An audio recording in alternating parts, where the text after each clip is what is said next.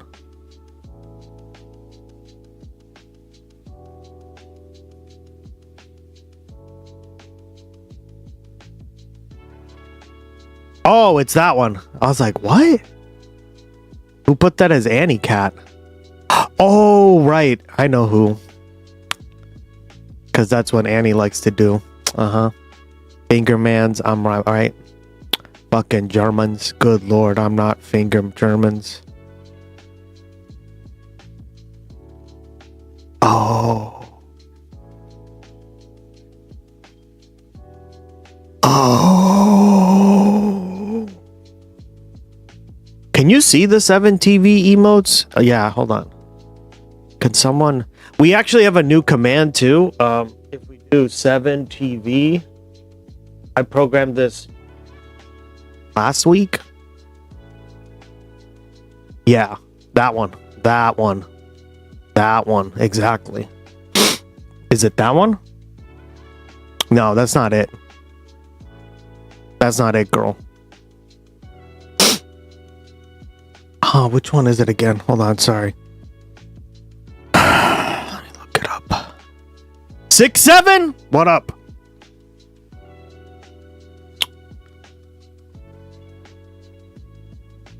I love how you guys are just like, there's a new command, and you just start typing shit in. Guys are like children. Hold on.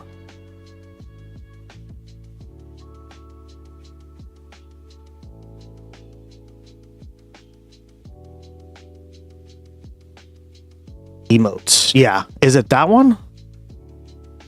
Oh my god, which one is it? I gotta work on the commands thing too to make sure. Oh, it's this one.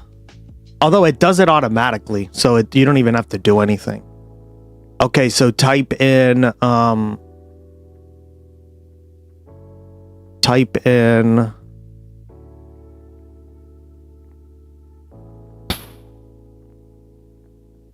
I thought it was in here.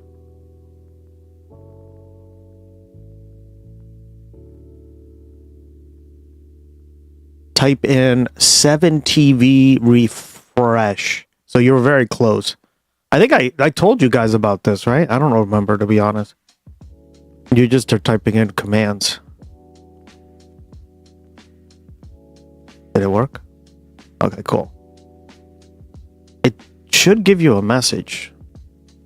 And it'll tell you like, hey, you added this to the, or like they have been refreshed. Yeah. I don't know what's going on, but they also do it automatically. So the problem with 7TV, right, guys, is when you add a new like emote to it, it doesn't like come into the stream right away. It's very weird. So you have to have like a command, and I wrote some code over the last week to like fix that. Yeah, try it out. It's not working for anyone. Okay. I thought it was 7TV, but it's not working, so. Oh, I don't have a... No, you don't need an account. You don't need an account for it. So you don't have to worry about it. Something's going on. It's not. Fetches the... Yeah, it should be working, and it should give you a little message, but for some reason it's not giving you the message. Yeah. All right, I'll fix that tomorrow or whatever. Anna Weird. Yeah.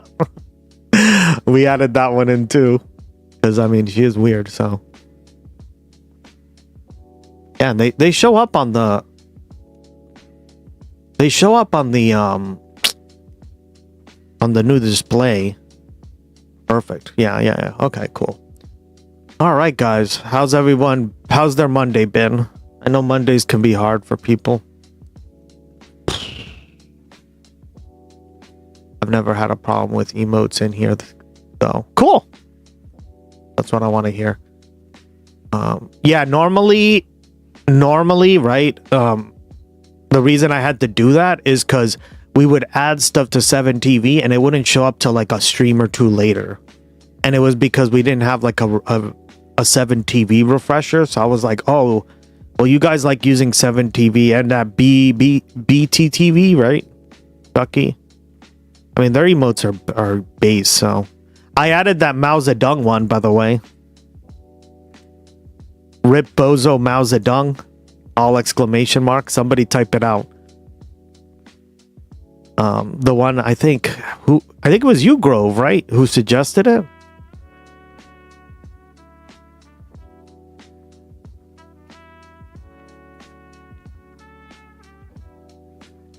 Been doing so much, chat.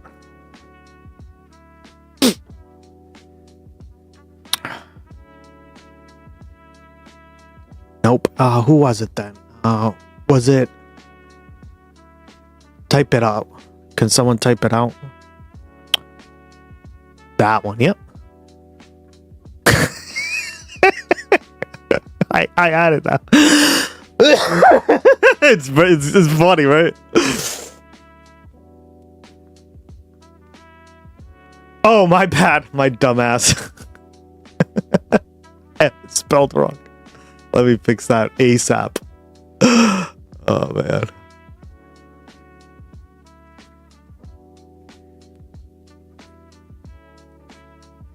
All good. Yeah, no, I literally just copied the thing, so that's probably why too, but hold on. Because it wasn't downloading, so I was like, damn it, I've had to put it in like 15 times. And I guess like the last time I put it in, it was spelled wrong. Oh man, guys.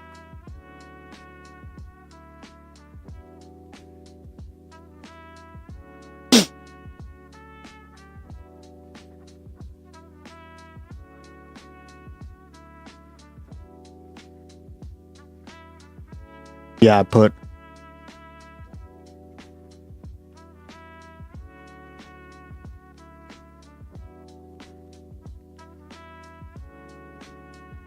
where is it?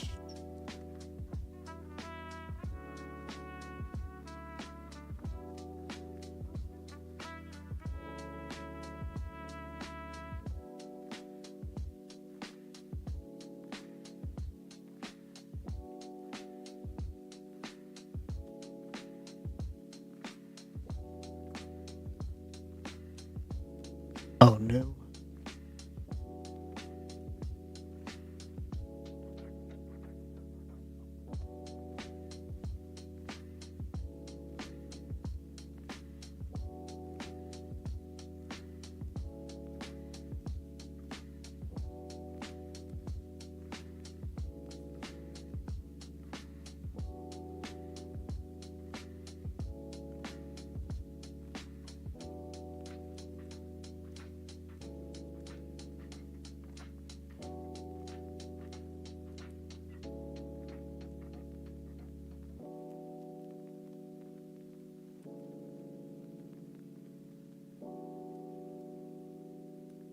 Ah, it's not showing up. Yeah, that's strange. Yeah, no issue. I just thought you'd want to know. Gus ain't no good. Ain't no good at reading. Yeah, I suck at the reading. The Mall of America. Mall of America Zedong. All good. Hold on. Yeah, let me get out. Pissing me off now.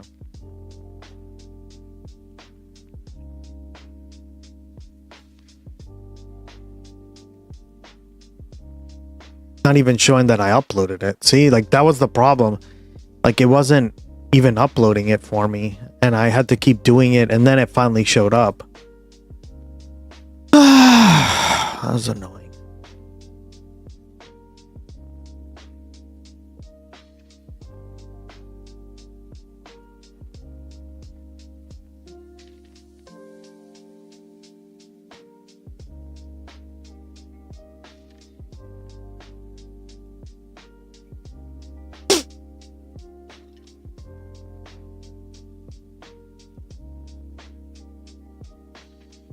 I have autism, dyslexia, and it's in the same ballpark.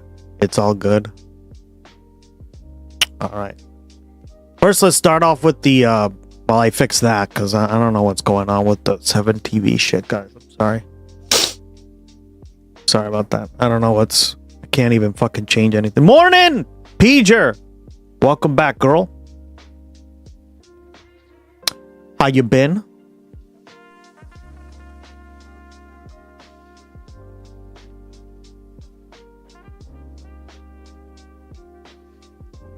Another beautiful day in Australia. Australasia. I'm doing excellent. Can't complain, girl.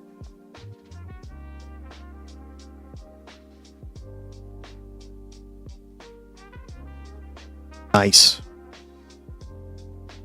12 degrees. So it's 53 over there? Holy shit. And it's still night?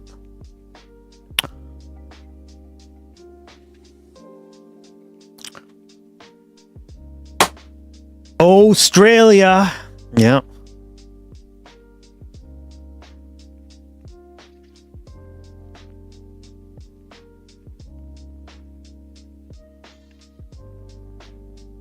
It's not as nice as 69, but yeah.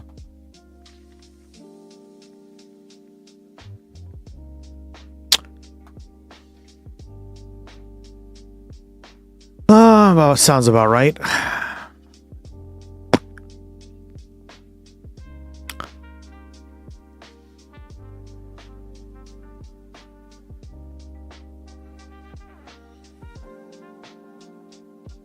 Sounds about right.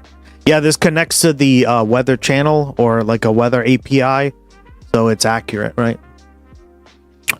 The cool part. Designed by me. Glad I made it. It's a fun little trinket. This is a news channel, right? We do cover news, I mean. All right.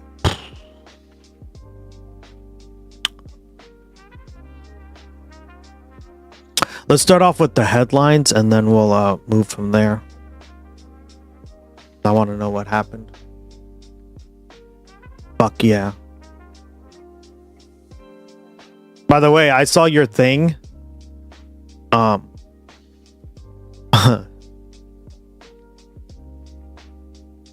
Josephus in the Discord, yeah. I already know what channel probably you were on. Who said that? Welcome to Democracy Now! Ottawa feels like 30 with democracynow.org, The War and Peace Report. I'm Amy Goodman. The U.S. has paused bombing Iran for a third straight night after senior Trump administration officials report. Yeah, because, you know, bombing it more is going to actually fix the situation on the ground, right, guys? Don't you know that? Timbuktu. What the fuck? Is it really 105 in Timbuktu? Holy shit.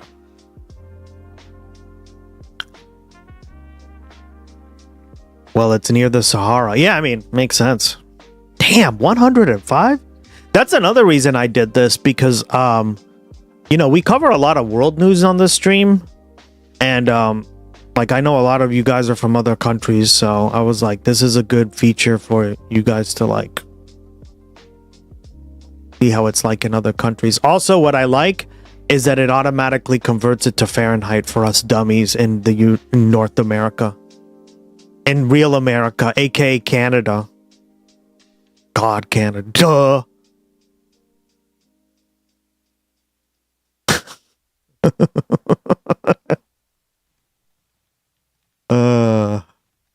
Reportedly warned the president about dwindling munitions stockpiles.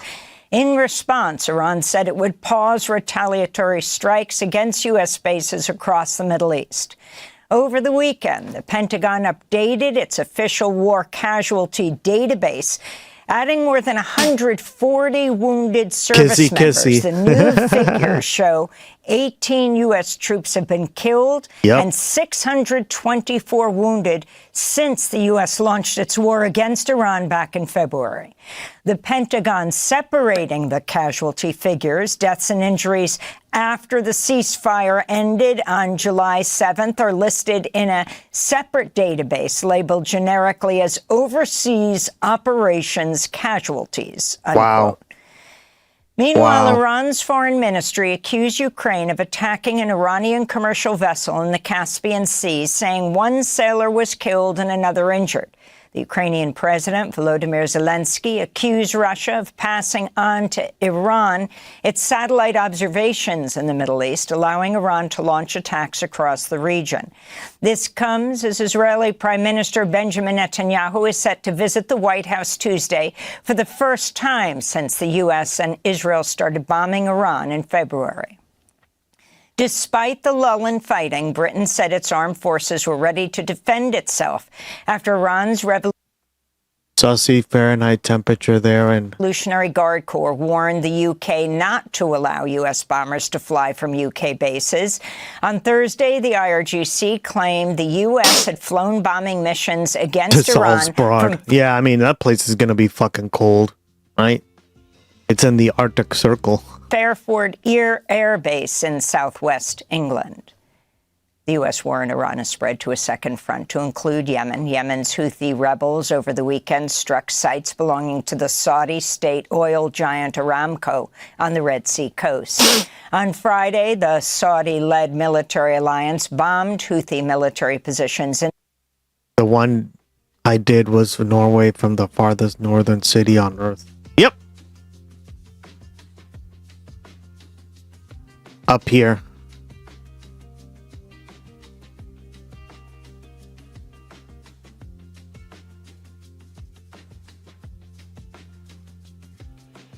Up.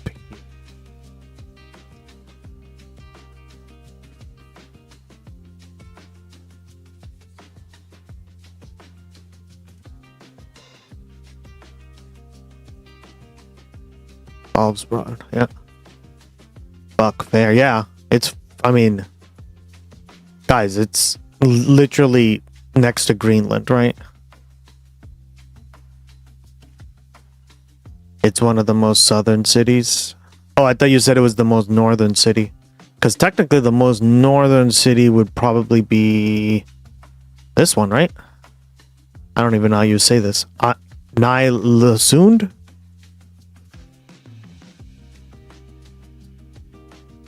Yeah, looks about right.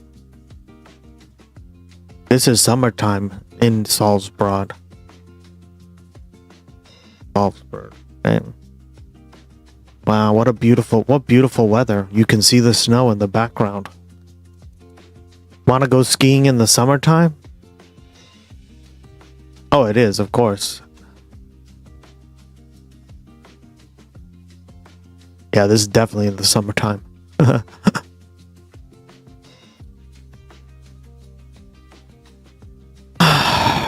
Crazy.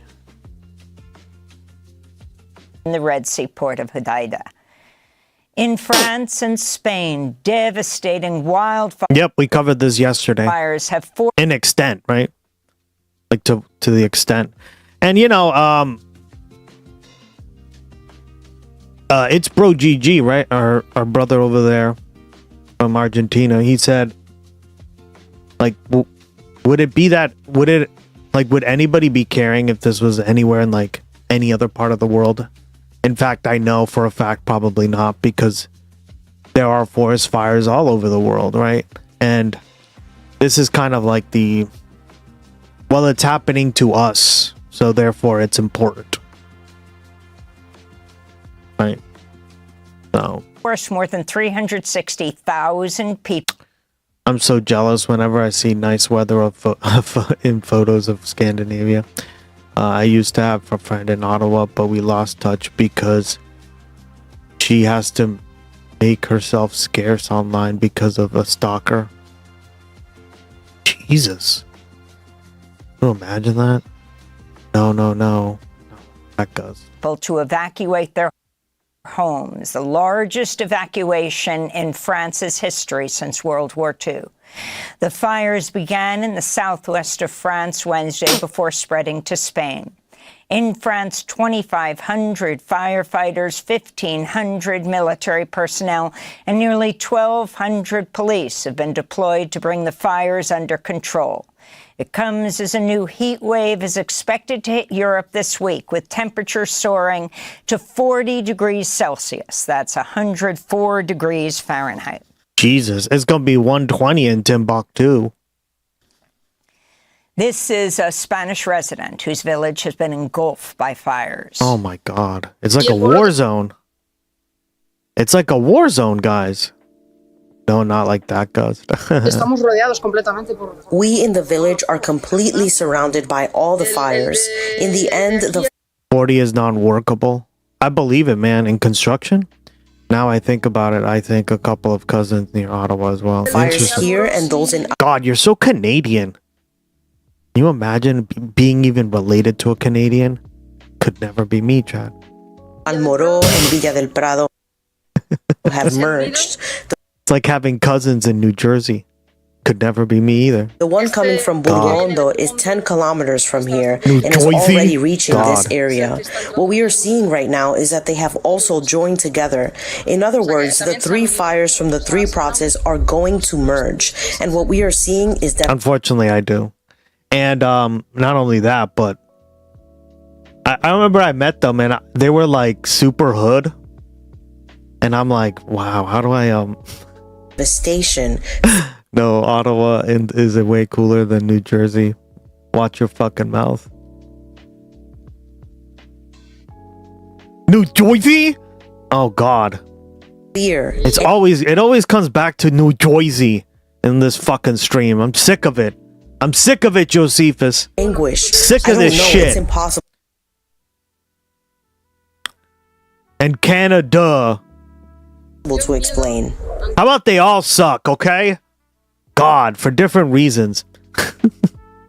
Holy shit, Wisconsin has no business being that hot.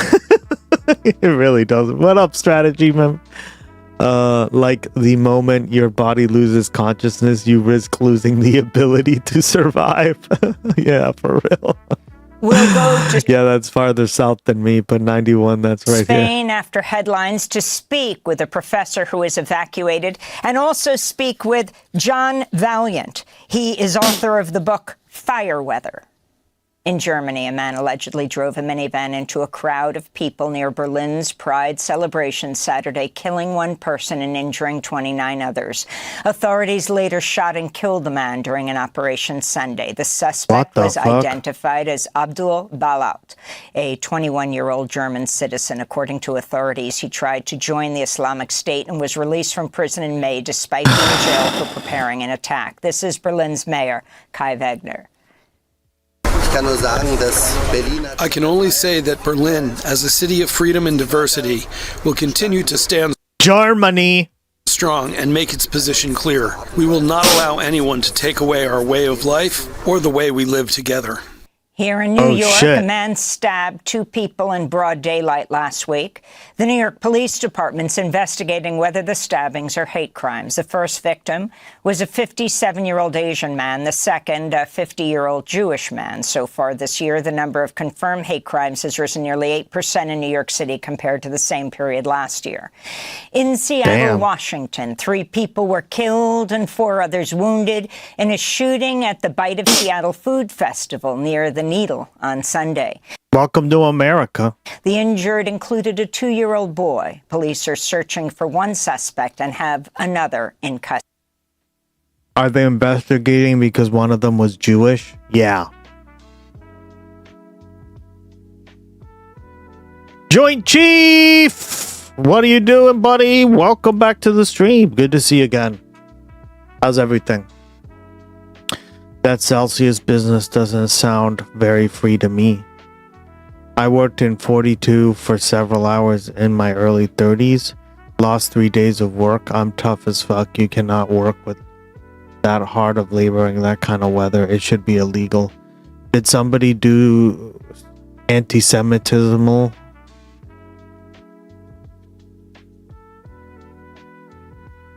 Anti-Semitism. Yeah, that's what it sounds like. Somebody did some anti-Semitism minimal.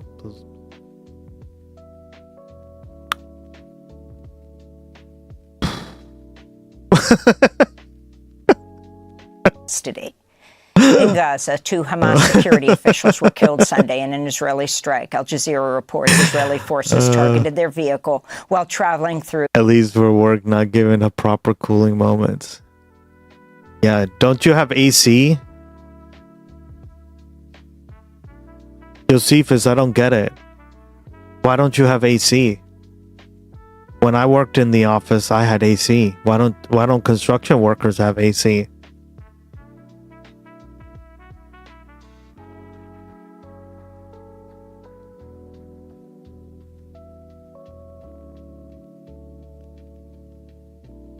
Asshole. The head of the... But Josephus, just turn on the AC. There you go. It works, right? You're building new buildings. Might as well just turn on the AC.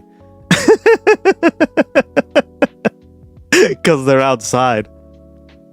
Okay, so just build the building inside and then construct it. They got natural AC. Yeah. Police in northern Gaza was also killed in a separate Israeli attack on Saturday. This all comes as a new report warns more than 2/3 of Palestinians in Gaza are likely to suffer from acute hunger by the end of this year. Jesus. As humanitarian aid organizations face funding shortages while Israel continues to restrict the entry of food and other life-saving supplies. Currently, about 1.2 million people in Gaza face acute hunger. That figure could rise to more than 1.4 million Palestinians by December. In related news, Israel's approved the deployment of an international security force into Gaza as part of President Trump's so-called ceasefire agreement. The unit will reportedly include about 200 members from countries including Uganda and Morocco. In the occupied West Bank, Israeli settlers torched 2 mosques over the weekend in the latest wave of violent attacks. How long will it take until Israel shoots at them too? Because obviously they're not native to the land, quote unquote. Okay, but Grandpa said you would say that.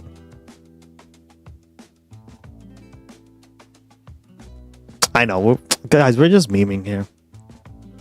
We're memers. You should probably take the Hasanabi thing. Oh, yeah.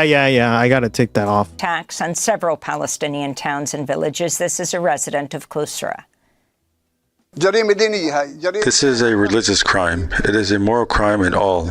They are thieves, and you can call them with all the bad descriptions because there is no human on the planet that torches a religious place. This comes as Israeli military forces Saturday detained over 70 Palestinians in raids across the occupied West Bank. The arrests and attack on the mosques followed the killing of at least 4 Palestinians in the town of Tal Friday, when Israeli settlers and soldiers opened fire on residents attempting to protect their homes. 2 Israeli soldiers were also killed. Several Israeli activists were arrested in Tel Aviv over the weekend during a protest against intensifying Israeli settler violence on Palestinians. Some of the protesters held signs that read, "Resist Zionist terror." Francesca Albanese, the UN Special Rapporteur on the occupied Palestinian territories, has condemned the Israeli settler attacks as, quote, pogroms against defenseless civilians, unquote. The International Criminal Court has voted to remove Chief Prosecutor Karim Khan following sexual misconduct allegations against him that emerged 2 years ago. This is the first time an ICC chief prosecutor has ever been removed from office. Khan had already been suspended from his role in June, pending the ICC's oversight body's vote. Khan was accused of sexual misconduct by a female aide. He's denied the allegations. Khan's removal comes as the Trump administration is threatening to dismantle the ICC brick by brick.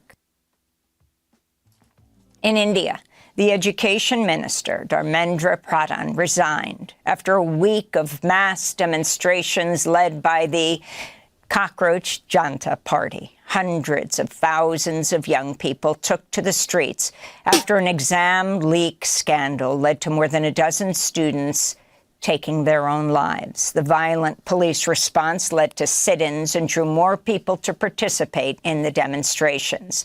This is Abhijit Dipka, the founder of the Cockroach Party. What the fuck? It's a victory for the Constitution of India. It's a victory for the people of India, and it's a defeat for the dictator.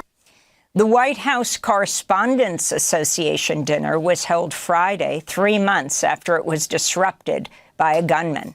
During an hour-long speech, President Trump attacked journalists, comedians, Democrats, as well as members of his own cabinet. He even joked about running for president again. I want to save your ratings. I'm pleased to announce my intention to... Oh my god, he looks like death. Look at this guy's face.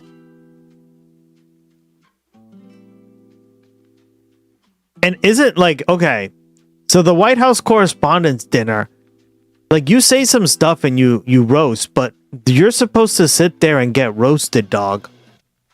But this guy's so much of a pussy, like he doesn't fucking take it.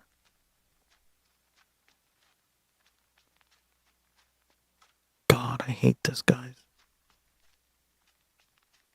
He's too thin-skinned. Well said. And this is a... That's what we said last time when this shit happened, right? Somebody was like, yeah, he's just too thin-skinned. He's...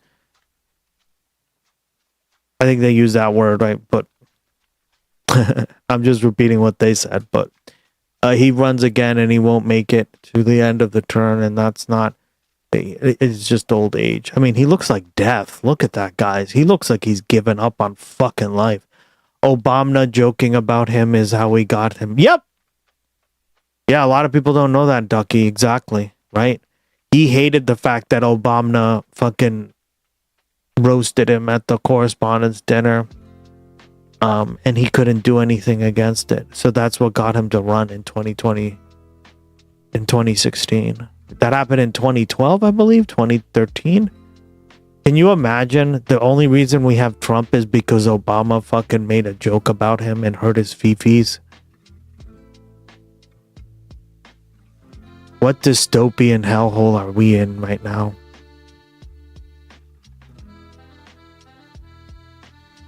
I fucking hate it. Somewhat of a scoop. My intention to run for a fourth term as President of the United States. I will be doing that. I will be having an official. In fact, I think I have. Yeah. I won 3 times. Now I'm going to do it again. Thank you. I'm going to do it. Paramount. It's like not even funny, right? This is entertainment. The clips in the corresponding dinner having been amazing because he had to sit there and take them talking about him. Skydance announced it's halting its merger with Warner Brothers Discovery. Would have been amazing, yeah. Until he's just too much, like he's too thin-skinned, right? Like this is why, like it's exactly why I brought it up because he did that with he did that. Like Obama made fun of him, and that's the reason he ran for president, right? July of next year, after a lawsuit from Democratic malignant narcissists, yeah. States. Paramount's also facing a lawsuit from... We talked about that when it came to Dr. Romney, right? In case anyone doesn't know what this means. Or like, she's like the narcissism expert on this, in my opinion. Like, I think she does a lot of work on this.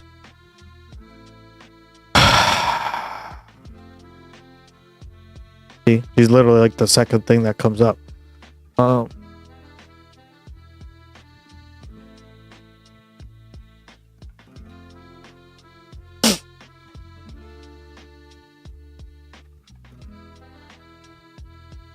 Malignant narcissism is the last stop on the train before you hit psychopathy station, the most problematic form of narcissism. A form of narcissism that shows up as manipulativeness, the willingness to take advantage of people, isolation, using menace as a tool of control, very vindictive, dangerous. It could be quite dangerous. This is as close to psychopathy as you're going to get without it being psychopathy. And in fact, there's a personality model called the dark tetrad. And the dark tetrad is comprised of narcissism, psychopathy, Machiavellianism, which is sort of like that willingness to use other people for your own advantage, and sadism. Malignant narcissism has a lot of those top notes. The calculated, callous coldness, the shallow charm, intelligence, the lack of empathy, in some ways getting some pleasure out of seeing someone who wronged them being hurt. So again, it feels more dangerous. And that's malignant narcissism. Malignant narcissism is the last stop on. That's why, like, if you have trouble with any of these things, like, go seek help, right? You need help because, like, this is a long train towards psychopathy, as she says, right? Jesus. Like, it's really important. Fuck. Yeah, I like her videos a lot. I kind of discovered them because, like, an ex of mine had a family member, like her mother, right, is a malignant narcissist essentially, and she like explained all this stuff, and I just didn't get it, right? I had a lot of trouble understanding what like she was going through, because my mom and dad are great. Like, they're not perfect, right? No parents are perfect, but they're great. Shout out to dad listening over here. So, like, to me, it was really difficult to understand this shit. So I was like, okay, let me, like, figure this shit out. Because I feel like this is, and that's kind of where I stumbled onto her videos. And I, like, started basically doing what I do in political science, right? I research, I look into stuff, I read articles. And she was just like one of the sources that I like read on or that I looked into. And I think she did a really good job at explaining this. And like her primary like thesis, right? What I like about her is that she's like very scientific about this stuff, right? Very clinical.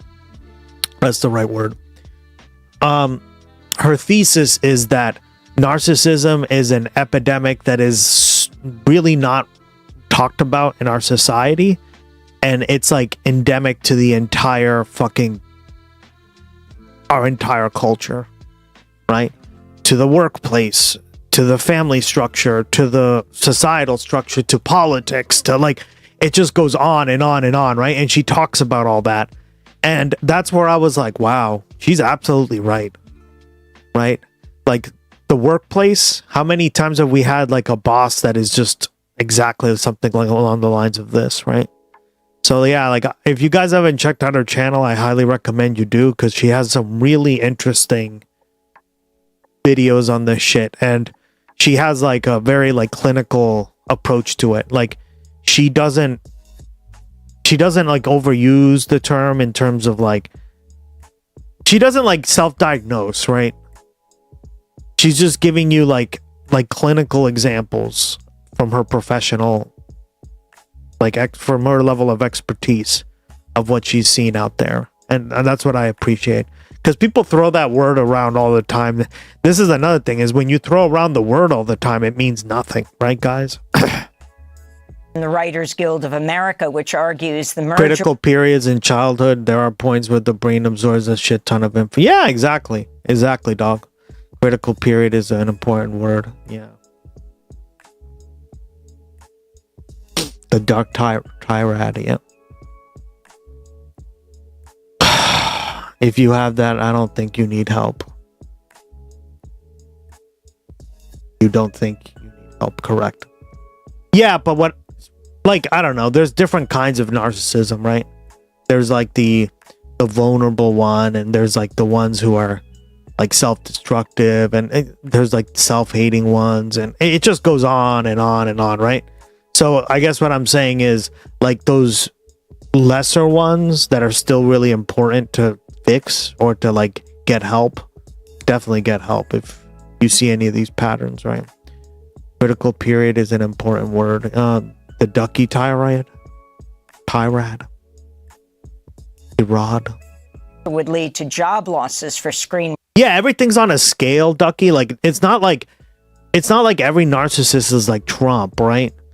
I guess like even when I've come to realize through her videos and like just researching this stuff, right, is there are more vulnerable narcissists, right? And the vulnerable narcissists are not going to be as like malignant and like grandiose as Trump. They're going to be like, oh, poor me, like my feelings are really hurt, and like you did it, and I'm never like it's like that, right?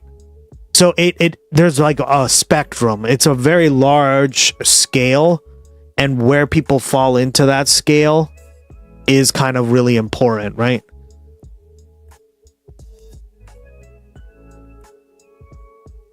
And a lot of people just don't know that they have narcissism. And also, like, who wants to go seek help and admit that they're a narcissist, right? So there's like a lot of like guilt and like guilt by association and shit, right?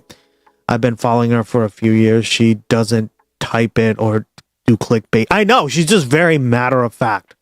There's no clickbait. There's no like over-diagnosing. There's no, what's the word? There's no like dramatization of it. She's just like giving you like very concrete examples of what she's seen. And she's done really well. Like, she's clearly an expert on this because she knows her shit really well. So, this is what I mean, guys. Like, she's educational over more. And exactly, right? Well said. Writers and journalists.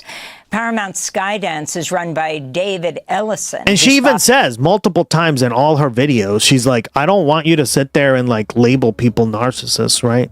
But I want you to see like the patterns of it, because she's like, if they have all four of these, then they're definitely one, right? But like people will be like, they don't have this, and they're like, they're a narcissist, and it's like, she's like, no, they are not.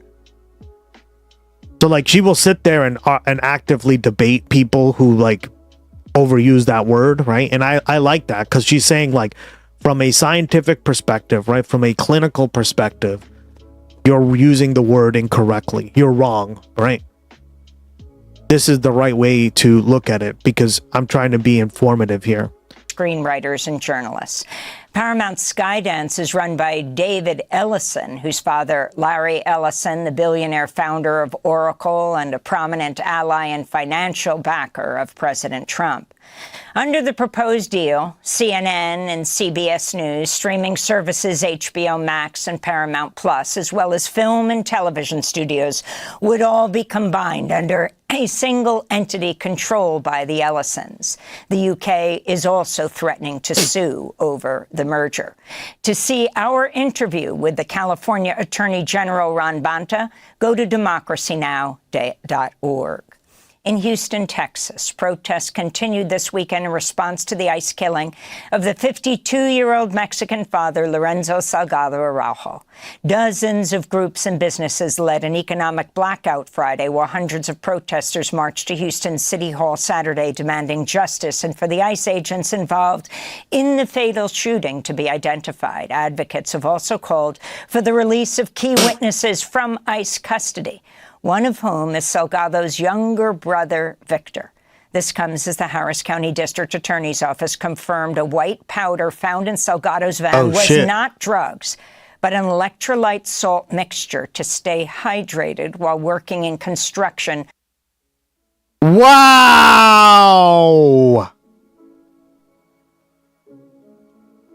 Did you hear that, Josephus? During Houston's scorching summer, while working in construction during Houston's scorching summer. What the fuck? The substance was the subject of an Yo, this guy got literally murdered for salt. It's got electrolytes, but he got murdered by it. My brothers. Yeah. Someone help them for real. What the fuck?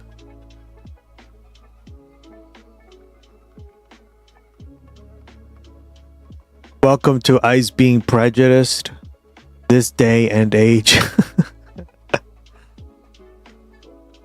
Sealed FBI search warrant. David Donati, senior staff attorney at the ACLU of Texas, said in a statement, quote, by taking the unusual steps of securing and then unsealing their search warrant, the government's demonstrated it's more interested in creating a false narrative than in seeking the truth.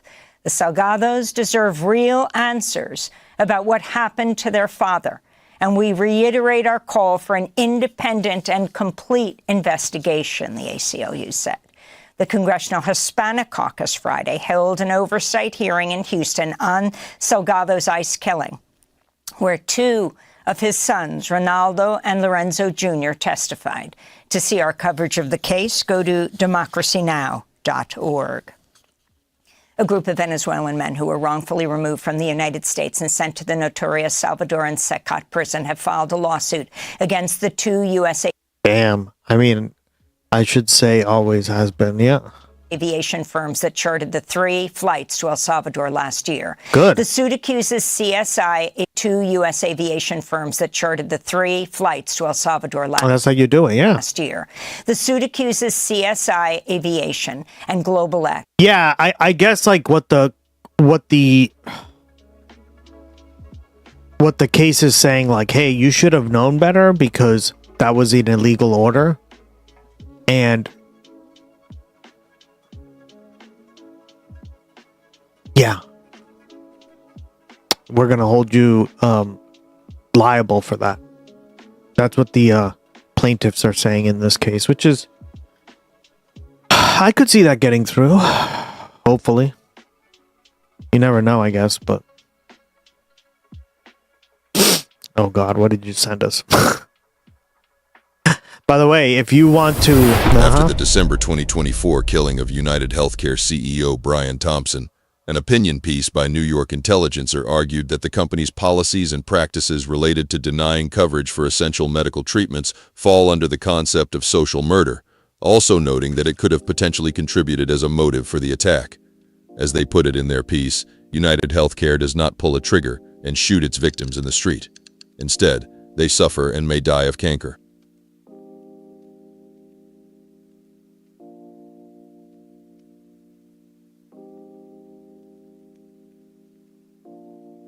Yeah. Of violating the men's civil rights. Interesting. I think I've heard of this term before. Yeah. Right? And this is why the terrorism charge is kind of bullshit, because it wasn't a terrorism charge, right? Social murder. A translated from German, Socialer Mord. I nailed that, right, Rigel? Really important.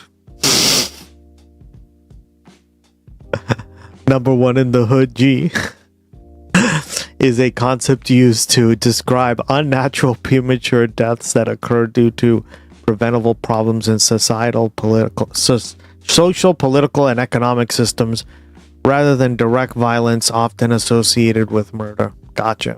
Nope, not even close. Ah, nailed it. I knew it. Thank you, buddy.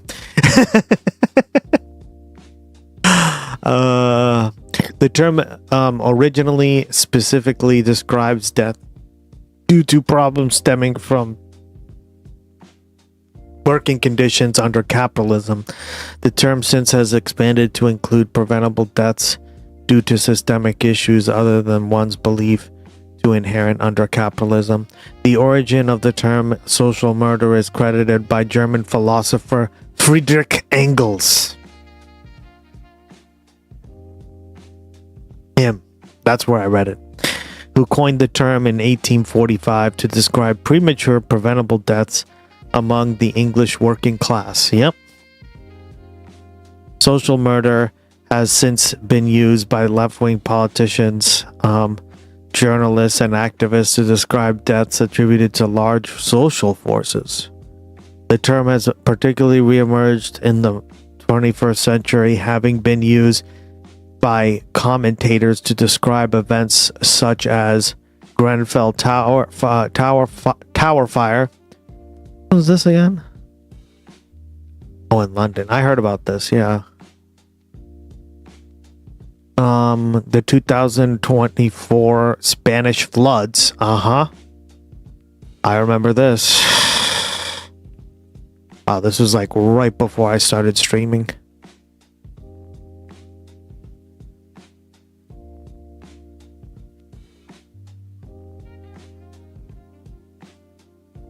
And the deaths of the United Health Group's insurance policies. Oh, look at that. This country has a lot of social murder. Yeah? See? Thank you very much, Josephus, for bringing this to our attention again. Yeah. Well said. Good term to remember, right?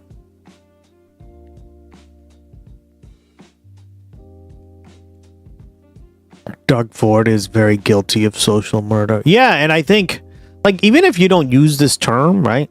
I think this is what everybody's pointing to, right? So what I will say, right, is I'm not big on, but third, this is what philosophers say. The problem is, so there's like a very practical line that I like to toe on this stuff, right? Like, if you're in school and you gotta like learn this stuff, you obviously have to know it for the test and stuff, right?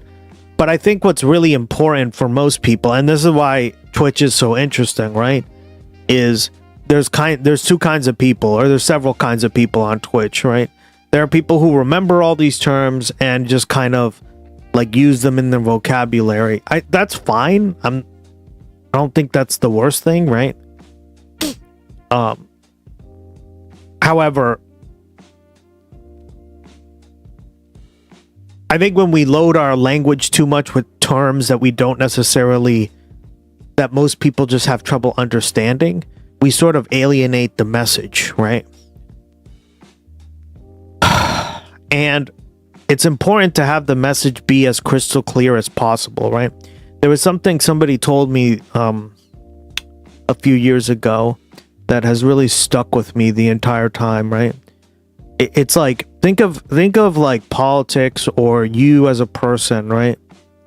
As like a really nice track or a really nice album, right? Like, it's sick, right? It has sick beats, hip hop, right? Let's just say sick hip hop beats. It's some of the best hip hop ever, right? The beats are sick, the lyrics are amazing, right? Etc. etc. Okay. Well, the problem is, would you prefer to play that track or that album using a like muffled speaker or like a really high def surround sound system or something like that, right? And I think that's like where I always try to like reevaluate the message, because some of these terms can get a little like confusing for people. And this is why I really like this, right? Because we're sort of connecting this with how people felt when Luigi did which he probably didn't do because free Luigi, right? Okay. Well, this is what we're describing, right? Most people wouldn't know what the fuck social murder is, right? Fuck, even me who studied this shit in college, I'm like, oh yeah, I remember that he mentioned that, right? That makes sense, right? However, this is why you point to it, because it's different, right? And the general consensus on the CEO murder, right, was that it was different. Generally, people were like, yeah, well, he deserved it, right? That's what people were saying. A lot of people were saying that, right? Meanwhile, like, the woman who was just walking to work, she didn't deserve it, right? To get murdered. So, these are ways to help you, like, understand like what we're talking about on a daily basis here on the broadcast. But like I will say, like, if you don't incorporate the language every single time into your vocabulary, I'm okay with that, because I think what's really important is to communicate that like message using the high def speakers, right? Not the like more muffled shit, because these muffled terms have to make you like, you have to be well read, and not everybody A is well read in the United States, and B around the world. Secondly, like, if you just send links like this to people, they're not gonna like really relate to this kind of fucking material. Now, if you tell them, hey, listen, why did it feel different, right? You're giving them a feeling, right? You're pointing to a feeling that what Luigi supposedly did was more justified by the American public than, say, I don't know, a random murder of a woman walking to work, right? Those two things are so different. Why? And then you tie it into this, but then you kind of bring it up. You see what I mean? You're talking about these issues in a different kind of way that kind of like helps people understand it who don't always like read on this stuff, right? Does that make sense, chat?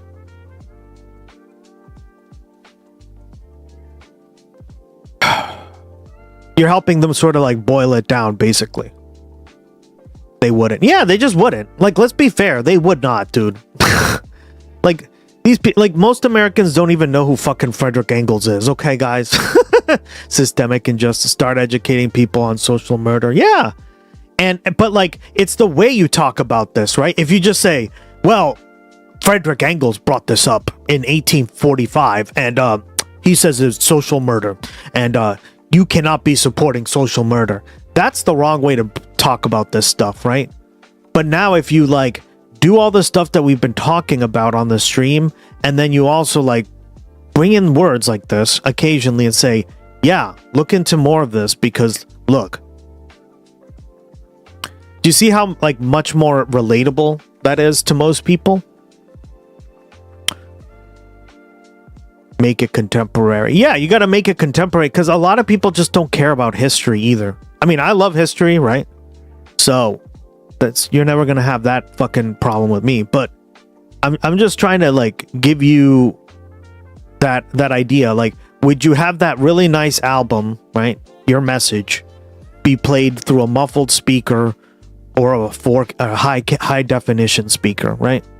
And like, obviously you would just want to be as crystal clear as possible when communicating this stuff.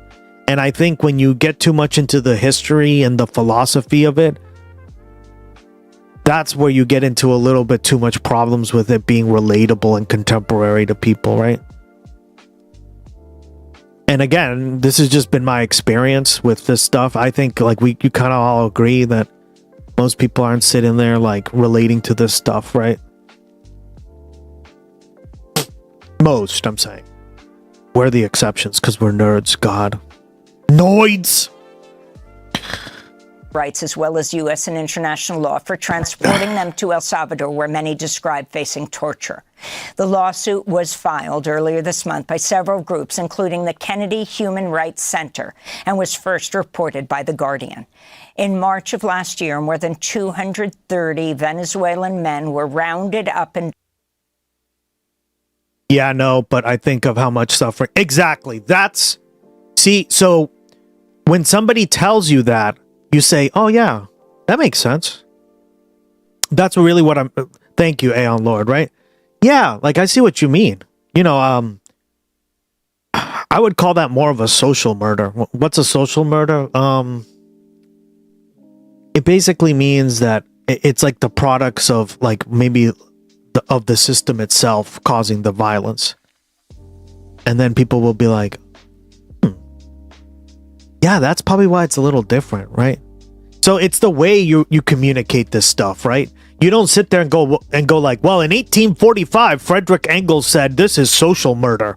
Social murder is something that is inherent to the system of capitalism, and capitalism is the right. Like, yeah, sure, like you're gonna get the people who really like this shit anyway, like me. being like, yep, I agree. But the average person who doesn't understand this shit or doesn't even know who the fuck Frederick Engels is, you've just completely lost them. So like, what is the point? Right? You're throwing a bunch of shit into their lap and they don't understand half that stuff, right? And I think that, well said, dog, right? Well said, Aeon Lord. Welcome back.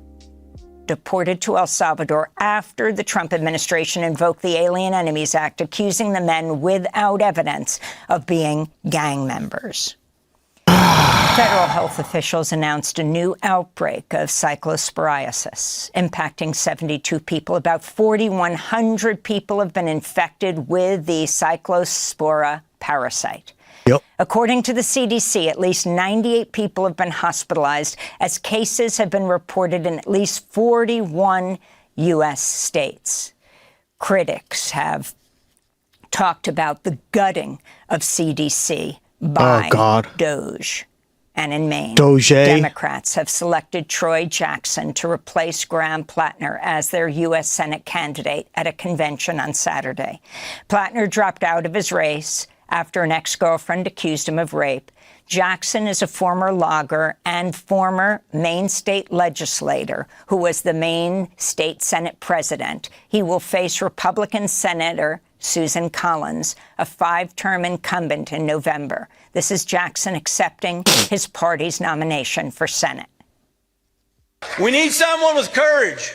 We need a fighter. And we need a senator who remembers exactly who sent them to Washington, which is you. Let's unite this party. Let's build the largest working class movement Maine has ever seen. And let's win this fight. I humbly ask for your vote. Thank you and God bless. Troy Jackson was endorsed by the DSA. Yeah, definitely not as good as Graham Plattner, but at least on the speaking side, right? But I hope he wins. I mean, fuck. Certainly better than Susan Collins. Say the Democratic Socialists of America when he ran for governor. And those are some of the headlines. Yeah, see, another thing about politics is that you have to understand, like, it's so rare to have like a Zoran Mamdani or like an FDR kind of candidate that is so charismatic, right? I use FDR as a historical example, right?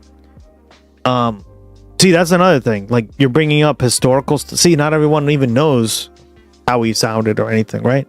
So you just, it's pointless. But we've watched a few documentaries, is why we're bringing it up, right? Okay, so it's important to have candidates like this because it does get a lot of people excited, right? Politics is ultimately about getting your side out to vote, and they have to get excited to vote. And I don't know, right? I guess Susan Collins does it for Republicans. I guess the I'm running is enough for people to get excited for Susan to run.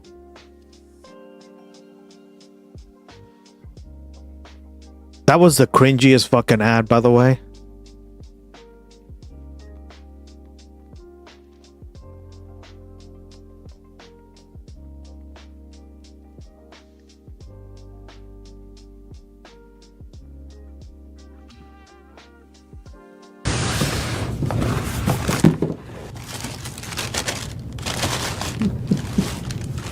This is perfect for 2026 because I'm running.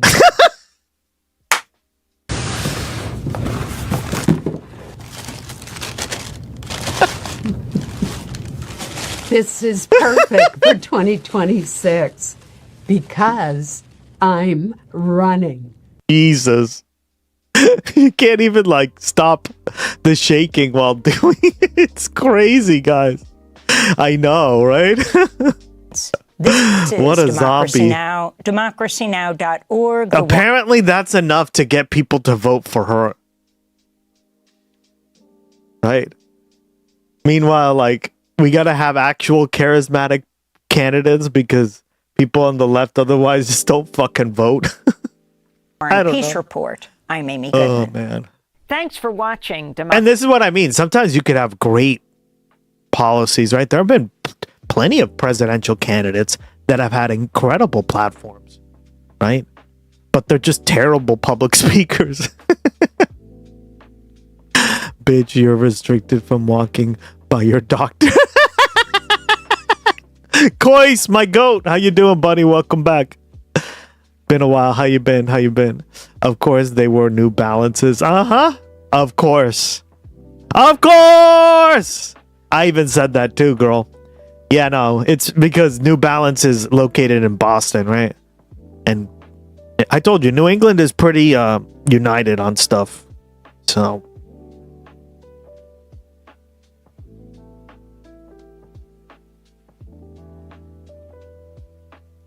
I actually went to school with the owner. Yeah, with the owner's daughter. We went to the same school.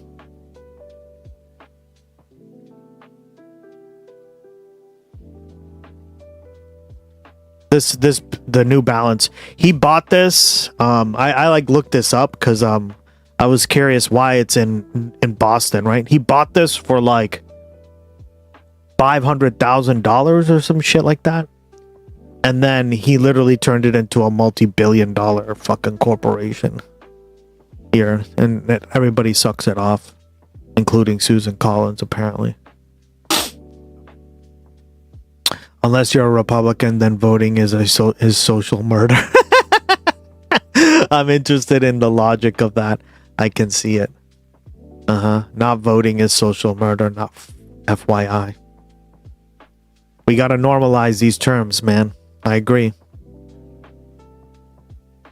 I'm not sure if I'd call out not voting social murder, but it's a dereliction of civic duty for sure. Yeah, civic duty is important to point out, right?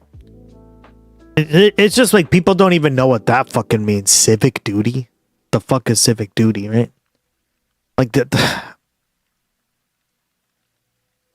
Guys, the more you talk to like normies and people who they just don't have like the same social contract that we feel like we may have on the stream, right? That we kind of feel like is important to running a society, right? Civic duty. Oh.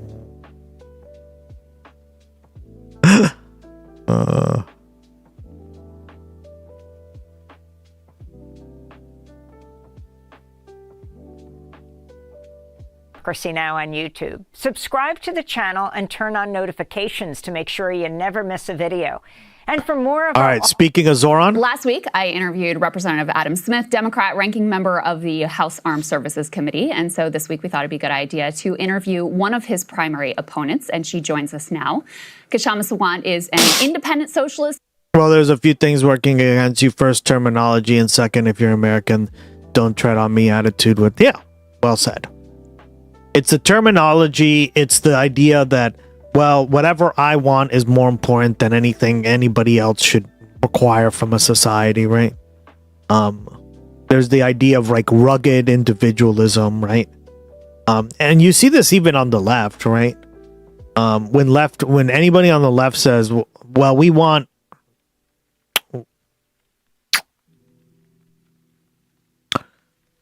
like even on the left, right? Like when people talk about like sovereignty, right? The reason I don't like those words is because you have to really define them, right? What is sovereignty?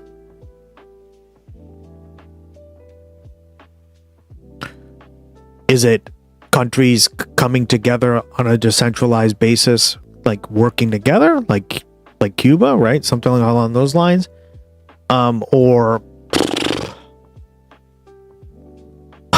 is it? Yeah, the people voted for two candidates that are American backed, and therefore you know what I mean? So like, there's so many things that you could throw in there, and it's why I don't know. I've gone away from the whole sovereignty argument, right? Like even with Ukraine, I don't even use it that way anymore. It's just I believe that Ukraine is a separate nation, and it needs to be governed as a separate nation that has a different ethnic composition and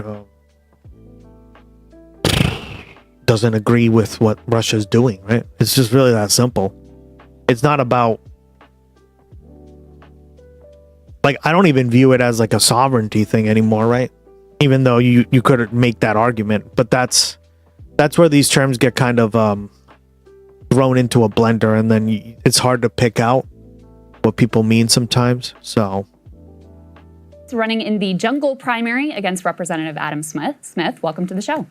Oh yeah, this is a important election. Thank you so much for having me. I can't wait to see what this. I don't know a lot about this candidate, so let's learn, guys. Yeah, of course. And so in just a second, I'd love for you to give people a little bit of your background, what you're able to accomplish on the Seattle City Council. But first, I wanted to give you a chance to react to some of that interview with Representative Adam Smith. Let's go ahead and take a look. This is when I was asking him if he had changed any of his views with regard to Israel specifically, because he's taken some interesting votes recently. Jake Sullivan, who just came out and said that he regrets the Biden policy of the bear hug. He thinks they should have done more to restrain Israel. And I'm wondering if you have any regrets, because now you're voting in a somewhat different way, you know, both with the NDAA shift in position, with the Massey Amendment saying, hey, we should blockade. I want to send a message to Netanyahu. At the peak of the Gaza onslaught, you had a complete siege. You had entire neighborhoods that were leveled. They created the largest population of child amputees. Do you have any regrets about your votes during that time period? I don't, because everyone forgets about October 7th. Everyone forgets about what Hamas and Hezbollah and Iran have done. And their desire is to wipe out the state of Israel and all the Jews living there. Is that not? I mean, that's in Hamas's charter, and Hamas is still extant. They're still doing that. I don't like the way Israel decided to Oh yeah, we watched this. defend themselves. But the solution being proposed is, and this is the consequence of what you're saying is, sorry, you know, we had this idea. Hello, PB and Jan. Welcome back, girl. Gustels.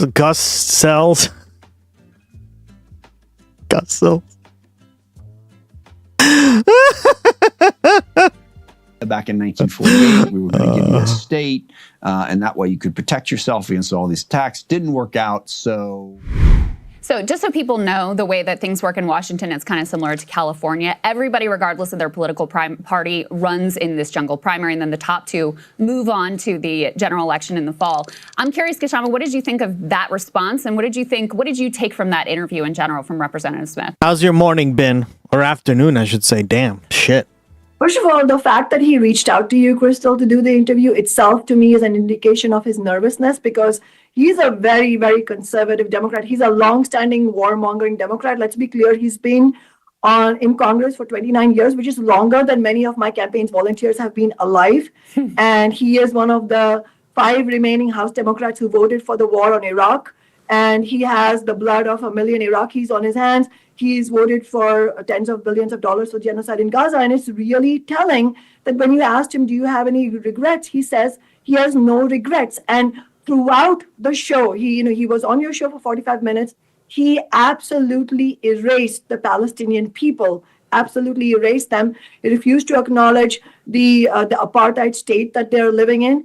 And any of the moves he's made right now to pivot away from, or seemingly to pivot away from, his blood-drenched record is, in my view, entirely because of the pressure he's feeling from our campaign. I mean, obviously, the Democratic Party as a whole, the establishment as a whole, is feeling real pressure from the recent victories against the establishment Democrats in New York City and Colorado State.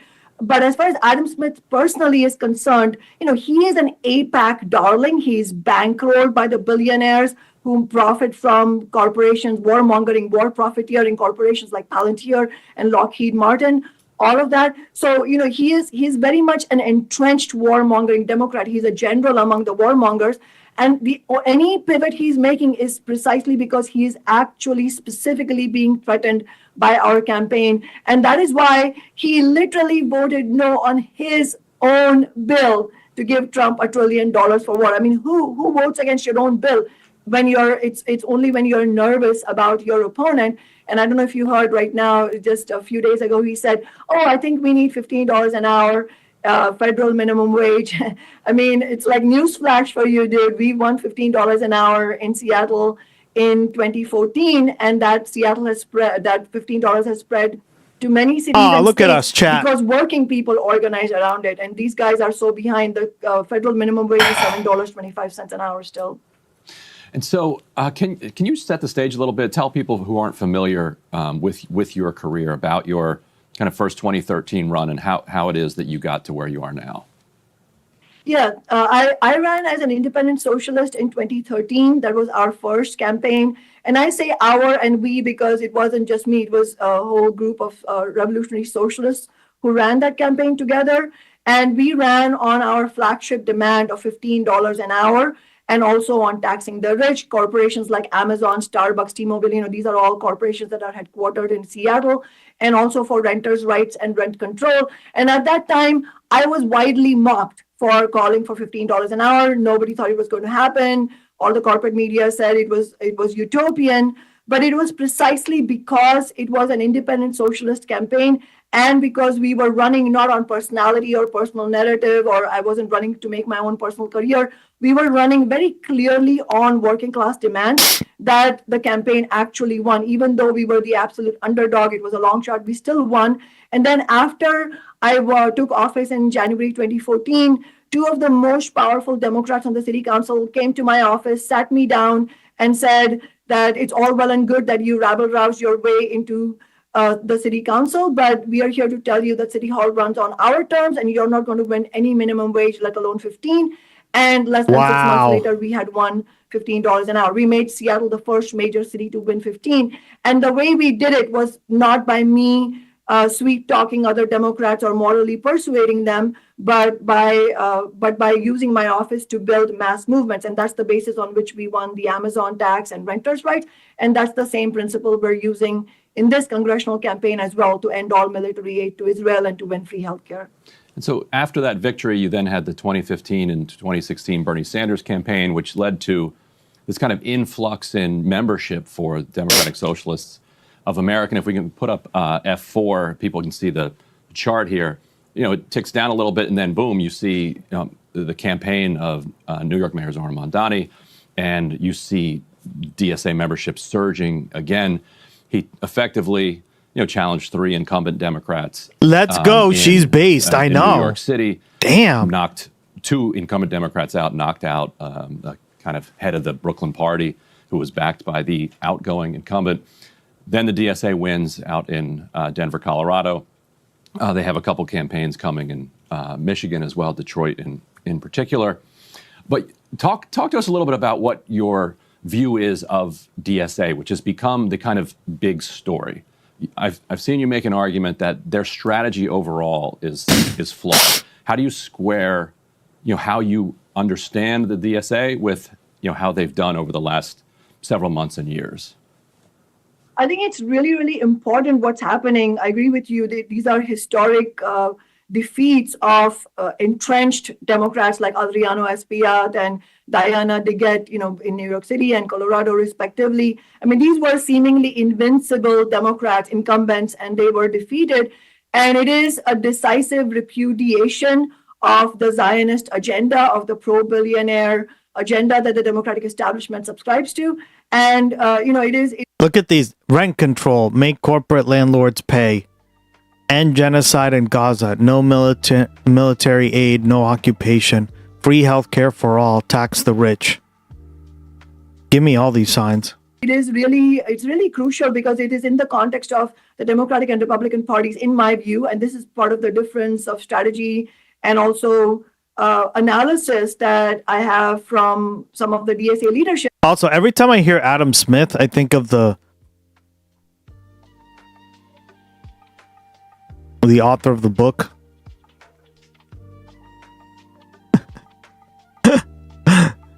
Or she's defeating Adam Smith. I wish. Which is that, in my view, the Democratic and Republican parties both are together are the 2 most powerful parties of global capitalism. The philosopher. And but the recent primary victories of the Democratic Socialists of America shows that, first of all, that tens of millions of working class people in the United States are angry. They are really angry at the status quo. They're angry about the genocide in Gaza, about the forever wars. And many of the people who voted for Trump are also angry because, remember, Trump ran on the agenda of ending the wars, and now he's become the warmonger in chief. And so there is huge anger in society. And so it's not a coincidence that you have Trump having very low approval ratings, but so do the Democratic and Republican parties. And in this context, the opposition to the establishment's agenda is winning victories. And so it is a confirmation of the dramatic shift in consciousness. I think all of that needs to then be translated into actual outcomes. And this is where, just to explain, my metric of success is not whether I win the election. Obviously, I have won 4 elections. So, and it was only because I won my first election, first of all, that we won $15 an hour, because at that time, the overwhelming majority of the labor leadership was opposed to 15. They were forced to get on board because of my election victory. Yeah, and I don't think the minimum, I've talked about this a lot. We shouldn't even have a minimum wage. We need something called like a living wage. And this would help with inflation overall, if you think about it. Because, okay, think of it this way, right?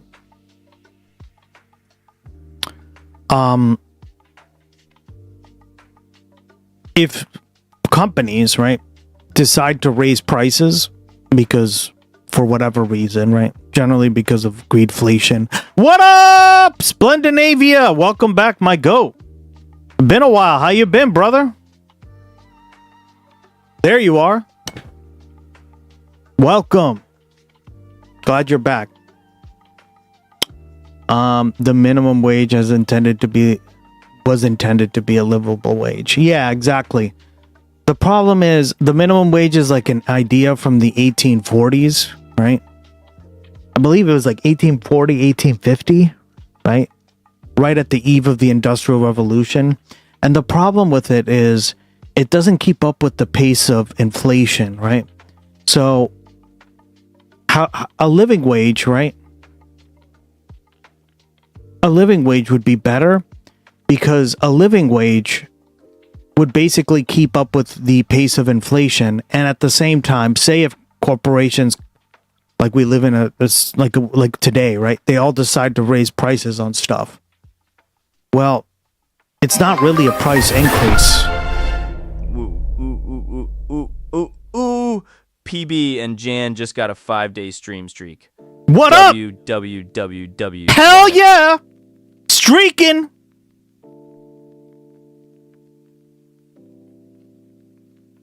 Streaker spotted.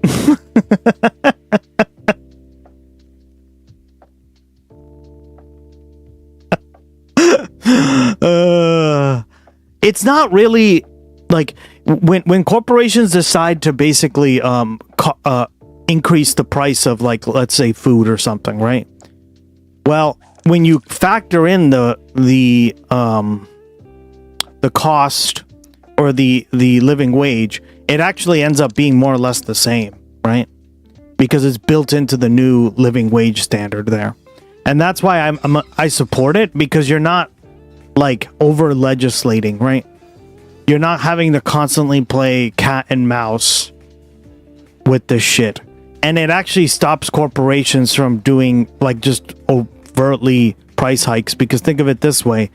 Yeah, like they're going to raise prices, but it's like, okay, they're not really going to see the benefit in the end, right? Because if they have to pay their workers that much anyway, then it ends up canceling out, right? So there's a lot of like benefits to the living wage. Obviously, all we ever hear about are the not benefits of it, right? The negatives. But there are countries around the world that have it, and they still are around, guys. Whoopsies. Yeah, the country I work for doesn't really do that. Yeah.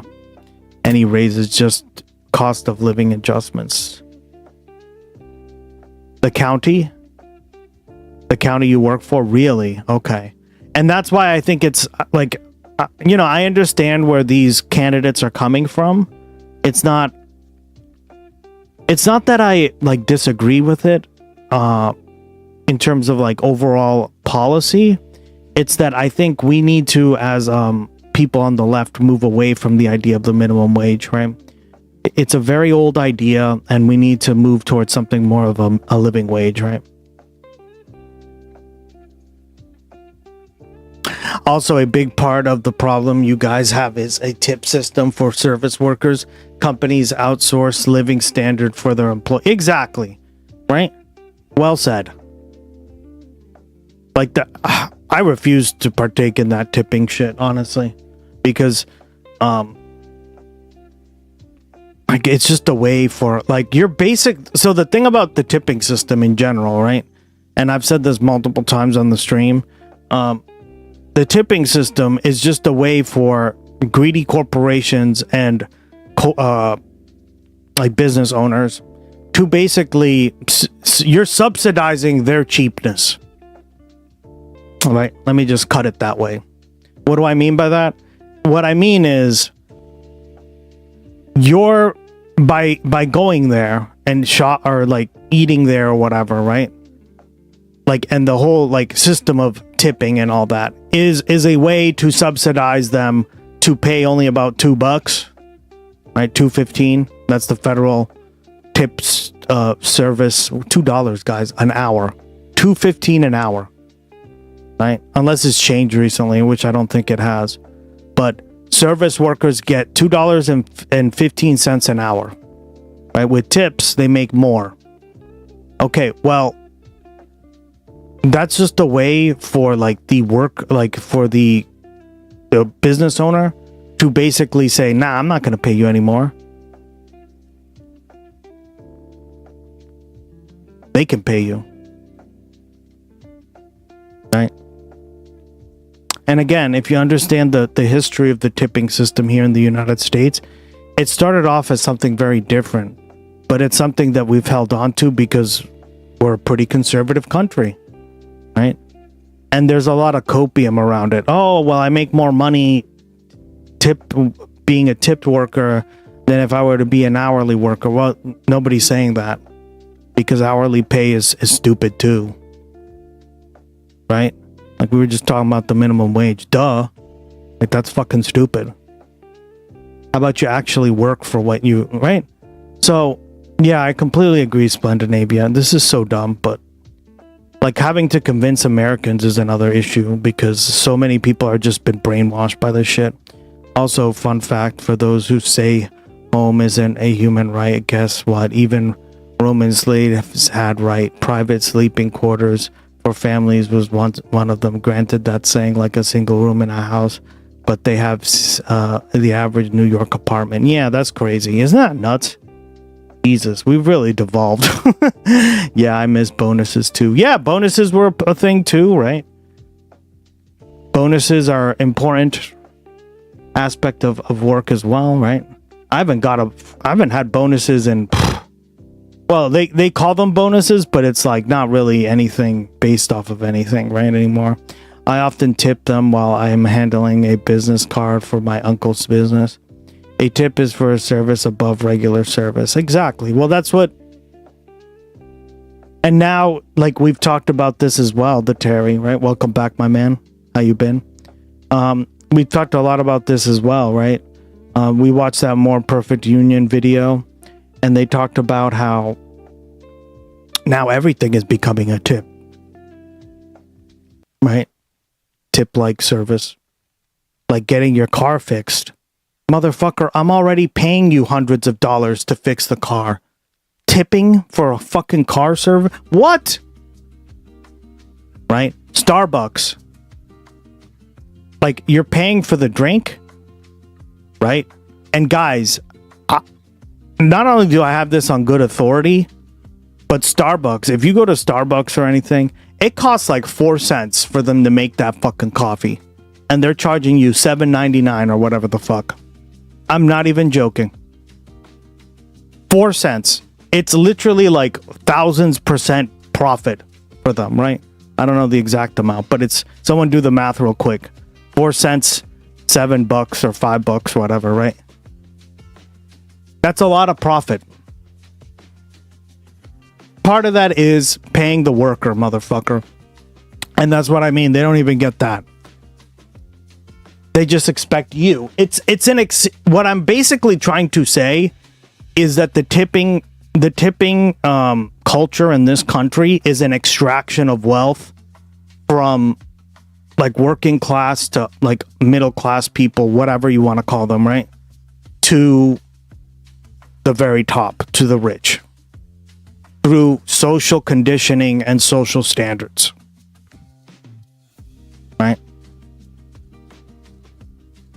Now, listen, if you're like a hairdresser or something, maybe like I could see that, but then just adjust the price, right? What the fuck? And that's not even true, right? Like cutting.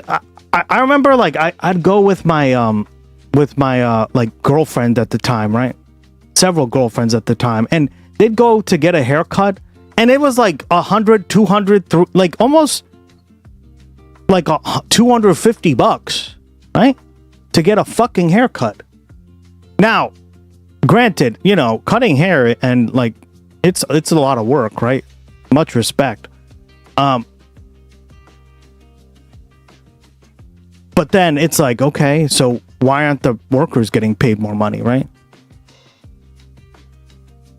And that's why you notice like a lot of these hair salons, especially the big ones, these people end up leaving and do their own thing. Because why wouldn't you just want to pocket that money yourself? Right? I would. Fuck. That's because over here, the tipping is not a thing and they can't take a point. Yeah, exactly, right? Like they get a minimum wage, but tips can legal. Yeah, and then that's what I'm saying. Like it shouldn't even be a minimum wage at this point, right? I wish more service-based businesses had a pay system similar to Bucci's gas station. What is that? I don't know what the fuck that is. You're gonna have to explain to me. Have you all seen how much Bucci's and even Costco pays? Tip cash whenever possible so the boss can't steal it. Yeah. They're like, we have to seriously consider all this stuff, right? Because A, like the rest of the world is laughing at us, and B, like it's a complete fucking joke.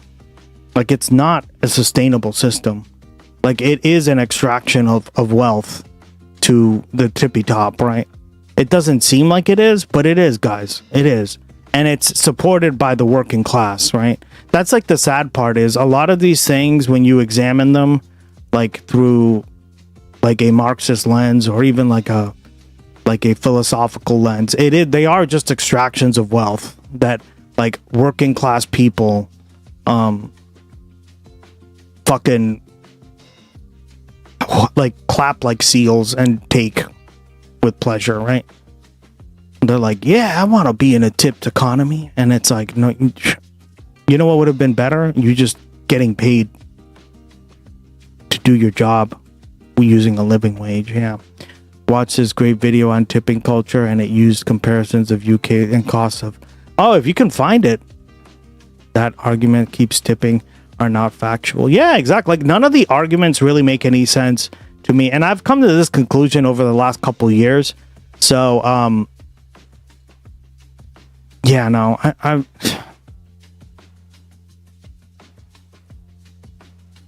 I think tipping is good when, I mean, technically, right? Technically speaking, like if you're cutting hair, if you're like a streamer or something, I guess, right? That's essentially what you're doing. But like, that's voluntary, right? Completely voluntary. Like if you're going to like your friend's shop or something for them to cut your hair, and then you just want to support them more, that's cool, right? Like now nobody's against that. But I think what we've all like, and that's what the More Perfect Union video was talking about, right? It was talking about this idea of like forced extraction, right? Or it's like through cultural expectations, we're being forced to, right? That's completely different. Now that tips are largely digital and not cash-based, these companies have insanely easy scrapes. Exactly, right? They're basically taking that tip money because they make a percentage off every fucking transaction, right? And that's like their incentive, because if they take 8 cents or 25 cents, whatever, but there's thousands, if not millions of tipping transactions, right? Yeah. Yeah, guys, see? It's insanely easy to scrape more money off the coffers. It's just more money in their pocket, right?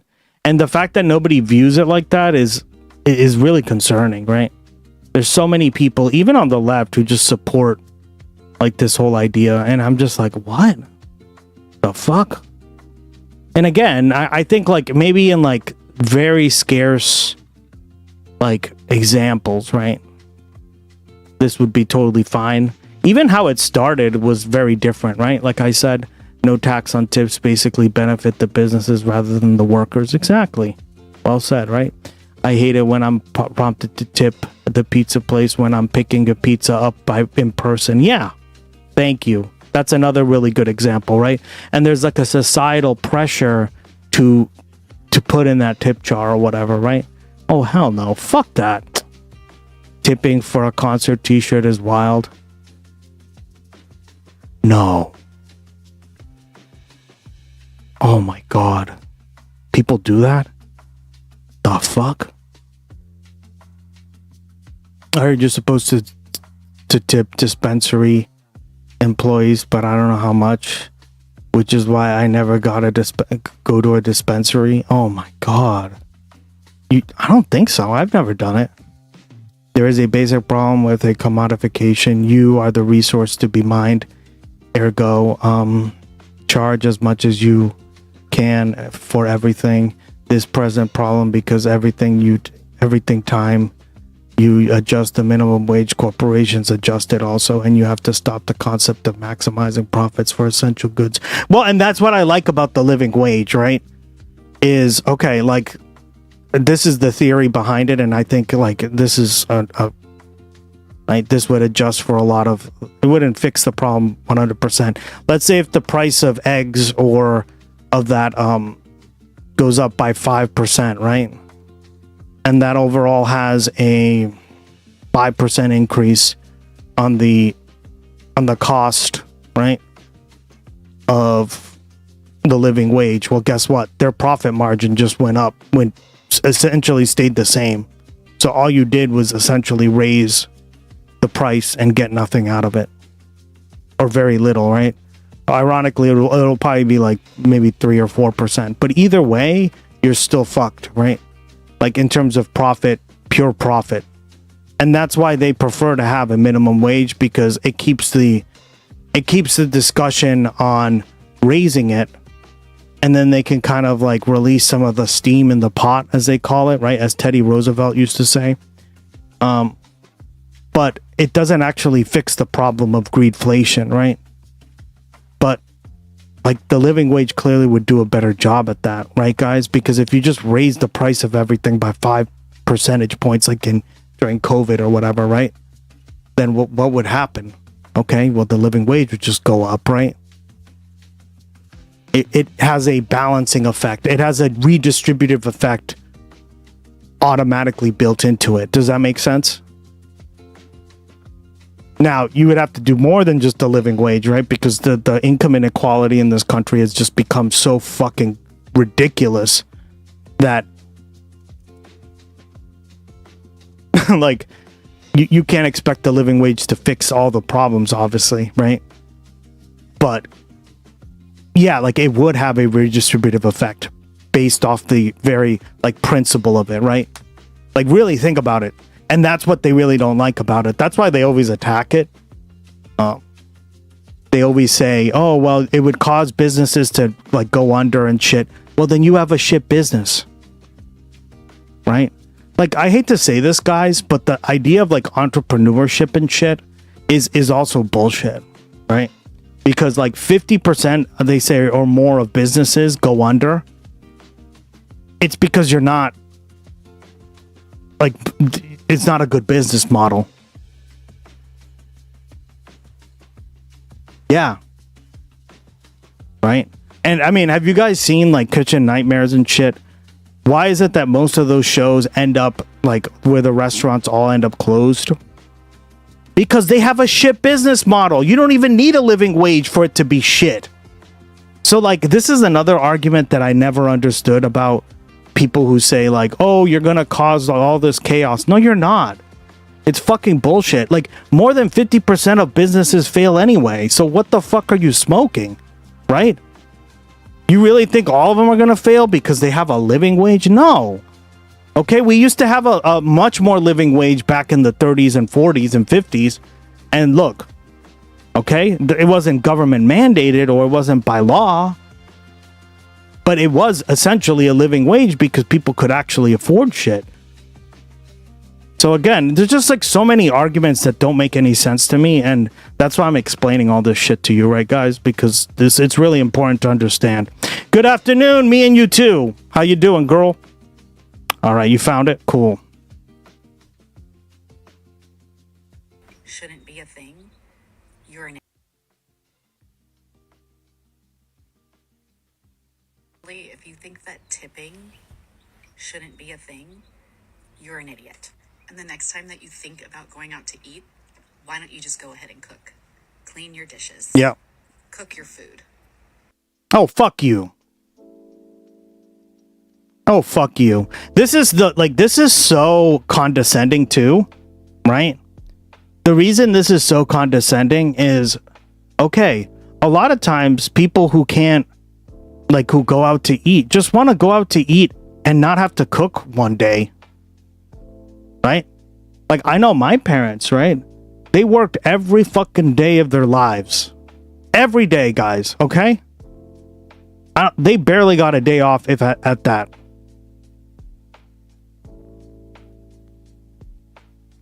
And the last thing they wanted to do was cook a huge meal for 3 kids, right?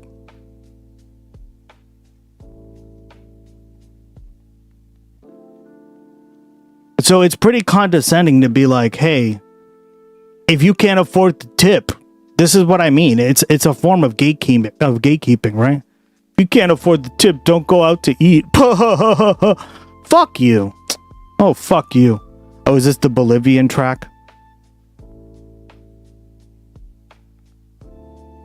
Yeah, this one's inspired by the Bolivian flute. I made this one. Every 2 to 4 years, the National Union Alliance negotiates a minimum wage to the Business Owner Alliance. You know their moniker in English, but that's based off inflation of the current economy. Well, that could work, but as long as it's always based off inflation and they actually go off that number, because we haven't based it off inflation for several decades, and that's why we're in the fucking mess, right? But you know what's even better? I think just having it automatic. If they raise prices, then you get a raise of an increase. It's really that simple, right?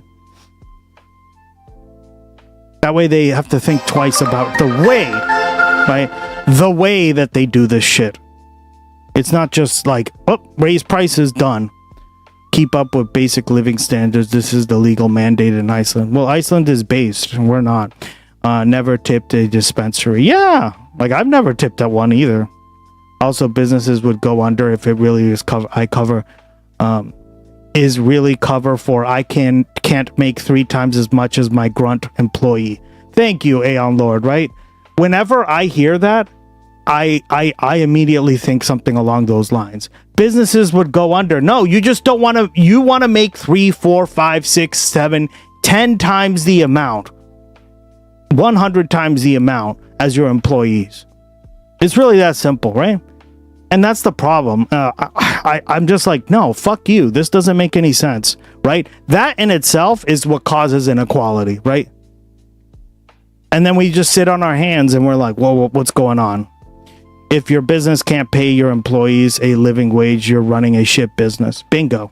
That's what I always say. That's been my moniker for a monocle.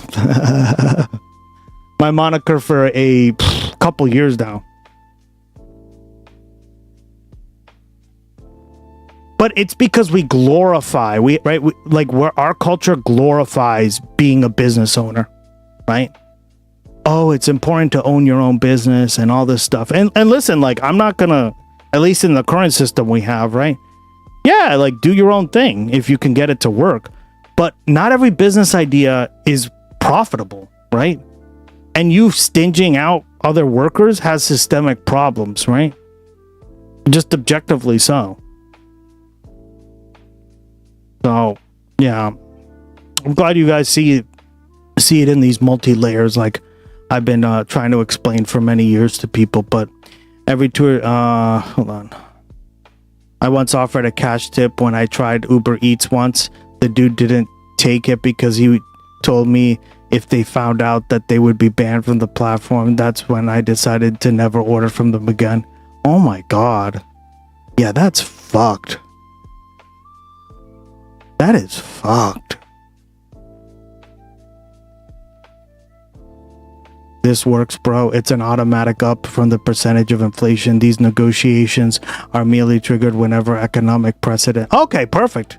So you do have a living wage. It's just done through. That's awesome. Okay, see? There you go, guys. Iceland has a living wage. They just have like a release mechanism whenever things go shit. Yeah. Okay. Do not let tipping culture rob you from enjoying life. It is only way to steal labor from workers. Norway charges the same for McDonald's burgers, yet they pay their staff double what Americans pay. Thank you, Gray. Thank you, right? I remember there was this guy from Missouri.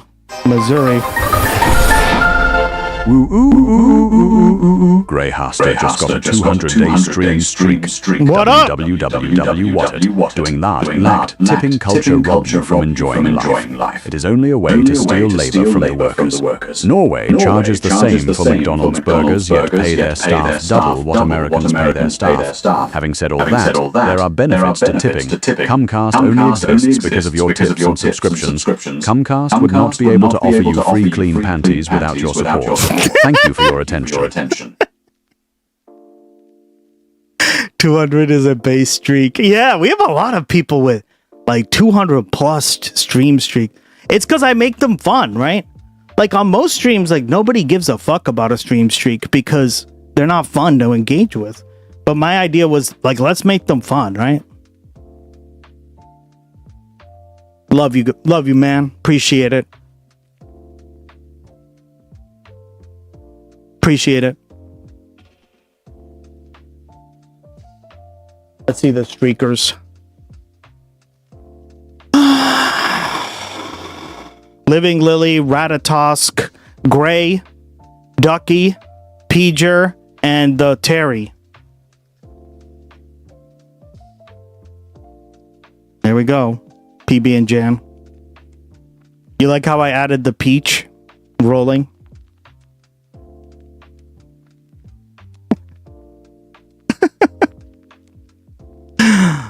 Why does he have a French cap on? Because reasons. Aren't the French always naked? Right? Alright, let's hear. Let's hear this fucking cringe. God, I hate these kind of people. Jesus. Respectfully, if you think that tipping shouldn't be a thing, you're an idiot. And the next time that you think about going out to eat, why don't you just go ahead and cook? Clean your dishes. Cook your food. Serve yourself. Why must every day involve a fight with an American? For real. Respectfully, most other nations in the developed world have worked out a way of paying their staff decently and still having lower dining out costs for the consumer than the United States. It is applied only here because greed has become so normalized to you. The national minimum tipping wage in the United States is $2.13, which amounts to £1.61 here in the UK. Here in the UK still, there is no such thing as a tipping wage. We have a minimum wage, and that is £12.71, or $16.84, for those 21 and above. Is that high? No. But it's enough that people can just about survive. We pay our staff as minimum 8 times more in restaurants than you guys do, and our guys and girls still get tips on top of that if someone tips. But now let's look at food prices, because it's that specific argument in the video that I disagree with fundamentally. The stream. Simply Kiki666 just resubbed for free at tier 1 for a total 4 months. They have been subbed for 4 months. Hi, guys. Thank you. Thank you, Kiki. What up? Good to see you again, my girl. How you been? How's Singapore? Been working and twerking? Long time no see. Yeah, how you been? Long time no see on the stream. Love it. Gustaleros, say hello. How's everything been, Kiki?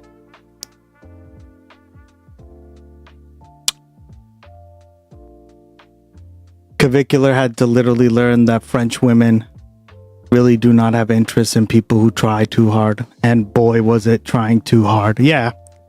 He's like, why aren't people giving me a,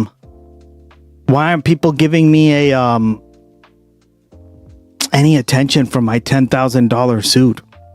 Check out the new emotes. Yeah, Ducky, look. Ducky's showing you the new emotes.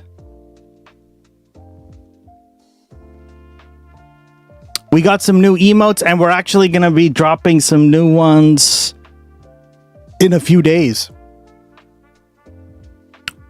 So we're growing the emotes on this stream. What up? I'm grieving. Oh, no. Yep. Adorable, right, Kiki? No, my friend committed suicide last week. Oh, no. I'm so sorry. Was he really stressed out because of work? Oh my God. I'm so sorry about that girl.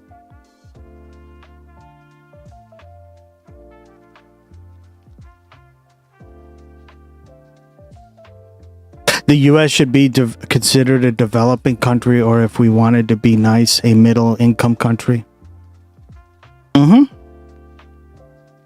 I think we were. Like, it's just like the range, the standard of living is so random depending on what part of the country you live in. Are we Gustaleros? Like, I like it. It's better than the Gust Hive, I guess. The Gust Hive.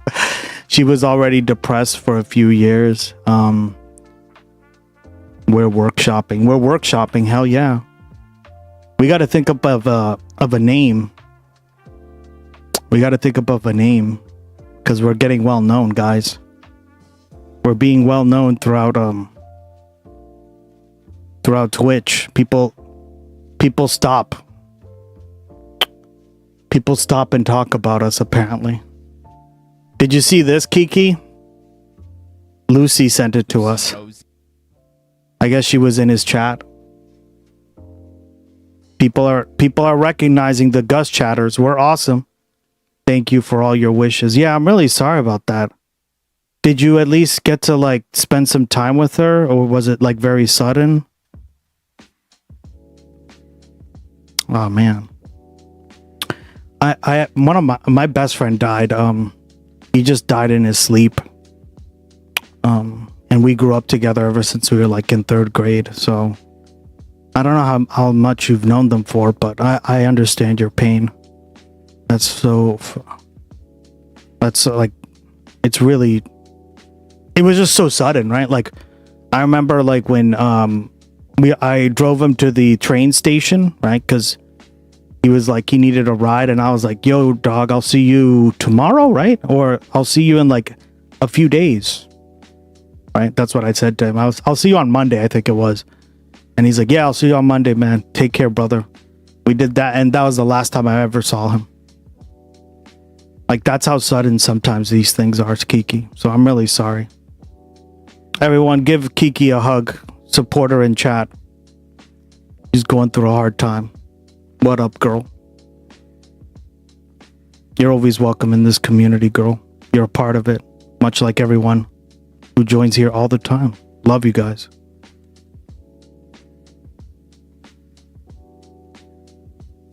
Love you.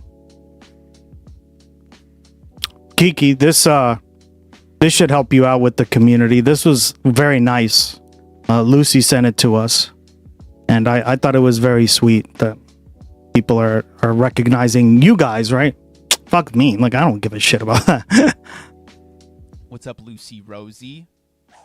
Dude, I love all of the Gus chatters are so awesome.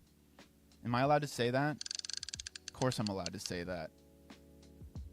They're all awesome. Factual. Proven. What's up, Lou? And you're a Gus chatter. So you're awesome. Yeah. Did you hear that, Splendinavia? You're also a Gus chatter. People know just because you're using our emotes. I told you guys. The minute they see the gloggy on any of these fucking things, they just immediately go like, you're a Gus chatter. I love it, guys. Right? I fucking love it. Oh, hell yeah, Splendinavia. There you go, PB and Jan. What's up, Lucy Rosie? Dude, I love all of the Gus chatters. Guys, this is more of a compliment. Like the fact that other people are recognizing you, just like it warms my heart, guys. Like it really does. Like I love that. So awesome. Am I allowed to say that? Of course I'm allowed to say that. They're all awesome. You guys are awesome. And I say this all the time, right? In chat to you guys, Simply Kiki, everybody, right? PB and Jan, Splendinavia, Josephus, Living Lily, Lucy, of course, because you're the one who clipped this shit. What's up, Lou? Oh, man. So great. All right. Back to it.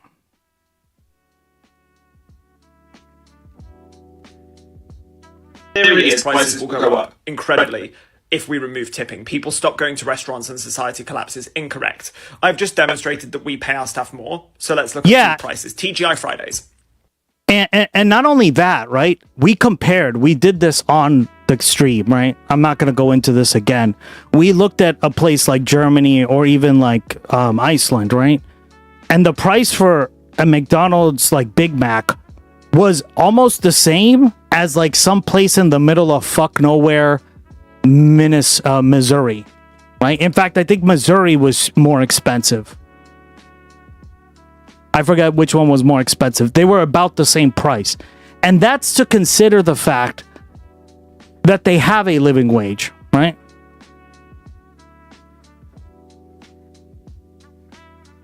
It's bullshit, guys. Don't fall for this crap, right? This is right-wing propaganda. And the right wing is really good at this shit, right? We've been indoctrinated by this crap for like literally our entire lives, right? Was in JFK's chat for a while. I think he was a little exhausted by me, not gonna lie. Nah. He loves you, man. Because you're a Gus chatter. Clearly, like he wouldn't say that if he didn't recognize the people that were chatting in our stream as well, right? Like, and he's rated us a few times, so you're definitely not exhausted. That is a brand that exists in the United States. It is a brand that exists here in the UK as well. An average main in the United States before tipping, converted to pounds, costs 12 to 18 pounds. In the UK, it costs 14 to 19 pounds. Yep. This is the same for other places such as Hard Rock Cafe. I have looked into many chains that we share before making this video, and I've come to the same conclusion at every single one of them. The prices are not that drastically different. So now let's add in tips. If I paid £18 equivalent for a burger at TGI Fridays in the United States, I would be expected to tip. That tip would be 15-20%.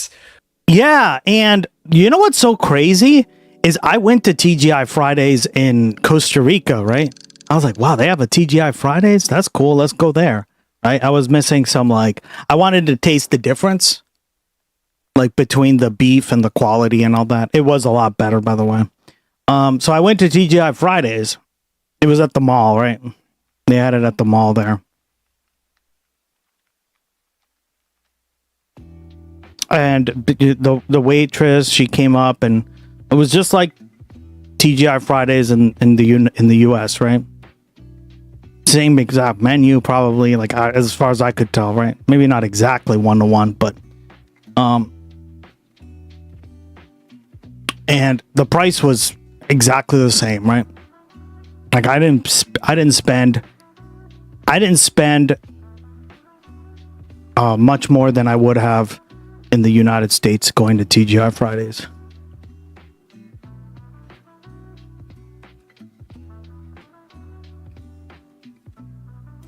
Right, and they have it built into the tip, right?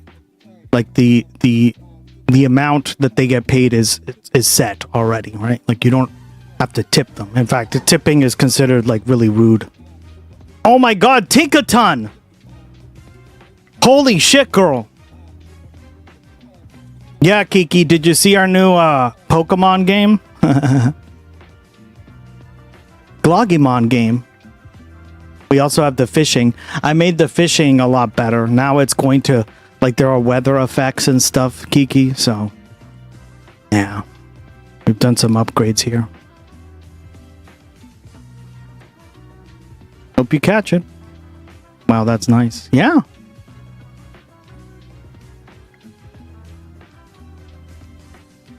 I know you really like talking about India too. We were just talking about India.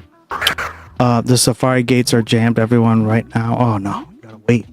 Finally, the cooldown's working. I was so sick and tired of having that not fucking work, guys. It's a struggle. Streaming is a lot of work. Which would take my order to over £20, which is more than what I would pay here. Yeah. And my server isn't relying on me personally for that lifeline. Tipping culture in the United States exists to permit poverty and pass the responsibility of that poverty onto the consumer at the restaurant, not the business itself. Exactly. Yeah, it's another way of just saying what I just said, right? I've said this for years, and people just are like, wait, what? What do you mean? This is exactly what it is. It's 100% true. God, I'm so sick of this shit. Find rather vulgar overseas. God! I do tip whenever I'm in the United States because I know I have to if I want the person serving my food to have an okay quality of life, and I do want that. But I've got to tell you, there is nothing quite so off-putting as being out for a lovely meal and suddenly having the moral realization that you are the person that is stood between your server and poverty because the restaurant of your choice and their employer does not pay their staff. It's fucking blue! It's fucking blue, dude! It's fucking blue! Cacnea. Oh God. I remember when I played what was it, Alpha Sapphire and Omega Ruby, right? I think I played Alpha Sapphire. Every time you'd go out into the desert, there'd be a sandstorm and I'd run into a fucking cacnea. So this is exactly how it's like.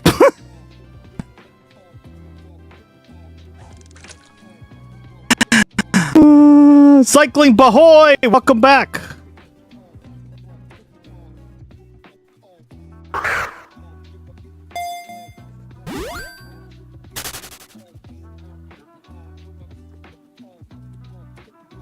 How you doing, buddy?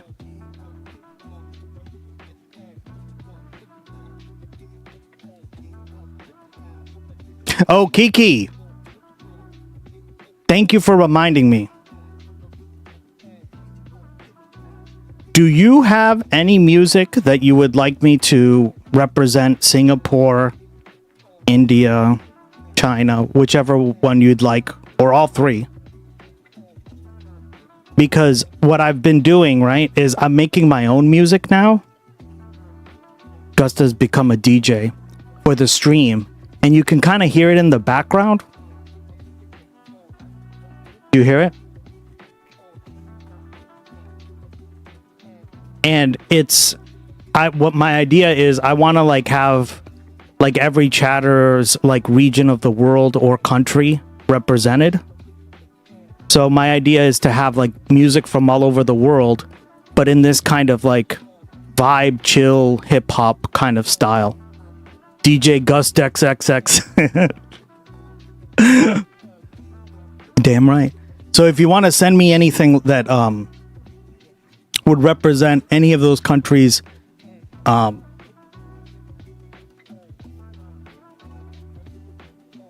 could definitely try to make music for it. Sample it, that's nice. But I can't think of anything right now. All right. Anything you like or anything, right? It doesn't have to be from Singapore, but maybe like more contemporary Singaporean music or DJs, right? Correctly. That is the bottom line. While that system is in place, we should absolutely tip. However, we should be advocating for the removal of that system. That is the bottom line. Food prices do not skyrocket if you pay your staff well. We've demonstrated that, but profits do fall. And that, my dear, is why restaurants in the USA don't pay their staff. Fat, lazy cats at the top. Nothing to do with anything else. They couldn't raise their prices too much. They simply couldn't. People wouldn't eat there. If they raised their prices crazily, people would stop going. A lot of restaurants, chain restaurants especially, in the United States exist. Gus, you want some silly Badoots music from the Philippines? Sure. Send it over. I'll do anything. I'll try to do anything, right? I want as many different parts of the world represented. You. Ameridu. You.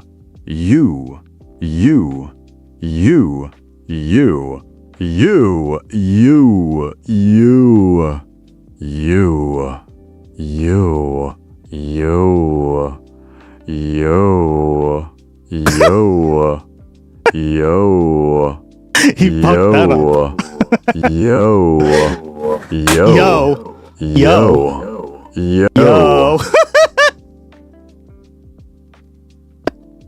Clip it. Someone clip it. Yo. Superman that hoe, for real. Oh my god, dude. Yeah, same. It's pretty... I love it. For people who are not necessarily six-figure plus earners. Exactly. They couldn't raise their prices. But they get away with what they get away with because of this tipping culture thing. Yeah, because it's a cultural thing, right? Otherwise, nobody would put up with this garbage. Which just... Which is why I'm like, fuck this shit. I refuse to partake in... What up, October? How you doing, girl? How you been?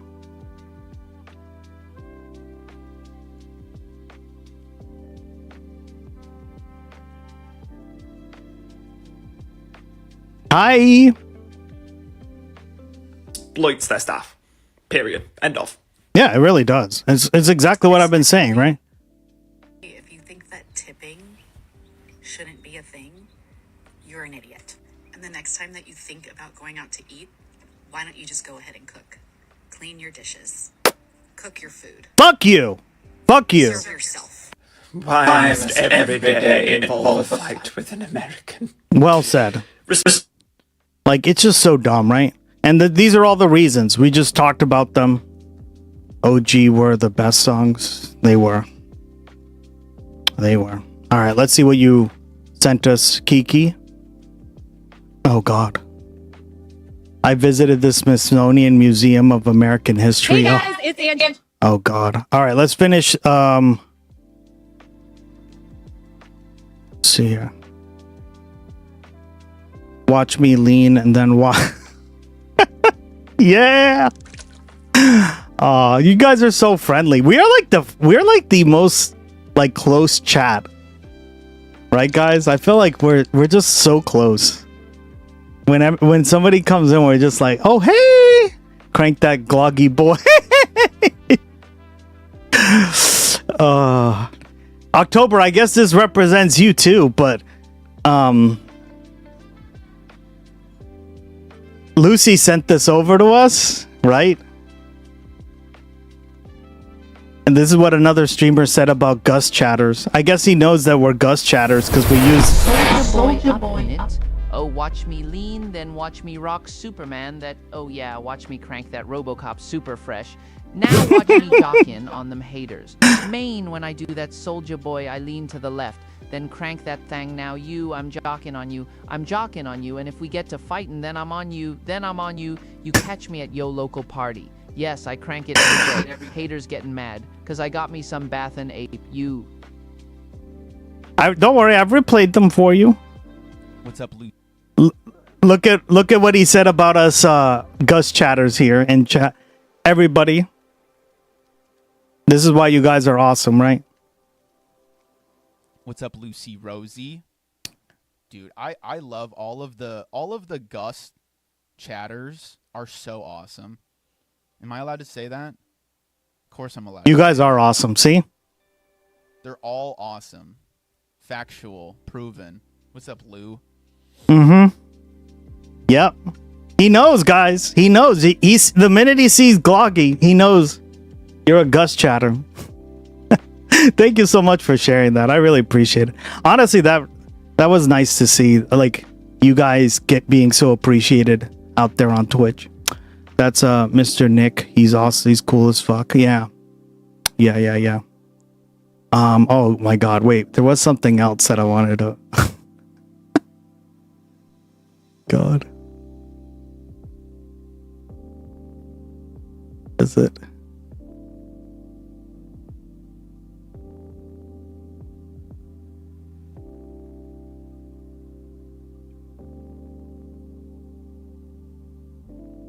Yeah, this one.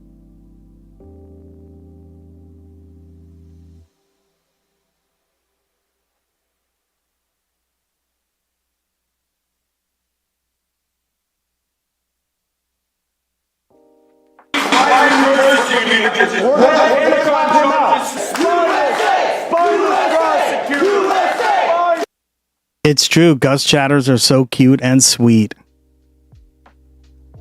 I was just like, wow, you guys are. I love it. I love it. The reason I wanted to clap him out to USA is because he doesn't hate me. He doesn't hate AG. He don't even hate you. You know what he hates? He hates America. He hates the idea of what America was always supposed to be. Of the people, by the people, and for the people. Where it should not matter the color of your skin, should not matter how you pray, should not matter who you love, that you can be fully and 100% America. He hates that America. He wants America to be small. He wants America to be like him. He wants America to be hateful.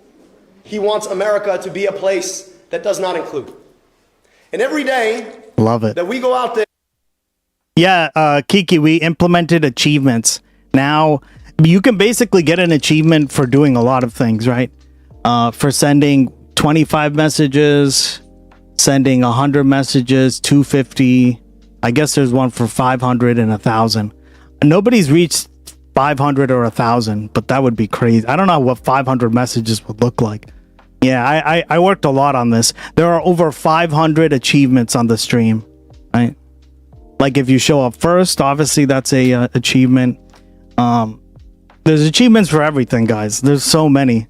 We better yap. And we knock on. Somebody reached Blue Room, right? October reached 250 the other day, and so did Josephus. So I want. Let's go to the moon, chat. Let's go to the fucking moon. Bluey, damn right. Doors, we make an argument about what America actually is. And no, you can't spam commands. It doesn't count.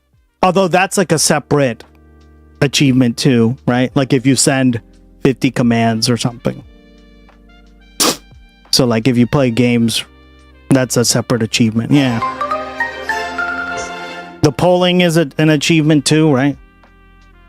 Yeah. An America that is bigger than his hate. An America that is bigger than the small-mindedness that he brings to this. An America that has a bigger That poll's from the other stuff we were just watching. Heart than the one that he has. An America that is bigger than a Donald Trump who thinks that some people don't get to belong here because of their color of their skin. An America that is bigger than the idea that we all can come together and pray how we choose or not pray at all. Mm-hmm. An America is bigger than Mike Rogers and the corporate corruption that they all take to run these campaigns to pick our pocket. The America they believe in is one where a few people who look a particular way get to siphon off your money to make billions. That's the America they want. That's the America he represents. That's the America he's so mad he didn't get. And as much as that's an ugly display. Yeah, we got 2 new emotes October. Gloggy Gun, he looks pissed. Kiki, we got 2 new emotes as well. Here, I'll show them to you. I'm actually really proud of this one. And the copy one, yeah.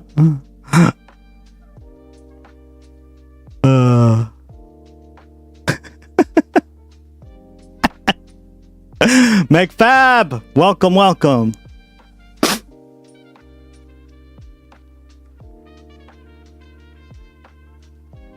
Viewer discretion is advised. New follower to the commune.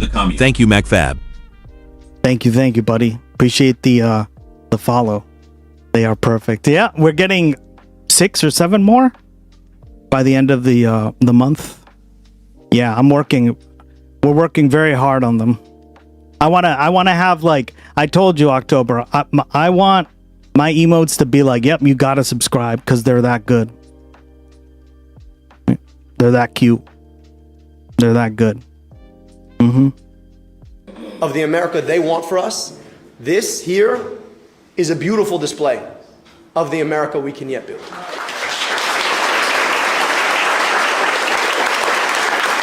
No, you. Love it. Thank you, Ducky, for that one. All right. Let's finish this one up because this is a brand new interview with her. So she's doing a lot of the stuff that we were just talking about, right? But yeah, that's like the one thing I will critique is that I'm not much of a fan of the minimum wage. I'm more of a fan of the living wage. Yeah. We'll finish this one up. We are in Washington, D.C. at the Smithsonian National Museum of American History. So this museum was founded in 1955 when they were given $36 million by Congress and have been meeting with Congress ever since. They now receive about $1.08 billion just in the fiscal year of 250. 250. Isn't that how they say it in down south? 250. I feel like, October, are you from down south? Because you got like a southern twang.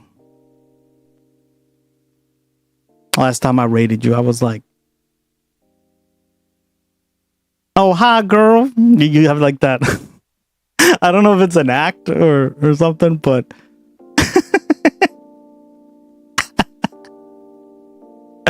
yes, I was raised down south, but I have a chud voice too. Oh, is that your chud voice, girl? So my southern twang comes out. Okay, gotcha. Okay, yeah, I wasn't sure. Like, I couldn't tell if it was like you just doing a voice, because I do that too, right? I make a lot of like voices on the stream for that reason. When I do that, the Boston thing, right? You saw that with the, like, look at that fucking fish, kid. Look at that fucking fish. It's a fucking tuner. Remember we watched that? People ask me hours later what happened to your accent. Yeah, exactly. You're just, that's what I figured. I was like, maybe she's not even from the South. Maybe she just like is good at picking that shit up. I mean, here's the thing. I was raised in the North, right? In Boston. But like if I talk to a lot of people from Boston who have like a very thick accent, I'll start saying words like that all the time. I'll be like, you fucking kid. Or this fucking kid. Or, you know, park the car in the Harvard yard, right? 2026. This is a 750,000 square foot building. On the document that was released by the White House, they said that they should put a warning that you will leave this place extremely indoctrinated because this place has... Oh yeah, we gotta cover this. Okay. Thank you, Kiki. Thank you for this. This is fucked. We'll get back to the interview, but this is crazy. So much hatred and despise. What the fuck? This just pisses me the fuck off now. Oh, hell no! For American history and our founding fathers, and is pushing this anti-white agenda. Mass action toolkit that your organization has been promoting references. Oh, hell no!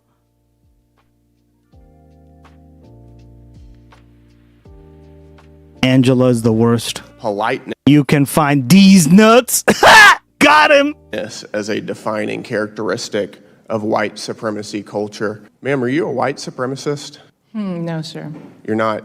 I'm not exactly familiar with that passage of the Mass Action Toolkit, which is not I can show you the one that we passage. It's right developed. here. All types of insanity, and they're even saying that Mickey Mouse is racist. So Mickey Mouse is rooted in racism. Is that your No, testimony? sir, it's rooted in minstrelly. Minstrelsy. You don't think that blackface minstrelsy is racist? We have arrived at the entertainment exhibit here at the Smithsonian American History Museum, and here they have what looks like an original drawing of Mickey Mouse. So let's go ahead and read it because we all saw the insane clip, and actually let's read what it says right here. So we're going to go inside and see what is happening at this place. So it was actually exposed that they had partnered with the SPLC, who recently was caught funneling around $3 million to extremist groups like the KKK and these racist demonstrations that made it seem like there was an issue so that the SPLC could justify their existence. So very interesting that they're partnered with them. The Southern We were talking about you, Gus, on USA. Oh, yeah, you guys told me about them. Or he. You said he uses all pronouns. I guess Mickey Mouse is one of the blind spots. Angela always sounds like a third grader reading from class. Is that her name? Angela? Angela Rose? I don't know who this creator is, guys. Poverty Law Center themselves advertise to raise money to dismantle violent extremist groups for a period of at least a decade. They use their donor network to raise money. It's true. Yeah. Oh, you were there, October? Purportedly dismantle violent extremist. USA Hole is super based. We watch her on Rhizome all the time. Oh, really? Group. The SPLC, We watched this the yesterday. Southern Poverty Law Center, used the money they Rhizome loves to watch her, and it's so painful. Oh, God. raised from their donor network to actually Quiet Piggy, the most used quote at the pay the leadership of these very groups. Would you guys make sure that you are subscribed, please, as we check around? There's a few more minutes until they open. I have not seen this creator. Like, this is brand new shit to me, guys, so kind of curious, but not surprised that racism is behind this situation. Gloggy gun, yeah.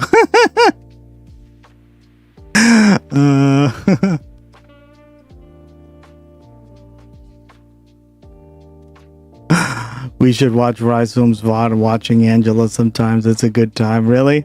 Okay. And actually, Yeah. it looks pretty busy. Thousands and thousands of people, foreigners and Americans, A react come to here a to react learn about our within a history. react. And above all, today we are going to test It's like Inception, 3 reacts. our knowledge of history so that we cannot be indoctrinated by the woke insanity that's being pushed by one of the biggest organizations in the How American am I, you know? United States. One of the things that they pointed out in this document is that on the sidewalks, 75% of the publicity is for foreign nations, and there's not American flags. Instead, there are little squiggly lines. Apparently, this place prioritizes illegals and trying to get them citizenship and pushing woke ideologies in high schools, etc. And also, they prioritize hiring and creating programs for people who are a part. Oh, so she's a conservative. Oh, no. Avada Kedavra.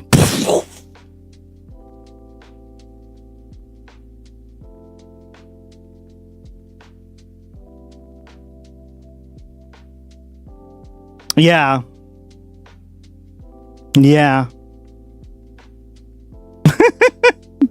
That. October, yeah.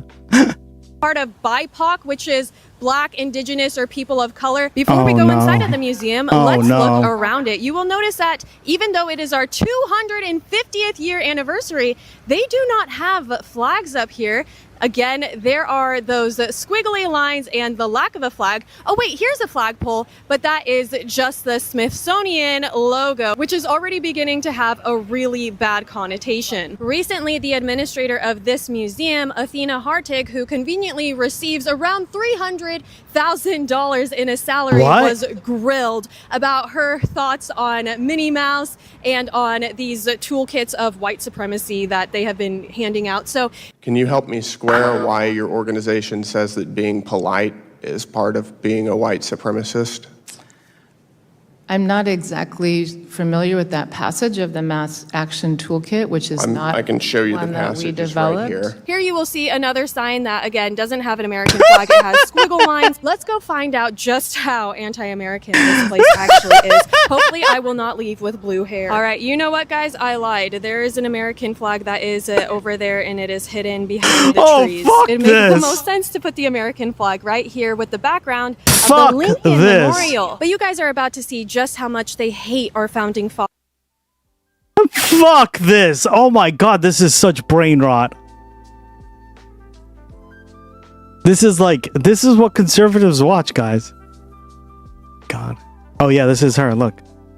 In Latin America, for example, or in South Africa, it's very common that people have maybe like more darker people who work in their houses, and like I don't know why, they just happen to be black. I don't know why. Black sometimes. I don't know why they just happen to be black sometimes. Oh my god. Because they're dealing with the same fucking problems that we're dealing with, right? I've talked a lot about this as someone who studied political science and international relations, especially in Latin America, right? Latin America, the reason you see the diversity in Latin America, right? I mean, Lucy, you know about this too, girl, right? Generally speaking, you see this almost throughout Latin America, right? The darker the skin color, the poorer the person. The lighter skin colors, or people who are white, basically, the richer the person tends to be, or more upper middle class, right? It's really no different than all these other places. So like, she doesn't understand that. Guys, this is literally like a part of the Spanish casta system, right? We've talked about that on the stream too. Like how every depending on what kind of mixed race person you were categorized based on the caste system, right? They called it the caste. Exactly. Yeah, so like there were the Peninsulares, who were the Europeans from Europe. Like you had to be from Europe. They were at the very top.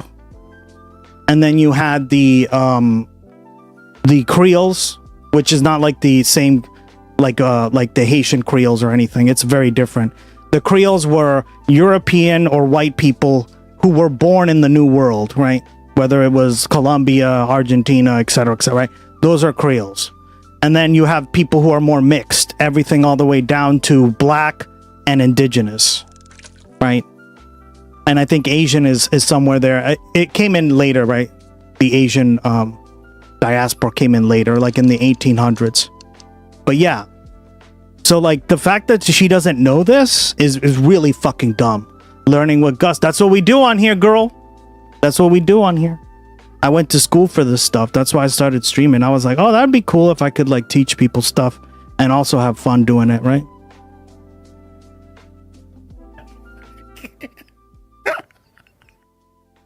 Wow. Jeez. It's because literally it's the same system, right? It's just like the caste system that Spain set up in Latin America and Portugal, right? Because Portugal did it too. Was just it what I just described, right? So that's why she's like, why is that? Huh, I wonder why. I wonder why that darker skinned people worked in the in their houses, huh? Oh my god. That's hilarious.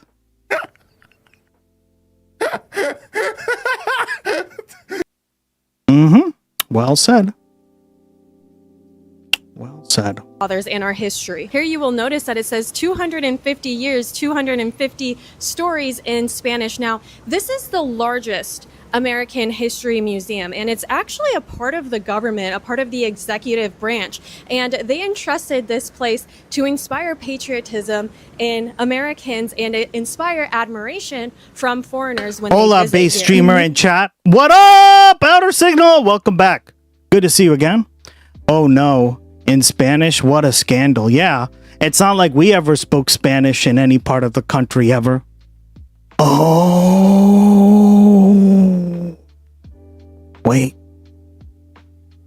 like 10 of our states are in Spanish, and like there are literally thousands of cities named by Spanish like speak, right? Like it's so fucking stupid, right?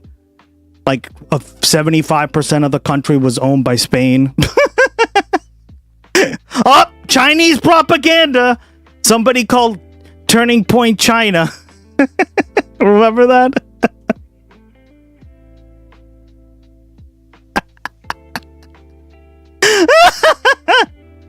Oh my god, I fucking hate this. Immediately upon entry, I almost fell over Turning from the Point Marxist China. propaganda. You will notice that the first thing you see is a claim that it was difficult for Asian Americans because everybody was racist to them during the Chinese virus, I guess, and they're all I guess? What are you talking about, girl? This is why I wanted to watch this, because I knew this was gonna be like, of course, yeah, literally. Our president, guys, our president said at the time, meaning Trump. The fact I even have to say that is crazy. He said, he called it the China virus. What are you talking about, girl? You see how dismissive these people are about like racism and anything like that? He literally called it the China virus. The Kung Flu. Remember that? He called it Kung Flu. That was not a compliment. Mm-hmm.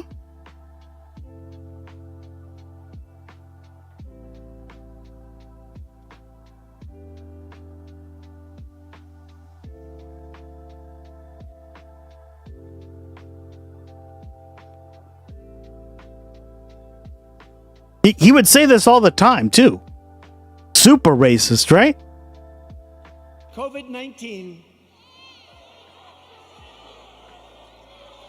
That name gets further and further away from China as opposed to calling it the Chinese virus. See?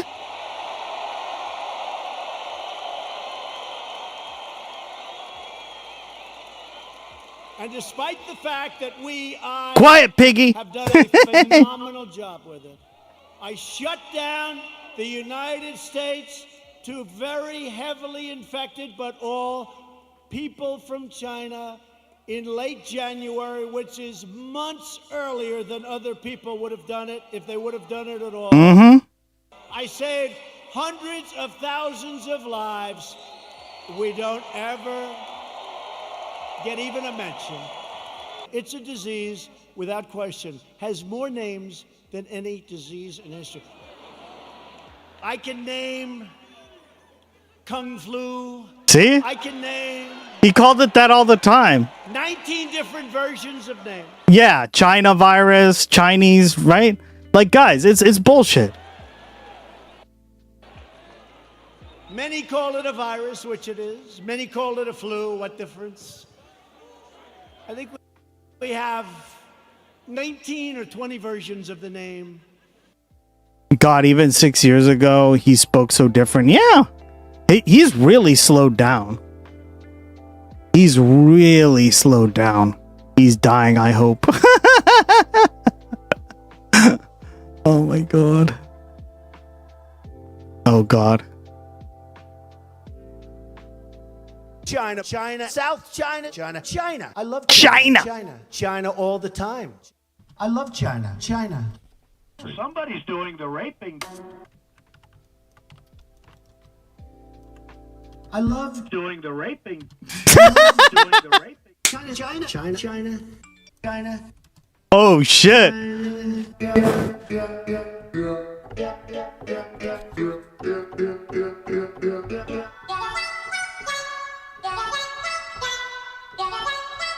He's making some music with this shit.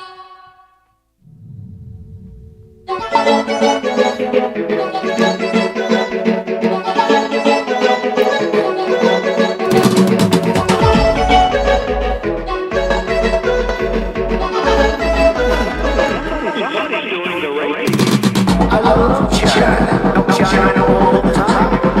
I love China. China all the time. I love China. China all the time.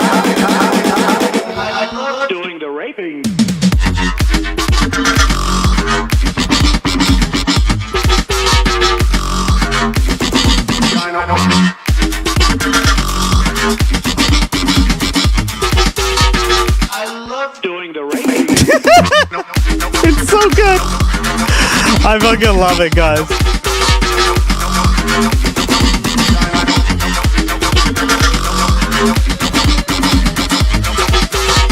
I love doing the raping. Dumps. They call them dumps. Big, massive dumps. Dumps. I love it. Damn. This is what I'm going to be doing in a day or two. Making mad music. All this music that you hear in the background, guys, I've made for the stream.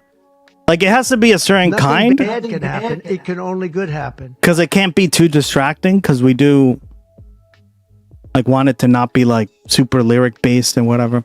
I have a China live streamer friend in China TikTok who got banned for his live stream for the day because he drew Trump. Oh my god. What the fuck? I love that emote. Great emote. What is the emote? Oh, like, hold on. Oh, wave?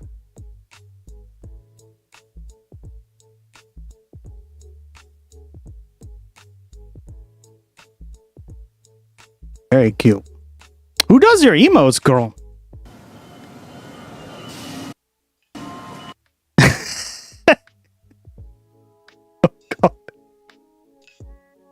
Remember when we watched this? Why did this show up again?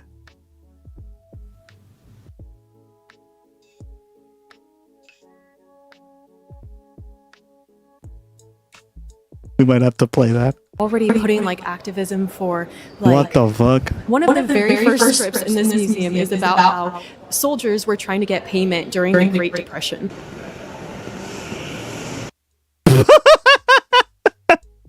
Why would anyone need payment during the Great Depression? Oh my god, these conservatives, guys, they literally don't know the first thing about anything, apparently. Didn't know what Gus was a music producer badass. Yeah, well, unfortunately, the copyright system has made me into one. I've had to learn how to do it. I've been working on different tracks for you guys.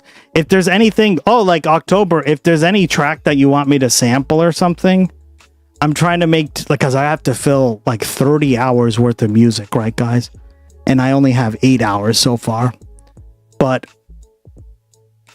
I'm trying to make like a track for everybody, like every part of the world, or like where you come from, or that represents you. So if you have any music you want me to like use that I can like kind of sample and then put into the track, it's gonna be basically instrumental hip hop like this, but mixed with whatever it is you guys want me to mix it in with, right? So like we have one from like for Lucy, right? We have one for Argentina, because she's from there, right? We have one from Bolivia. We have one for It's Bro GG is also from Argentina, right? We have one from Scotland, right? With the Scottish bagpipes. That one turned out really good. We have a German death metal mixed with hip hop. So whatever like style of music you like, or like any song you like, make sure you post it in the Discord, and then I will like sample it and work on that in a few days, because I'm working on some more music for the stream. But it's all gonna be like more chill, right? Yeah, do it. I mean, that way you get. Speaking of which, speaking of Argentina, I was so glad that Spain won. Everyone wanted Argentina to lose. Oh my god, Kiki. Everyone wanted Argentina to lose on Twitch. It was hilarious, right? I wore my Spain colors to support Spain that day. Literally, right? This is the very first artifact out of the 3 million Oh God. displayed artifacts in the museum, and the squiggly line theme continues on. And basically, I'm already beginning to see the theme that what this museum is all about is activism, whether it's for climate change or racist things. So they talk about the first wedding, and conveniently they have a man and a woman because that was the first couple, the first cake topper. But then they also have these 2 boys together that look like they're part of the wedding, but it also looks like they're getting married because they're on top of a cake. To my right, you guys will notice a very gigantic monarch butterfly. Now, apparently this monarch butterfly has come to represent illegal immigrants, which this place prioritizes and works with high schools to try to teach people. I feel bad for her. Yeah, she was outnumbered. She got fucking swamped on the stream.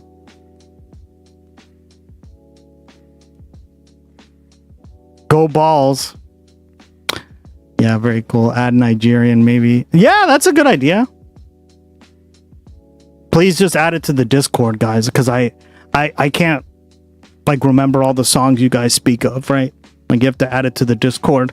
Either add it to the music channel or whatever, but the music section of the Discord, but just add it there and I'll sample it.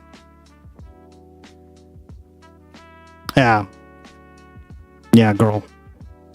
Or make them believe that they're entitled to citizenship. Think about the millions of dollars of funding that is going into these protests. They actually publish these protests and work with them as if they're so great. But I just wanted to point out that over here they're documenting the first queer Mexican and undocumented person. So we'll keep the monarch butterfly symbol in our minds as we go through this museum. Something tells me there's going to be a lot of them. Everybody knows that the communists have already infiltrated our unions, but here they are doing the whole organize, mobilize. Let's point out how this timeline doesn't make any sense. It goes from Reagan, who wants to make America great, then it goes into crop farmers who were protesting the increase of costs, and then we have people immigrating to the United States, and then it jumps into a Trump hat and some signs that say "Listen to me." So I'm not really sure if this isn't even chronological. Like that was insane mental gymnastics to make this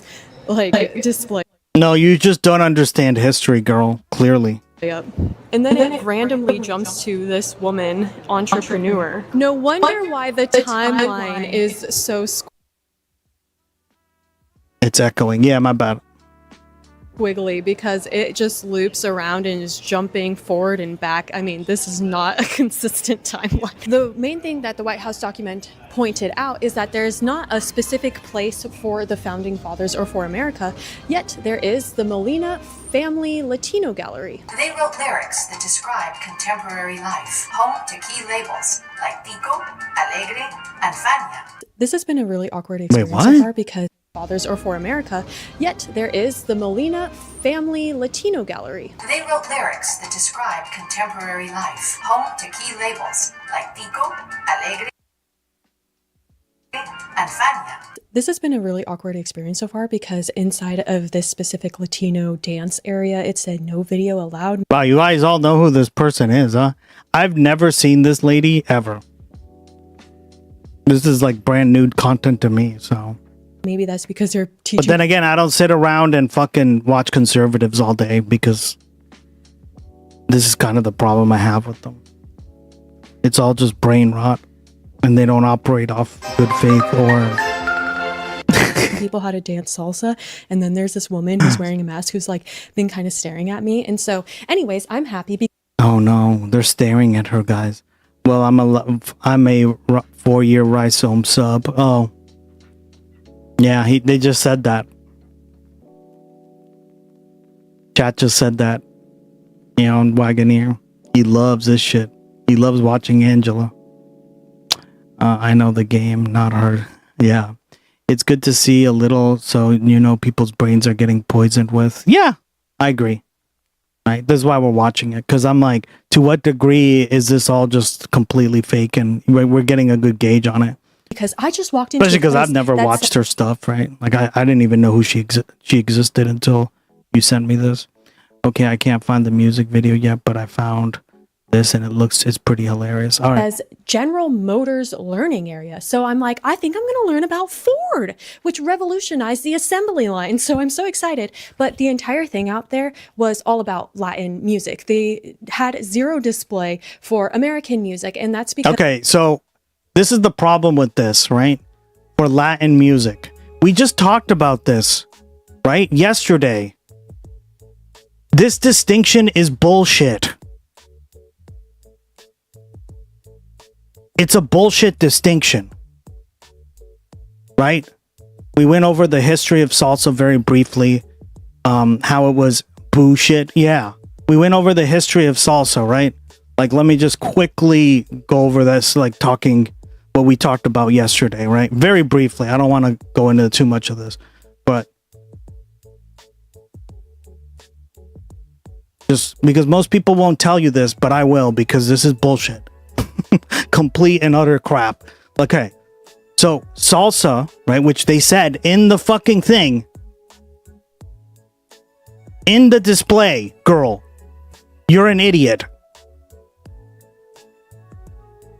In the display, they were talking about salsa music. That's why I went back and I read exactly what it said. Okay, salsa music comes, read this out loud with me, mainly from Puerto Rican, Cuban, Dominican communities in the United States, specifically in New York City. Okay, let's break this down. Puerto Rican people, by birth, are Americans. Puerto Rico is a part of the United States. We went over all this, right, yesterday. This is why I spent a lot of time on this. I'm glad we're watching this, because now you guys are educated on this and you can't fall for this stupid shit talking point. Okay. So Americans moved to New York and formed a new kind of music. That is just how America is, right? That would be like saying jazz or hip hop is not American because black people made it. Huh? Yeah, guys, like the US is a very diverse place. Not everyone speaks English as their primary or first language, okay? This is a fallacy, okay? So to her, right, and conservatives and a lot of people on the left, they don't understand this garbage, right? They don't understand that maybe not everyone in this country speaks the same language as they do, or speaks it on the regular like they do. Okay? So when Americans come to New York and make a new form of music, that is just American music. Simple. And here she is saying, well, why aren't they showing American music? They are showing American music! That's the whole point of the fucking thing! So, quickly, right? I'm just summing it up. For fuck's sake. Let's repeat what she just said. No, not like that. Right? They're talking about this exact thing. New York City. And salsa music. Look, became salsa's creative and commercial hub. Salsa music is American. It doesn't matter that it's not in English. Nobody gives a fuck what you think. It's still American music. This has been a really awkward experience so far because... So this is why, like, when you hear this, right, like, you may think it sounds correct on paper, but it doesn't. Because even on the facts, she's wrong. Right? And again, we went over into, like, the history of this shit and all this crap. Yes, on yesterday's stream, right? We read all that, so I'm just quickly going over it again. Inside of this specific Latino dance area, it said no video allowed. Maybe that's because they're teaching people how to dance salsa. And then there's this woman who's wearing a mask who's like been kind of staring at me. And so anyways, I'm happy because I just walked into a place that says General Motors learning area. So I'm like, I think I'm going to learn about Ford, which revolutionized the assembly line. So I'm so excited. But the entire thing out there was all about Latin music. They had... Yes, because it's an important part of American culture, whether you like it or not. Zero display for American music, and that's because the administrators of this You see what museum I'm saying? want Wow. American history to be about all of the Americas, which is so ridiculous because this is supposed to be about U.S. American history, United States of American history, but instead they have like No, but she's wrong because salsa is U.S. American history. God damn it. Cuban, Mexican, just No, you're wrong. like El Salvador, like whatever types of music and dances out there and displays of their instruments. And so I'm like, okay, is this something American in here? And no, it doesn't. Like the first thing I see is the word Latino in front of me. So I thought I was going to learn about Ford. Another thing that the White House document pointed out is that they'll have pictures of George Washington, but then they don't have any information about him. So here it says biographies, but then it's just like random people that nobody's ever heard of or like that didn't do anything besides maybe show up to a protest one time or, I don't know, have a 90s video of salsa. So I don't know why this is called the General Motors Learning Center. I think this is the first American flag that I've seen in here and it's pretty skewed. I'm also being recorded on no beverages in this room. Okay. Yeah, so I didn't see anything about line dancing or country music or the blues or anything that was a big part of our history. I actually know this lady. I've seen her before. That's so funny. It's silly that on the wall it says from fresh to processed. Okay, so they showed some old cooking show of a lady that's familiar to me. Then they talk about America's food being super processed, but then they're like, the migrants table, Mexican food. You know what? America has a mix of all the best foods from around the world. Seriously, this could have been the one place where they displayed different countries' flags and everything and like fresh meats. And we have some of the best food too. Like we've innovated other countries' foods really well. This could have been an incredible opportunity to talk Oh my about God. the amazing Like just, it's all just propaganda, right? None of this makes any sense. What? Is salsa an American thing? That's why it's at the Smithsonian. Like she just doesn't understand that it's an American thing, whether she likes it or not.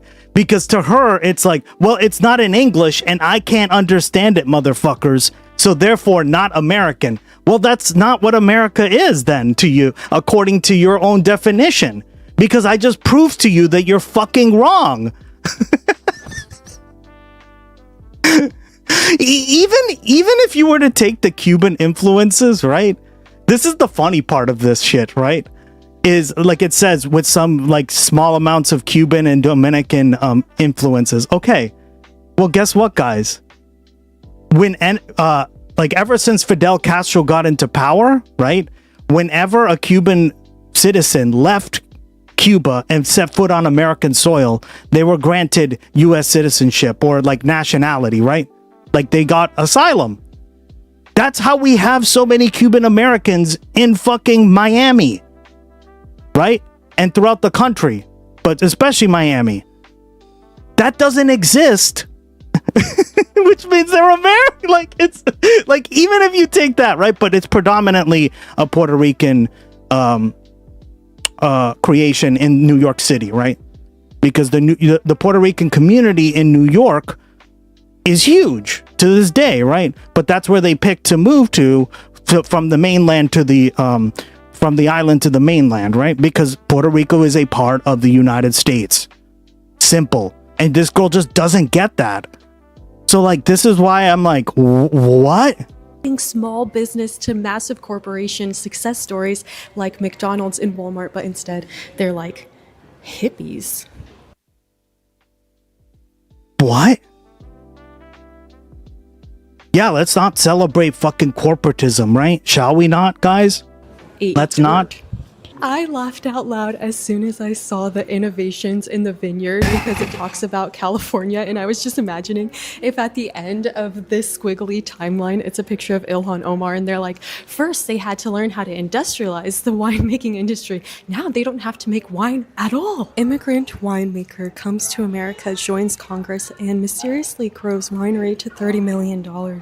That's coming of age. This is like the first biography I've seen of a white man in here who started a small brewery and I guess grew it. But you'll see that there's not a lot of biographies. Wait. Hold on. I'm going to pause it and make it bigger because this is crazy. So this right here is the only recognition that McDonald's gets. So it's funny that they have a little bit of representation for like American culture, but then if you read the very first script, it says that a lot of our ways of cooking came from immigrants and activists. Imagine that. I didn't know that. It came from activists. I think that's wrong. They should correct that. Spell check. Maybe they paid like $5 to some guy in Pakistan to write these scripts. So here we can pretend like we're standing inside of a little kitchen. I guess when you get so diverse, you cannot trust people to go in places and not touch the items. But after this, I saw an exhibit that says that General Ford exhibit. And so we're going to see what's in there. Maybe they actually have something that can, you know, really make us feel patriotic about America. Okay, guys, this is really pretty. This is an English tea set. Looks nice. And over here, they're talking about the tobacco trade. The White House document exposes that this museum is emphasizing the slave part of America's history instead of the fact that we were the country that abolished slavery, and that there's no mention of the fact that it was inherited by Great Britain and other countries that traded slaves. So now they're talking about how slaves were traded for money or for tobacco. So there's more emphasis on other cultures, like you guys saw, Latin cultures or African cultures. There's actually a whole African museum outside of this one. And so you guys can see here a clear depiction of how white people bad. So you have the white people on the top just enjoying life, and then you have people like curled into balls and suffering. So they show some shackles. Honestly, it's a little bit embarrassing. There's like foreigners walking around. Train number 38, the Crescent Limited, now arriving. Extra fare, all North Carolina. So over here, it's talking about having servants, and there's a sign that says "Take Pride." I just find it interesting because in Latin America, for example, or in South Africa, it's very common that people have maybe like more darker people who work in their houses, and like I don't know why, they just happen to be black sometimes, or they just happen to be like from the mountains, and then they go into the cities and then they work as maids. And that's a great opportunity because then they have housing and food instead of having to, you know, work another job. Like if they only have like household type skills, it's a good opportunity for them. And in fact, in the I don't know why. Oh my god, we just watched this part, guys. What the fuck? What the fuck? Work as maids, and that's a great opportunity because then they have to in Latin America, for example. Or in Latin America, for example. Thank you for prepping me. I would have literally flipped my shit on this. I don't know why. By the way, I saw this all the time in Costa Rica, by the way.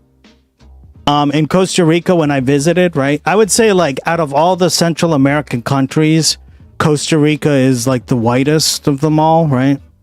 You kind of can tell like the difference between like a native Costa Rican versus like an immigrant. And it's almost always true what you just said there, right? But the fact that you don't fucking know why, that's ridiculous, right? And why I explained it, because yeah, thank you so much, Grove. You prepped me for this fucking brain rot, all right? in South Africa. Jesus, South Africa. Yeah, why? Why in South Africa are all the white people, right? Out of all places, by the way. South Africa is the most extreme version of this. It's very common that people have... What? Thanks, Rhizome. Yeah. I wonder why South Africa. It's not like they had an apartheid or anything. Be like more darker people who work in their houses and like...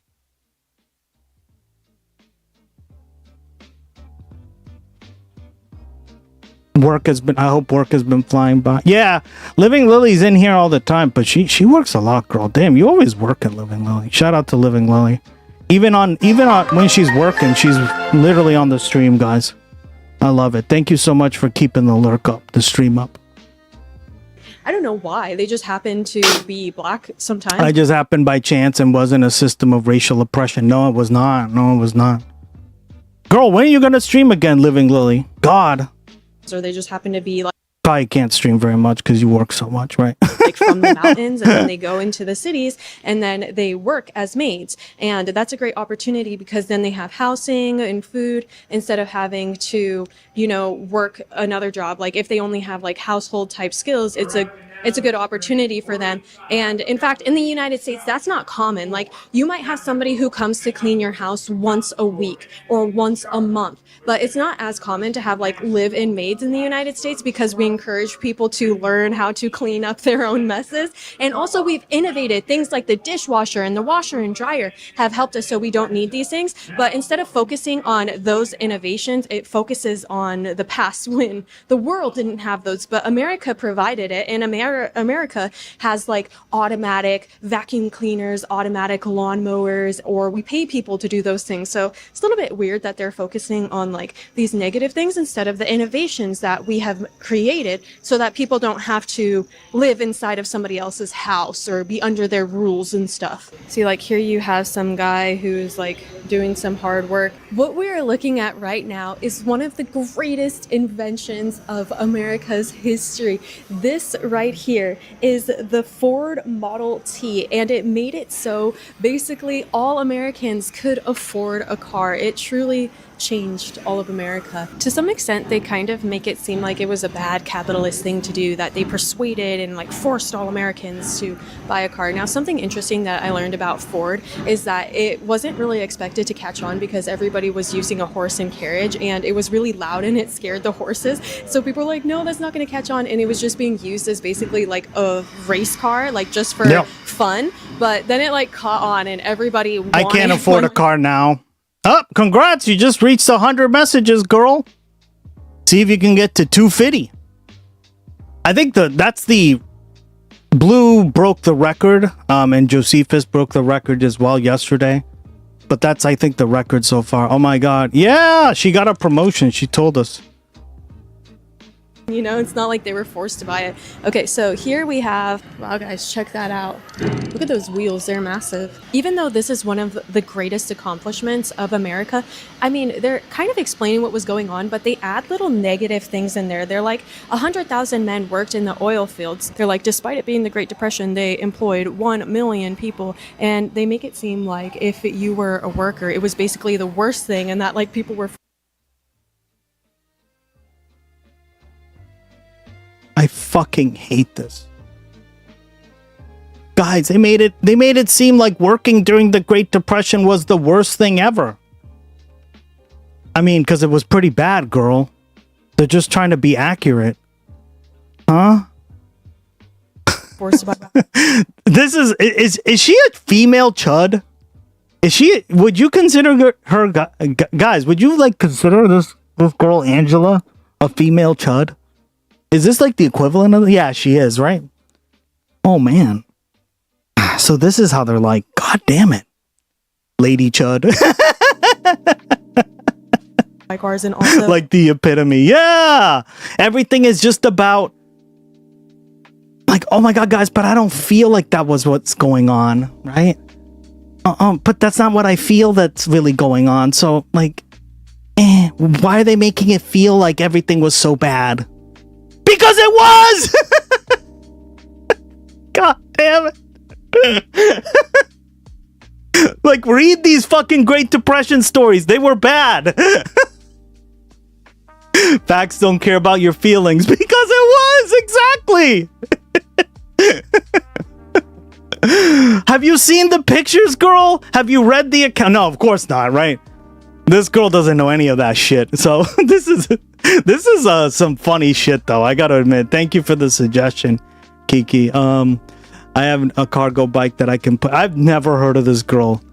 I can put $400 worth of groceries in that thing, but I'd rather ride around everywhere. My kids fit in it too. Yeah, bicycling and shit. And I remember my German girlfriend, right? The one I dated in like the very beginning, like freshman year of college. She said that she just like drove her bike in Germany everywhere, like to the grocery store and stuff. Like the bike culture in German, like, and she lived out in the middle of nowhere too, like way outside of the outer limits of Cologne, the city of Cologne, right? And I was like, you don't have a car? And to me, this was like brand new to me, right? She's like, oh no, I just bike everywhere or walk. And I'm like, but that's so far. Yeah, but who cares? Like I just walked to the, and to me it was just like mind blown, right? But like, yeah, that's how it is, guys. But October, you can't even afford a car. Neither can I technically anymore. I guess I can. I don't know. Boston's pretty walkable. So like, to me, I just don't like paying the insurance and all that crap. It's gotten so expensive. I'd argue she might even be just as dumb or being paid to act like this type. Yeah, it might be paid. Yeah. Strategy member. Lady Chud. Well said. That it like forced the world to adapt by having to get gas stations and all these other things. People had to cope with these changes instead of embracing them. Over here they have some cool cars and trucks on display, which are really nice. It's weird, I just noticed that after looking at that whole Ford section, now they're talking about like the development of the roads and other things. I didn't see a picture or a biography on Henry Ford. Or the fact that he lived on a farm and wanted to be able to improve the things that they did, like, because he didn't want to work on the farm. It was like too much work. So like he created a car. Like why didn't they put that part? I mean, this guy gets a statue. Who was that guy? What did he do to like innovate? I'm going back to see if there's a picture of Henry Ford because that blows my mind. Are you kidding me? There's nothing about Henry Ford here. Oh my gosh. Is that him? No, those are the workers. Oh my gosh, the workers. What about Henry Ford? The one who took the risk. That's this whole Marxist idea that this entire museum pushes, that it wasn't Henry Ford who invented this thing and made the impossible possible. No, it was the workers who were so sad because they hated their job and had to quit like every day. Like, what's wrong with these people? Like, as if people don't have free will. Nothing about Henry. I'm disgraced. All right, guys, now we're on a really cool old train. Look at this. Man, the seats were cushiony back then. I think people used to dress up and stuff for travel. I can imagine sitting here in a dress. Middle and working class white residents fled to the suburbs, and Chicago's leaders worried that white flight, worsening traffic, and growing ring of slums threatened the future of the loop.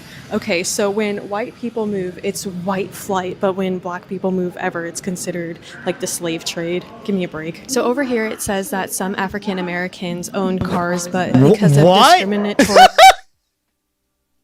What?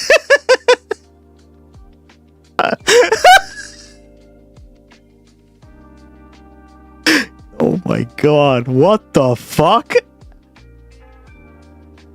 This has got to be satire. This has got to be, like, guys, this is so brain dead. This has got to be fucking satire. No, of course it's not. White flight, worsening traffic, and growing ring of slums threatened the future of the loop. Okay, white flight. Like, do you not understand the concept of white flight? White flight, right? When you study it from a political science perspective, is very simple, guys. It's when white people, meaning people who live in the area and have the income and the middle class lifestyle, right, that contribute to the economy and all that good stuff, leave an area because black people or brown people move there. Right? What does that do to an area? It causes economic ruin. Because remember, guys, what did I just say about the Spanish caste system? It's not that different than here, right? Where white people control most of the wealth in the country, right?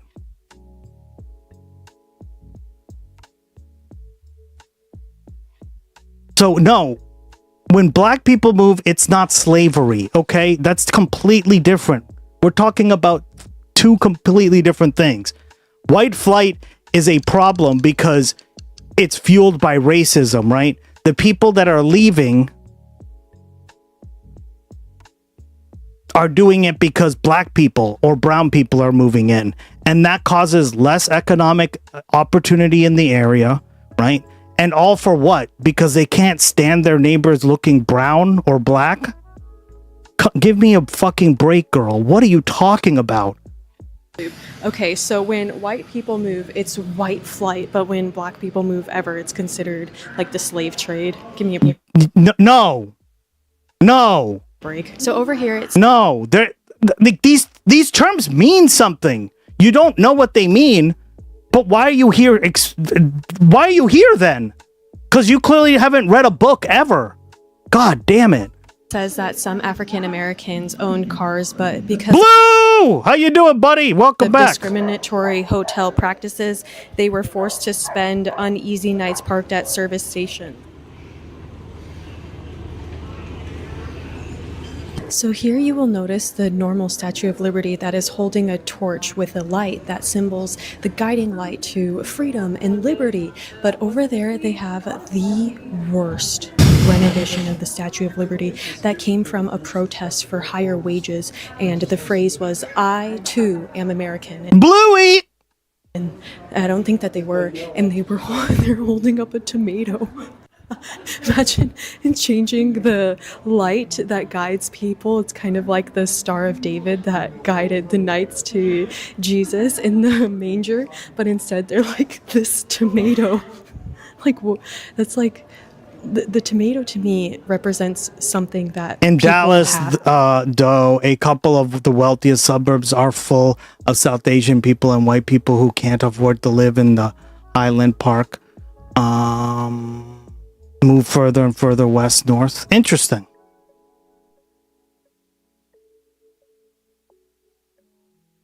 Yeah, there's a lot less. The studies I've read in classes and stuff show like it depends with Asians, right?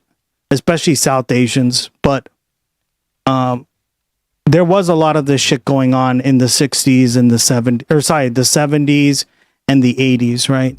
The thing about like especially Vietnamese and like some Filipino communities, right? Is that generally speaking, white flight still occurs, right? Let me give you an example of how it still occurs, right? Like a lot of cities have a Chinatown or like a little, right? Little Japan or whatever. And that's an example of white flight because those areas were predominantly white, but the white people left. The only thing is that on average, right?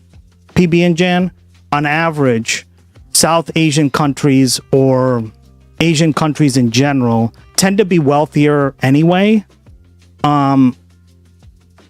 So like they have like a kind of like a leg up when it comes to moving to the United States because they come here as a lot of times either like, well, the Vietnam refugees, right? Or like they have like something very unique and they're just like providing it for the community, aka food, right? Examples of this, right?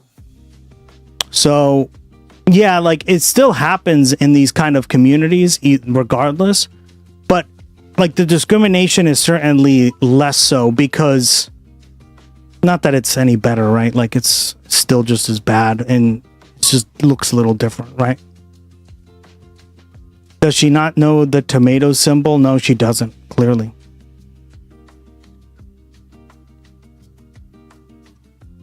There you go, guys. Look at that. Our chat's so awesome. Hope you had a good day at work. No, you guys work so much. Damn. True, at least it's middle class and upper Asians that move to the US. Brain drain. Exactly. That's the thing, right? Like if you were to take the average Asian moving to the US, they tend to be more well off anyway, right? Like look at there's so many examples, right? Of like Indian Americans just being much more well off than the average like African or like African American family or even like Latin American family, right? So on average, it's just that's kind of the difference between the regions, yeah. But that's another thing people don't really consider when they talk about this topic, right? Some Asians like to think we're white also. We're not white. Yeah, exactly. Why does that happen? Why does that happen, PB and Jan?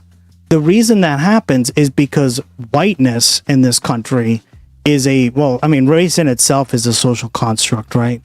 But the reason they talk about the reason they identify like that is because to be white in this country means like you own some sort of capital as well, or some sort of like business, or some sort of like something that anchors you to the community, right? And if you also kind of pass as white, as in like you have pale skin, then people tend to think, well, you're white then, right? Like look at the Armenians, right? Armenia is technically not a European country, right? It's not. But, you know, everyone just accepts Kim Kardashian and Armenians as white, right? And we've gone over several examples of this. So like whiteness is very much, it's a social construct, especially here in the United States. But I mean, around the entire world, right? And it's a way of just like identifying those terms that we just said, right? Like what kind of person you are, or how maybe your complexion is. But yeah, that's why it's bullshit, girl. It's very complex, and we've talked a lot about that on the stream. Freedom ketchup. DJ Gloggy. DJ Gloggy, damn right. I'm glad. Do you guys like the music? I've tried to really make the music like chill vibe, relax while we're I'm Asian and I'm sorry about it.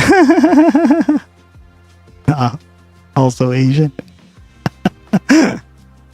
Also, yeah. What up? Asian power in chat. When they dislike something, and so they throw You know what the funniest part was in my like high school graduation, right? Like we have like a pretty big Asian community here where I live, right? And they just started like reading out everybody's name by like last name, right? And they got to the C section, and they were like Amy Chen, Lucas Chen.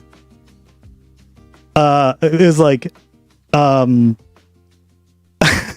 Philip Chen. It's just like every name was Chen or Chan for like 5 minutes straight.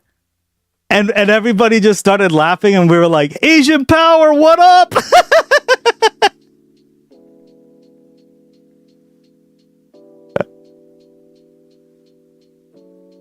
Like 5 minutes of it, guys. I was like, damn.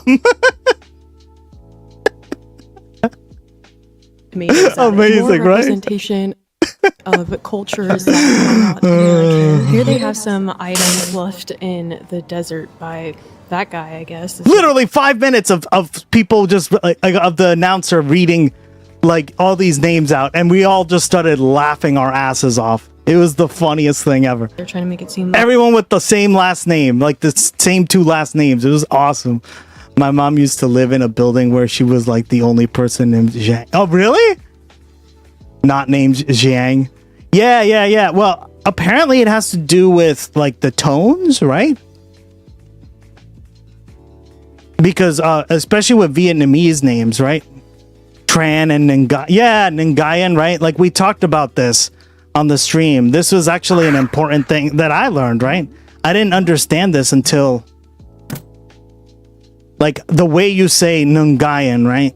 Like there's so many, I guess there's like a correct way to say it, but so many people pronounce it differently, right? But watch this. Like this was an interesting video that was sent to us. And this is what I mean, right? Because a lot of these things are tonal based. So they have the same like written name, but they're not always the same. Nguyen, yeah, exactly. But look, this is what I'm saying, right?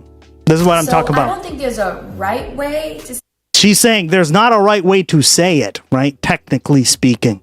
say the anglicized version of Nguyen. However, I do think that there are some preferred anglicized versions of Nguyen, which are commonly Nguyen and or Nguyen, or if you ask my parents, they'll tell you Nugent. How do you say Nugent. the anglicized or French or German version of Nguyen? So I don't think there's a right way. Yeah, and she went into like all the intricacies of it, right? Which I really liked. Hold on. I think this is the full one, right? I get asked this question all the time. And literally, it's like a brand that she made, right? How Ted do you Nguyen. say Ted Nugent. I'm just gonna say it 15 different ways to confuse October. What up? Damn right, girl. I'm coming after you. is the most popular Vietnamese last name in the world? I didn't know that, but I was like, oh, that's so cool, right? And the reason is because, well, she'll explain it, right? About 40% of Vietnamese people globally have this last name. When I get asked, how do you say Nguyen, it's really important to remember a few key things first. Vietnamese is a tonal language. English is not a tonal language. Yeah. Vietnamese uses diacritics. English does not use diacritics. Yeah, So and that's why when you try to translate, right, when you try to use the last name, it just doesn't work, right? It always just to something like this, but it's more complicated than that, right? Is the sounds that exist in Vietnamese to say Nguyen simply do not exist in the English language. So when we try to anglicize a diacritic tonal language such as Nguyen, we come up with many different versions such as Nguyen, Nguyen, Nguyen. In France, a lot of people say Nguyen. My parents actually grew up saying Nguyen because they were trying so hard to anglicize it. And I'll hear people who say, it's not Nguyen, isn't it Nguyen? For me, as a first generation Vietnamese American, I'm personally not attached to any one anglicized version. Yeah, because they're all anglicized and they're all wrong, technically, right? See, that's the thing, is a lot of Americans don't realize this. They're all technically wrong. All of them, right? Because there's the tone matters, right? So, like, you're essentially saying the tone wrong regardless, right? Hear that again, guys. Isn't it Nguyen? For me, as a first generation Vietnamese American, I'm personally not attached to any one anglicized version of my That's the thing, is it depends. Because it depends on how the family's last name is, right? Because it's completely tonal based, Blue Room, right? It's not like it just depends. Like, did you hear what she said? Look. Language such as Nguyen, we come up with many different versions such as Nguyen, Nguyen, Nguyen. In France, a lot of people say Nguyen. My parents actually grew up saying Nguyen because they were trying so hard to anglicize it. And I'll hear people who say, it's not Nguyen, isn't it Nguyen? For me, as a first generation Vietnamese American, I'm personally not attached to any one anglicized version of my Vietnamese last name. However, at this point in time, we can probably agree that there are a few really better ways to say it.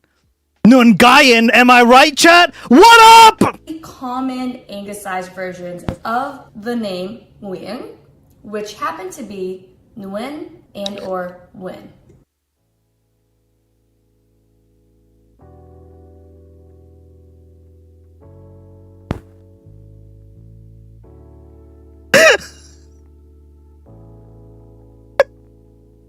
God, I nail it every fucking time on this stream for you guys.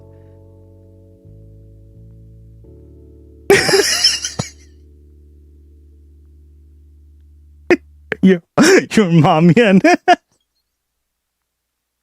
You're so.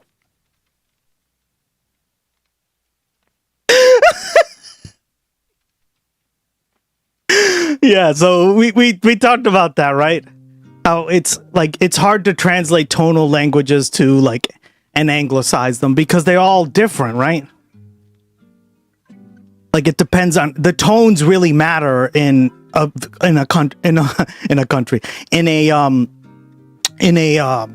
language like Vietnamese and Chinese, right? Like Cantonese, for example. Give me the money.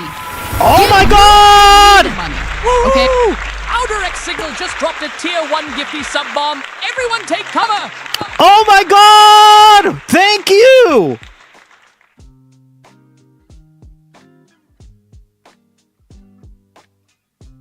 Thank you so much.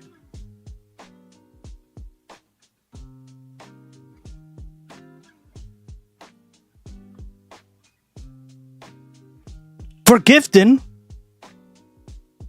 Blue Room, a gifted sub. What up?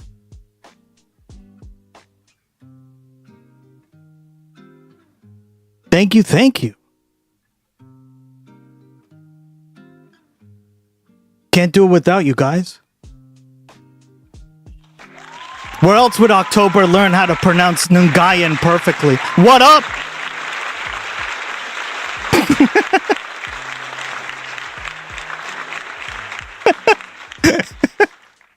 Nailed it. What up, chat? NGUYEN. Yeah. Rest now, brother. We have the watch, and I'll see you. I'm sorry, I still get such a kick out of that.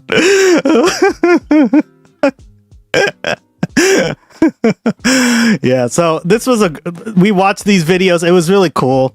Like, she does a really good job at explaining this, and like, it's just hard for people who only speak English, right, to understand the tonal languages. Living Lily, I know you're like at work or whatever, but like, you speak fluent Chinese, and so do you, Simply Kiki, right? So you understand, like, tone is really important in like, especially Chinese and stuff. So yeah, we got a hype train, chat. Let's fucking go. What up? By the way, I'm working on a new hype train for Gloggy, right? He will basically become a DJ. He will like generate a new track. Do you speak it? He will generate a new track while the hype train is going. What up? Chuga.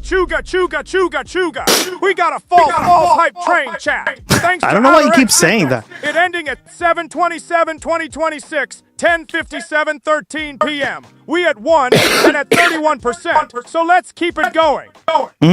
Let's fucking go. He keeps saying false. I'm like, what false hype train, dog? It's a real hype train. Why does he keep doing that?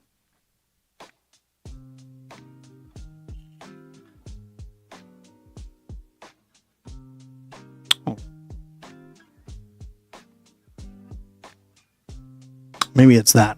Maybe if I turn that off. What up? Let's fucking go! Get those fucking emotes, chat.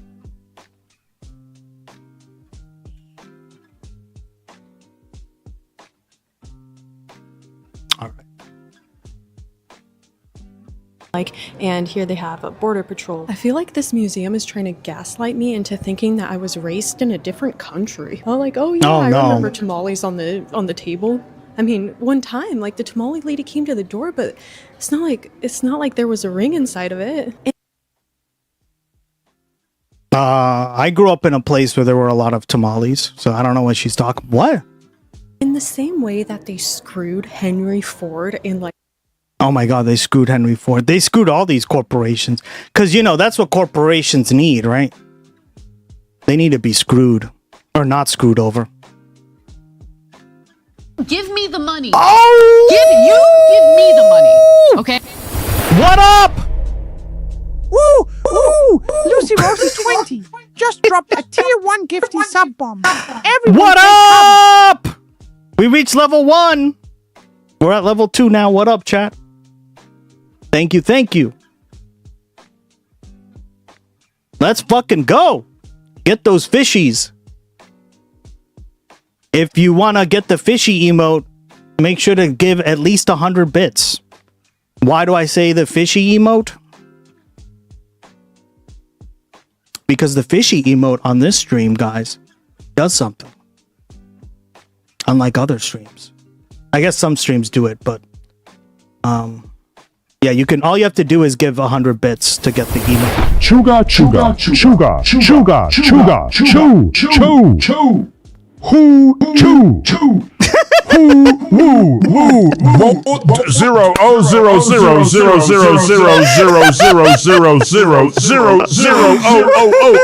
Hype train level 2 reached. We advanced from level 1 to level 2. Keep the support coming and keep this train moving. Yeah. Oh my God, where is it? Hold on. Let me show you what it does. Yeah, here we go. So when you do a fishy emote in the chat, it plays the Gloggy fishing game for you. So if you want the emote as well, and you don't have it, all you got to do is gift 100 bits or more, and you'll be guaranteed it. So like all of Unless we get to level 3 or 4, right? But America in this museum. This museum definitely needs like a whole change. They did the same thing to George Washington. So you will notice that he has his picture there, the most important founding father especially if you love to play the fishing game. of this country, but they hate our founding fathers here. There's no representation to them. There's lots of representation to illegal migrants though, but you'll notice that there's nothing that explains who that man was. Oh, maybe we can learn who this guy is. Above and beyond the Call of Duty. Okay, so he's a service member, that's great, but like we wouldn't even be here if it wasn't for George Washington. Like they don't even have a Oh my god. biography or anything on him. Instead of telling us who that man is, they have a script that is resisting assimilation.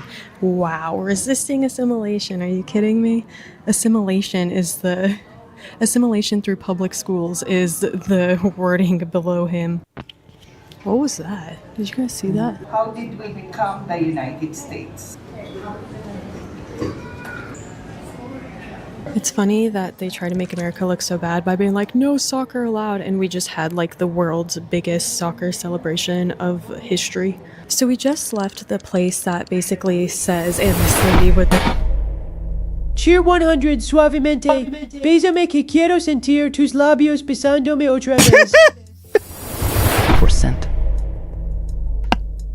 There you go. You got locked in. One more minute, guys. All you got to do is donate 100 bits or more to get the emote. Blue room. You don't have the emote.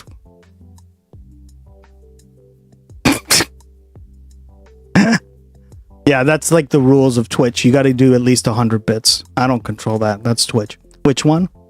The fishy emote. This one that I just showed. It plays the fishing game on here. See? So you don't even have to type in fish anymore. You can just hit that emote and it plays the game for you. So if you now's your chance. Patricia, if you don't have it, girl. It's like, so this is just a timeline of like how America is just all immigrants. Everybody just came here and everybody's mixed together and like as if we're not like an established nation is pretty much what that whole thing was. And yeah, all you need is a and no. now basically they're telling you to vote blue and they're basically saying that everybody deserves the right to vote, Ducky. whether they're a citizen or not. You can see because they have the monarch butterfly again. Oh no. Oh no. Rise up, women. Whammon. Oh, this is completely race white. or color, but each state All right. administers the voting rolls, and they said, okay, if Hope you got what you wanted, you want guys. to register, What up? Thank you. poll tax, Oh wow. you have to pass a literacy test Every state? from the southern states, Oh. and these literacy tests were designed so that nobody could pass. I'm not going to let it go. There is a large conception. God damn it. Sorry, guys. If you didn't unlock the other ones, you don't get the fishy one. Hold on. I don't control that. Maybe next one. 00000000000 hype train has reached the station. We finished up? at level 2. Thank you to everyone who subscribed, gifted subscriptions, or cheered. Thank you, guys. So they have these voting booths almost as if they're complete artifacts and as if they shouldn't be used anymore. And you almost get the sentiment that If you didn't get it, hopefully the next hype train. It's only a level 1 train, so it's not that difficult to achieve. But you do get a shot at it, right? they believe. It depends on how many other hype trains you've gotten. Fake fish. Isn't that a choo choo fake fish? That's a shark, isn't it? That mail-in voting. I feel like when Gloggy has an English accent, he should say Z instead of 0000. Yeah. I don't know why he does that, but I've never done bits before. I missed it. Yeah, you had a chance of catching it. It depends on your account, right? Unfortunately, I don't know. Like, if you didn't unlock all the level 1 train stuff, then. But like the fish one is a brand new one, so If you have all the level 1 hype train stuff and you're missing the fish, it's a good chance to get it. Because it does serve a purpose on here, right? Is like I'm waiting for my hype train emote to show up. Yeah, Twitch is very slow sometimes with that shit. PB and Jen. Necessary, because if not, then it would be like some type of discrimination, like the same way that it used to be when they would tax people to vote if your grandparent couldn't vote and stuff like that. So they're basically making it seem like, oh, it's a whole literacy test is what they're trying to do. They had some surveys from Pew Research. Because it was. The quizzes What? that they made you do feel like there was no right answer, and no matter what, you were going to be disagreeing with the founding fathers. Another thing the White House document pointed out, so there was a George Washington statue over there with a very short biography, so not any emphasis to our founding fathers at all, but they do have founding funders, which Founding is just funder. like a joke, I guess, but they have a list of people who have donated. Now, I heard that in their merch store, they have like Latinx stuff or Latina power, I think it was. So let's see what they have. Would be the forces derived from being a Latina. Do you think that it's appropriate for the Smithsonian Institution to sell Latina power paraphernalia? I believe that the merchandise our store sells I'm asking you if it's appropriate. tries to reflect the richness of the communities. We have arrived to the third floor, and I was greeted with a Latina power shirt. Oh, so no. I'm actually a Hispanic American who was born in the United States. My dad came to the United States when he was really young, and so corazón y vida means heart and life. Now, I moved to Peru to go and experience that culture, and the tip is, when in Rome, do as the Romans. So when I was in Peru, they told me to speak Spanish, and I failed to do that often, but I tried, and I actually learned Spanish there, and I listened. No, you did not. You did not learn Spanish if you failed to speak Spanish in Peru. Oh my God, she's one of them, exploiting her proximity to whiteness. Thank you, and that's why I brought that up, right? Because she's white passing, right? Well, most people would be like, yeah, you're definitely white passing, right? She's got kind of like sandy-ish, blondish hair, brownish hair, right? Like she's definitely white passing. Like you wouldn't be like, wow, you're brown as fuck, right? But this is exactly what we're talking about. What the fuck?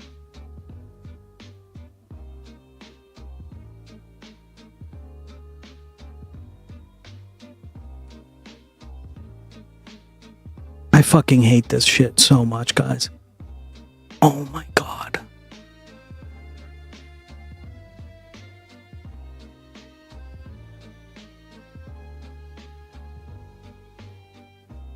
See, this is why I talk about these issues, right? Because people go like, don't make it about identity politics, blah, blah, blah.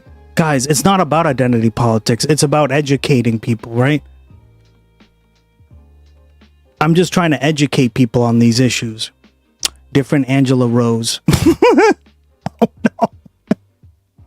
So she can still be white and Hispanic. Correct. Because Hispanic is an ethnicity. It's not a race. Right?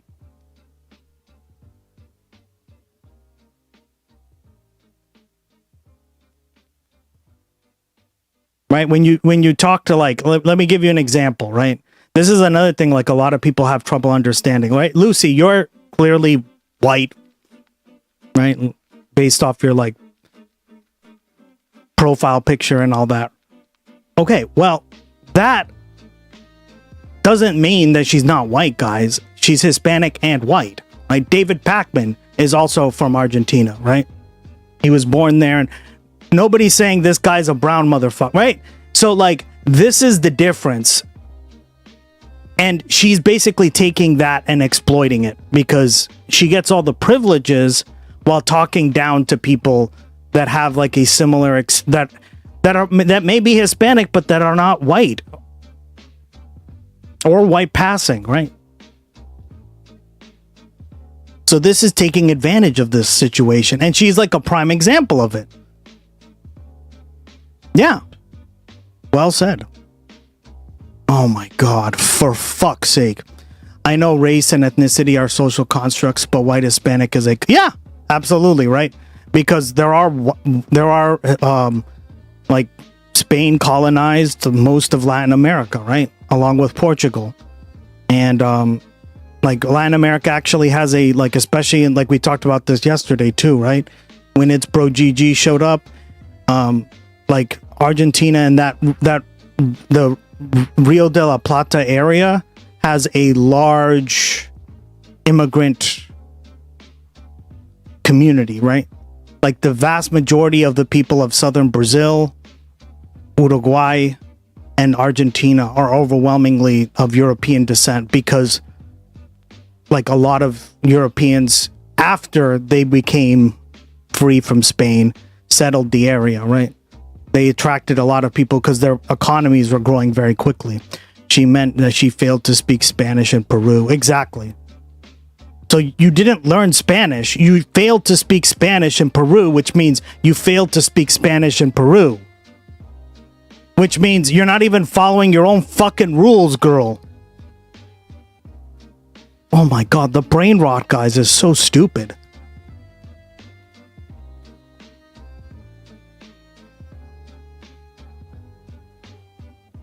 It's so fucking stupid. To their music there, and I did their dances there. But when you're in I did their dances there. I did their music there. Do you? Let's just replay that for a second. What the flying fuck? with a Latina power shirt. So I'm actually a Hispanic American who was born in the United States. My dad came to the United States when he was really young. And so corazón y vida means heart and life. Now I moved to Peru to go and experience that culture. And the trick is, when in Rome, do as the Romans. So when I was in Peru, they told me to speak Spanish. And I failed to do that often, but I tried. And I actually learned Spanish there. And I listened to their music there. And I did their dances there. But when you're in America, you're supposed to do American dances here, speak English here. I mean, how come Americans are not allowed to preserve our culture, and instead we have to pretend that we don't even have a culture is what this place is trying to make it out of. They're trying to make it seem like whatever that is and whatever this priest is doing to the car. I mean, that's not even a real representation of Latin culture. I mean, they just are gaslighting everybody about culture. There isn't like one Latin culture, right?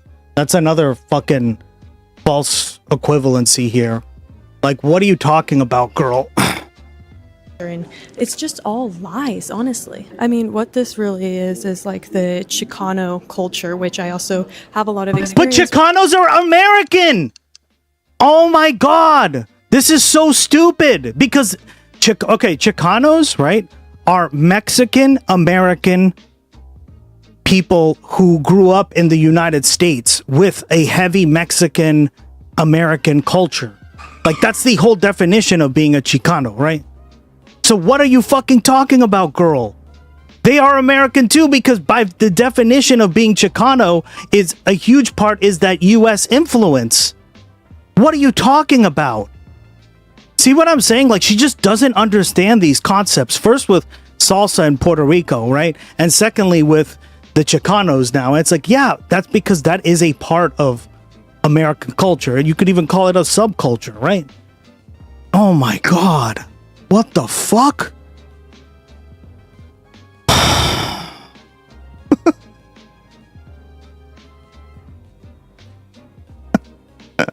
I want to die. This is killing me. I don't get it. In the US here, people say that all the time, but you look white. Well, because I am, but I'm also Latina. I don't get it.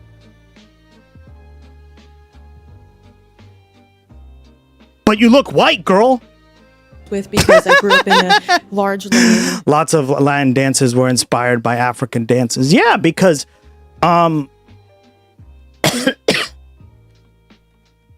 they also had slavery, right? Especially in the Caribbean. Or they just really liked the African dances and they adopted them, right? That's another thing too. It was a lot less like segregationist, right? Like segregation, when I went down to Costa Rica and I took like one of these museum tours, like Costa Rica was never legally segregated, right, guys? Like they have a very small like Afro-Caribbean community there on the coast, and like they do not, like there weren't like vast amounts of lynching like they were in the South, right? it wasn't the same kind of racism. It looked very different than, like, say, Southern racism, right? I think that's another thing in the US, that we tend to think all racism tends to look like that, and anything else is just, well, everybody's homogenous. No, it's more complex than that, right? It's on a spectrum. And that's kind of what I learned when I went to Costa Rica and I visited the museums, right? That, like, Costa Rica never had slavery, right? But it has an African diaspora, because they were like, hey, we need people to work. Could you work here? And they came and worked from Jamaica, right? Wow. So crazy. And, you know, like, people go like, wow, they dance really cool. How about we adopt some of those dances, right? And they take them. Or they even, like, have kids with right? And that's how these things work out. So it's a lot more like ebb and flow, and a lot less like Southern racism style, right? But even in the South, like, look at jazz, right? Where did jazz come from? It didn't come from all white people, right? Chicanos used to be in LA centered, but now it's different. Yeah, exactly, right? And that's even changing too. So again, you know, and that's why I like providing a platform for these ideas, because like, I'm glad you shared your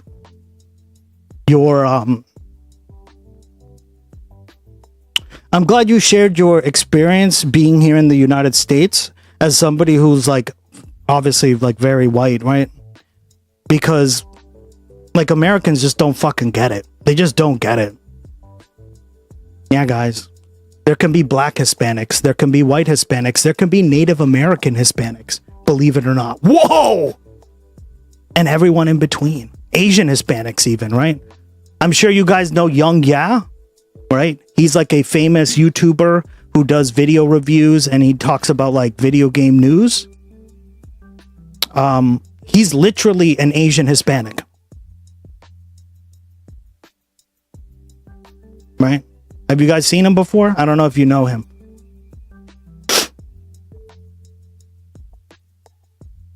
I watch him all the time, and I was blown away. I was like, whoa, I didn't know that. That's cool, dog. You're from Venezuela?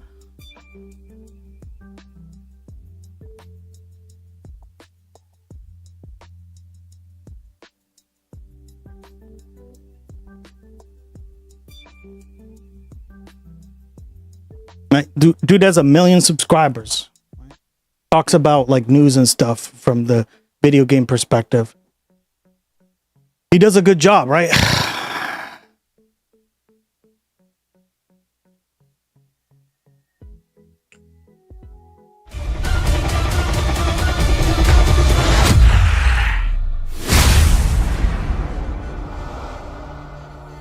¿Cómo están ustedes, damas y caballeros? Es Ion aquí presentando una discusión sobre Metal Gear Survive en español. ¿Por qué? Porque me da la gana. Yo no sé, me desperté hoy. He's Korean Venezuelan, right?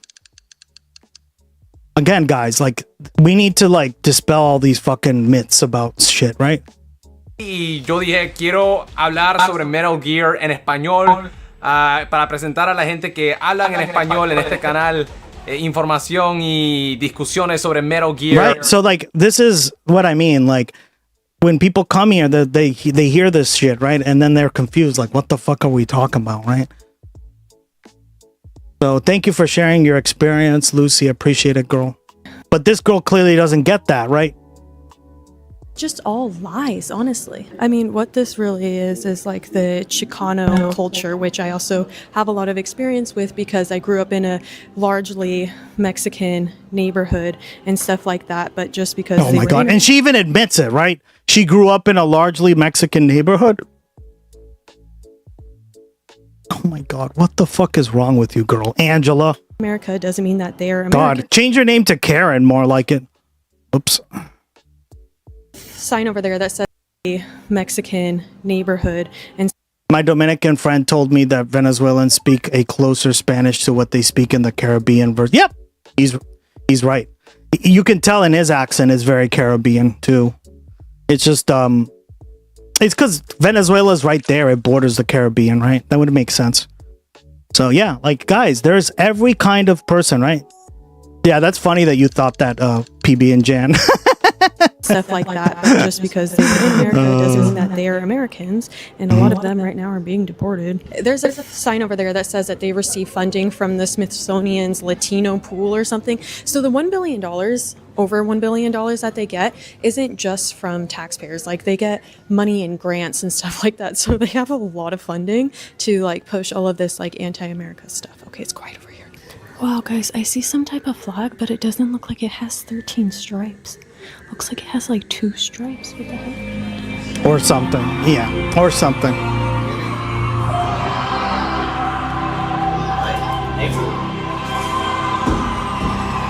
Star Wars.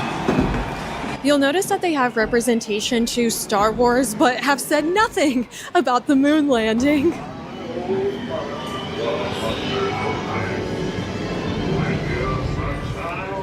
Okay, that room looks like a Black Mirror episode. We have arrived at the entertainment exhibit here at the... Oh no, there's a black man singing. We can't have that. Am I right, chat? Song of the South. Isn't that a kind of racist movie too? I've never seen it. But goddamn, no more Hispanic diaspora discourse, just this video. Yeah, I mean, it's it's why I studied it in college, because I find it so interesting, right? That like a region of the world can be so diverse, right? I'll even give you one, but there are Indian Hispanics, as in like from India, right?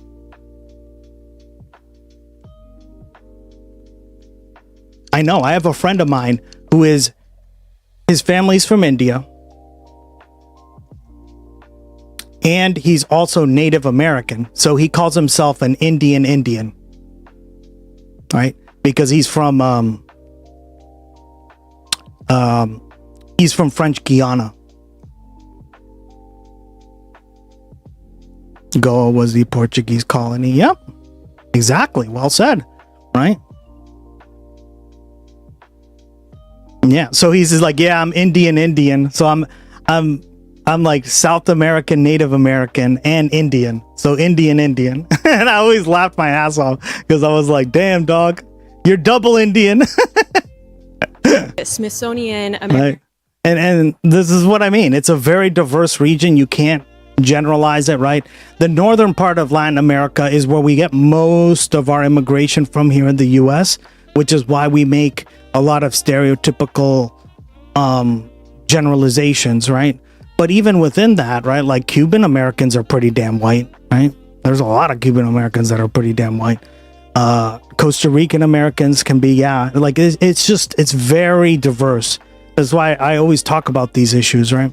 American History Museum, and here they have what much like Singapore, right? Singapore is a small island, or islands, I should say, and it's a very diverse country, right? looks like an original drawing of Mickey Mouse. Even more so, like Latin America is even more diverse. I would say out of all the regions in the world, I would say Latin America is probably the most diverse. No cap. So let's go ahead and read it because we all saw the insane clip, and actually let's read what it says right here. So Mickey challenged authority, bent the rules, and had the last laugh, but not everyone was in on the joke. Oh, they've made that for sure in this entire museum. Mickey Mouse debuted as the deckhand. Let's see. What is this? PB and Jan. Let's see it.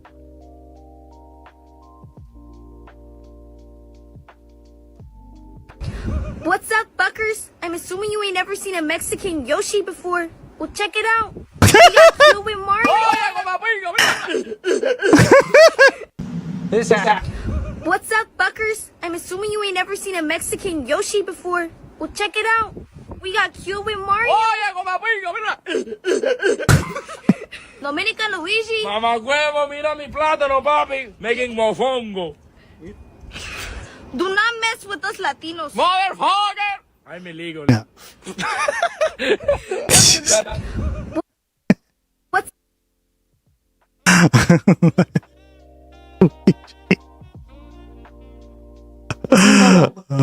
all right, what's this strategy member? Trump orders Smithsonian to post warnings about inaccurate U.S. history. Yeah. Of course he did. Of course he did. Ugh. Willie in 1928 admits a rising anxiety. What a triggered little... Oh my god, he's so triggered! Anxiety felt by many that modern living and city life were eroding family and community ties and loosening moral codes. The mischievous mouse, not yet refashioned as sweet and lovable, knew how to navigate an increasingly contemporary and chaotic world with the shameless audacity and sass, but the new character's outsized facial features, white gloves, and trickster temperament were vestiges of long-standing traditions of blackface minstrelsy. So I looked up the word minstrelsy, and apparently that was a show or style where white people were dressing up as blackface. So this thing says that his I want to die. And so this thing is saying that because Minnie Mouse's outsized facial features and white gloves and trickster temperament is the reason why. It almost sounds like they're saying those things, because I don't think anybody else ever saw it that way until like those people who are partnered with the SPLC like say it like that. So guys, this is like the 5th time I've seen shackles in this museum. I don't know why they keep bringing those up. I really hope the SPLC in partnership with Smithsonian are not trying to bring shackles back, because we fought really hard to get rid of them. I want you guys to see how many people and foreigners walk by one of the most iconic American symbols and be like, oh, that was also a racist thing. Like, they've made everything in this museum about racism. Like, seriously. Everything. That's what they were saying too, is that the whole entire thing is about anti-white supremacy, and it truly is, because they made it seem like everything.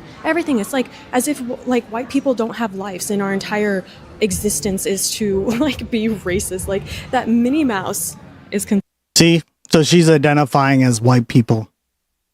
See why I talk about this? You heard it here, guys. Considered racist to these people. Wow. She's an adult educated in America. She wasn't aware of the minstrel. Yeah. So dumb. Okay, so in here they have a video playing of 2 men getting married. And I just want that lady, Athena Hartig, who gets paid over $300,000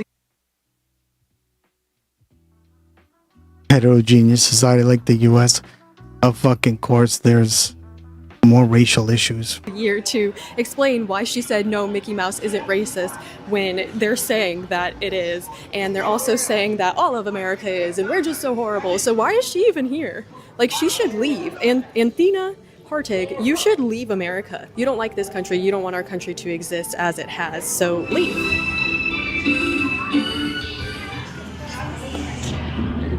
Wakanda forever. Let's go ahead and enter this Black Mirror room. So now it's asking me, what's my anthem? I don't know why anybody who is in the United States, either visiting or an American, would have a different anthem. Are we going to sing the national anthem? I hope so. Oh, my vote. I have to vote for this? Oh my gosh, I bet they're not going to ask me for my ID, and they're going to make a big deal about how like caring they are because they didn't. It's like they want the entire world to be able to vote on everything. Do I choose bolster solidarity or do I claim justice? I don't want to choose either one. What? Claim justice? I guess this. I think we have different definitions of justice, though. So this is an anthem that strengthens solidarity. What a way to make a living. This entire place is literally a propaganda machine. The claim that this is all just rage baiting, right? PB. Mouse is racist really sums up this entire museum, because they made everything into a race thing. So let's remember that it's not the right that is dividing people, it's the left that is constantly compartmentalizing people and making everything about race. Over there they have a picture of the first husband. It's interesting whose face comes up on here twice. For Joe, they should put the auto pen, that'd be awesome. But very interesting that this is the picture they choose for auto pen, am I right? And the picture that they choose for Trump is the COVID virus. And for Obama, he gets fireworks. Obama gets fireworks, Trump gets a COVID picture. And then for Reagan, they put boycott lettuce. So the White House document mentions that they make no mention of his crossing of the Delaware, and just kind of a basic summary of who he is, but not anything.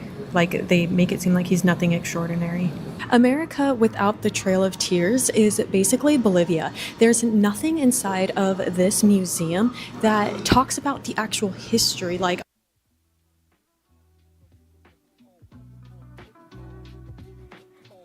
What? What? Did she just say that? America without the Trail of Tears is basically Bolivia. There's nothing inside of this museum.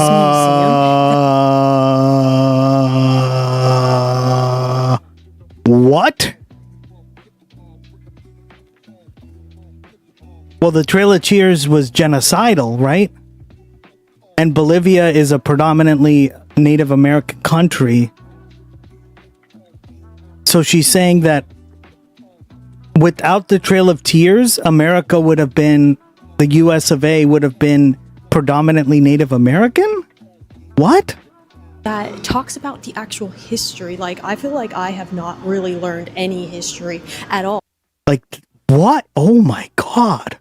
When I went to Wait, I can have her banned on YouTube. Give me a sec. For real. Mount Rushmore, they had a very simple timeline What the about how we got our fuck? land, how we acquired it, and the wars that were fought. But this place is just a mess. It's a mess. All right, guys, so we are in the World War II sections, and for the D-Day in Normandy, all the soldiers get is a little tiny picture on the wall, but they'll do like a whole indigenous Statue of Liberty for some reason. I wanted to point out that a different Smithsonian museum that is about 20 minutes from here has the Enola Gay. I believe it was a B-29 plane that was just, it's like, it looks massive. And that's the one that dropped the first bomb that ended World War II. And there was so much controversy about it because veterans had to complain because originally they wanted to put a bunch of pictures of the victims and stories from women and children that suffered from radiation, even though the pilot of that plane says that he will never regret it because even though he knew that he was going to take some lives, more lives would be saved from it. And who gives a fuck what the pilot has to say? Who gives a fuck? He was just following orders anyway, you dumb. Oh my God. So and he would do it again. If you give me the same circumstances, I would not hesitate. Who cares? This guy's a boomer anyway. And I've never lost a The first bomb ended the war. Why throw a second, right? That's another dumbass take right there. Thank you for that one. We dropped 2 bombs, not 1. Jesus. This is the thing about conservative like videos like this. There's just so many things to comment on that they end up being so long because everything is just dumb. They surrendered before they dropped the first one. And so now, I guess that there's not really a good explanation as to what the Good Enola riddance, Gay yeah. is. I don't really give a shit what he has to say because it's not his decision anyway, right? It's not like, oh, well, he's the one who made the decision. No, it was the government that made the decision, right? Harry Truman, and more specifically, for fuck's sake, Jesus. I don't give a shit what he has to say. He's fucking dead anyway. And the For significance fuck's sake. behind it that led to our victory. Yeah, and led I nuked those slurs at redacted again, brother. Exactly. You know, the end of fascism, the Oh my stopping of God. the spread of fascism. But I guess that the Smithsonian institution doesn't want to recognize American victories, and they just want to see everything in a bad light. They don't want to recognize how and why it was necessary, and what an incredible feat it was that we were able to like create the atomic bomb. It's a little bit interesting that I haven't seen one normal American flag, but they do have the Nazi flag here. I mean, that's actually kind of concerning. They don't know what they're fighting for. All they know is just go over there and get killed and send the body back home.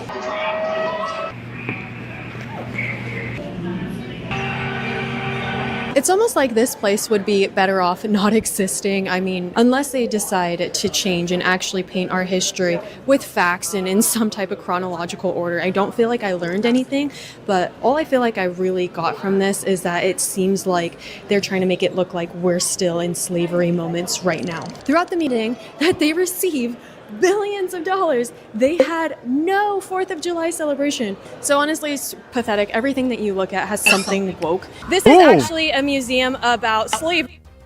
A Piplup! I love Piplup.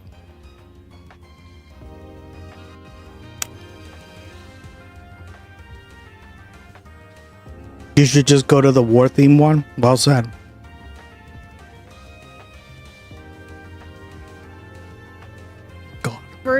and about oppression, so much so that you'll leave feeling like it is happening right now. That is the emotion that they wanted to elicit into all of the travelers here in DC, because this place is free to go to. And yeah, just a lot of anti-white, anti-Christian, anti-America, and Marxist propaganda here. Guys, so we are about to enter into the big gift shop. And I just wanted to point out that this Smithsonian institution or the museum, they actually changed their mission statement. So before the mission statement was, I don't know, something positive, but now it ends with like teaching people the complexity of our history. But after seeing this museum, it made me feel like we're supposedly still living in it. Like it made me feel kind of angry. Like it was so negative. It's funny that when it comes to actually trying to sell. Good! You should be angry! God damn it. See, this is the problem with conservatives. I've told you guys multiple times. This one is jazz and hip hop, by the way.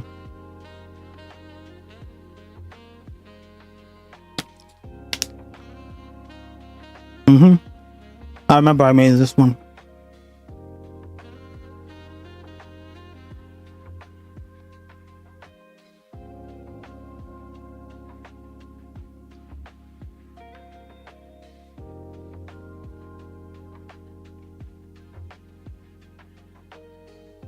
I've really learned how to make music, guys. It's awesome.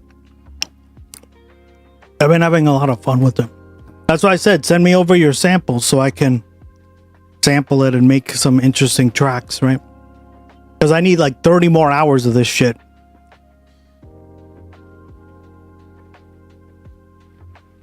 Things and making money, make more revenue.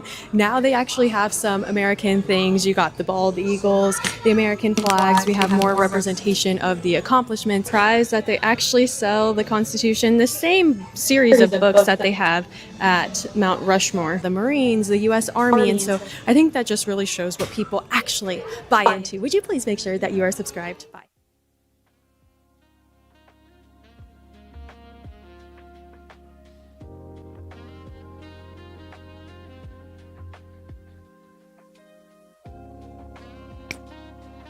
Yeah, I want to die.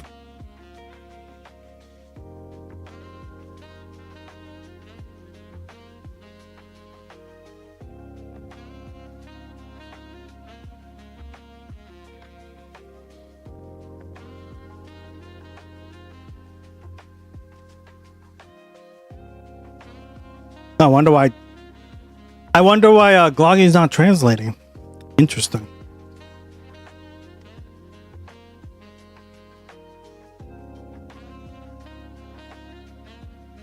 All right, now back to it. Union members and non-unionized workers. He didn't make you proud to be an American? And I'm proud to be an American, where at least I know I'm free. And I won't forget the ones who died. Oh my God, I want to die. Thank you, Eon Wagoneer. You just reminded me. Were excited about 15 and wanted to. For fuck's sake.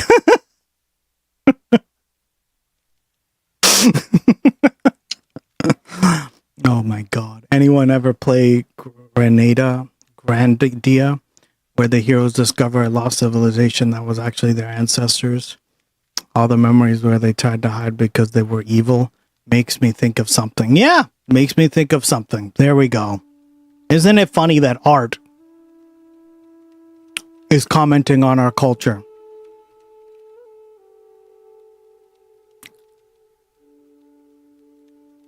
Interesting, right?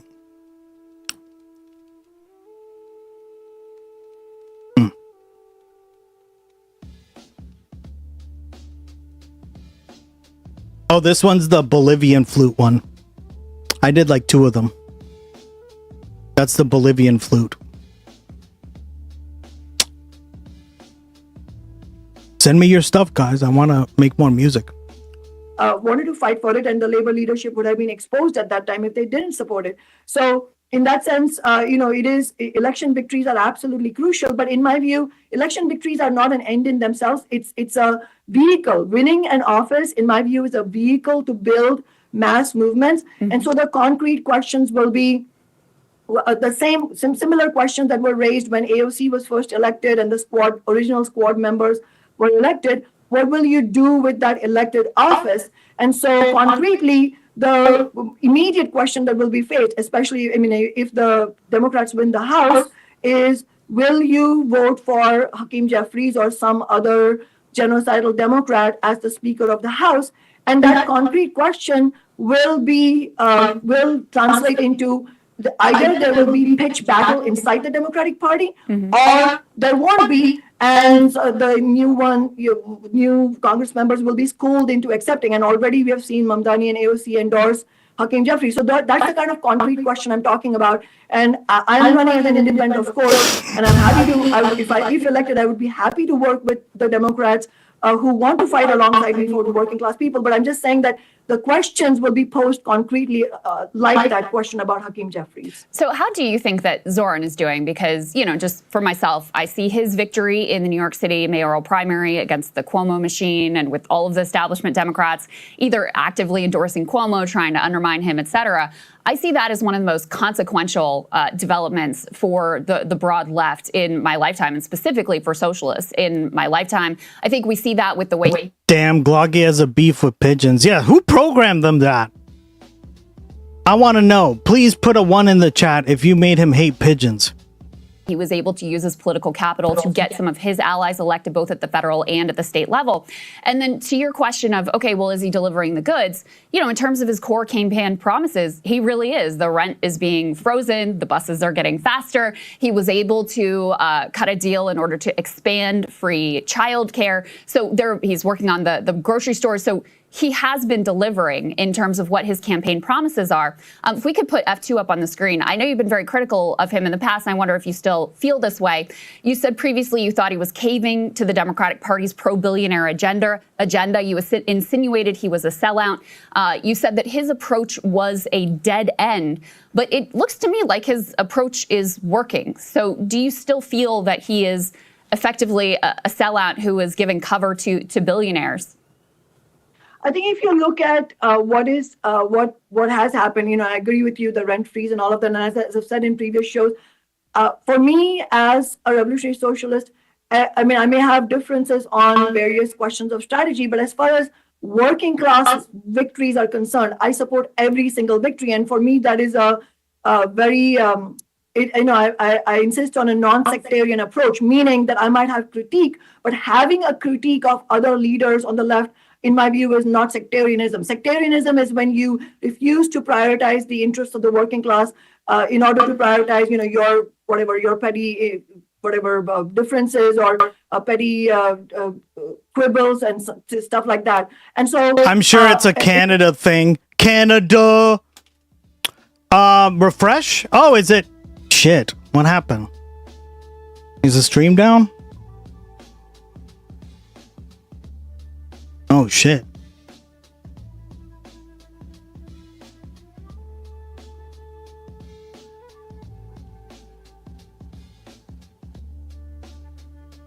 Cool. We'll look at that next.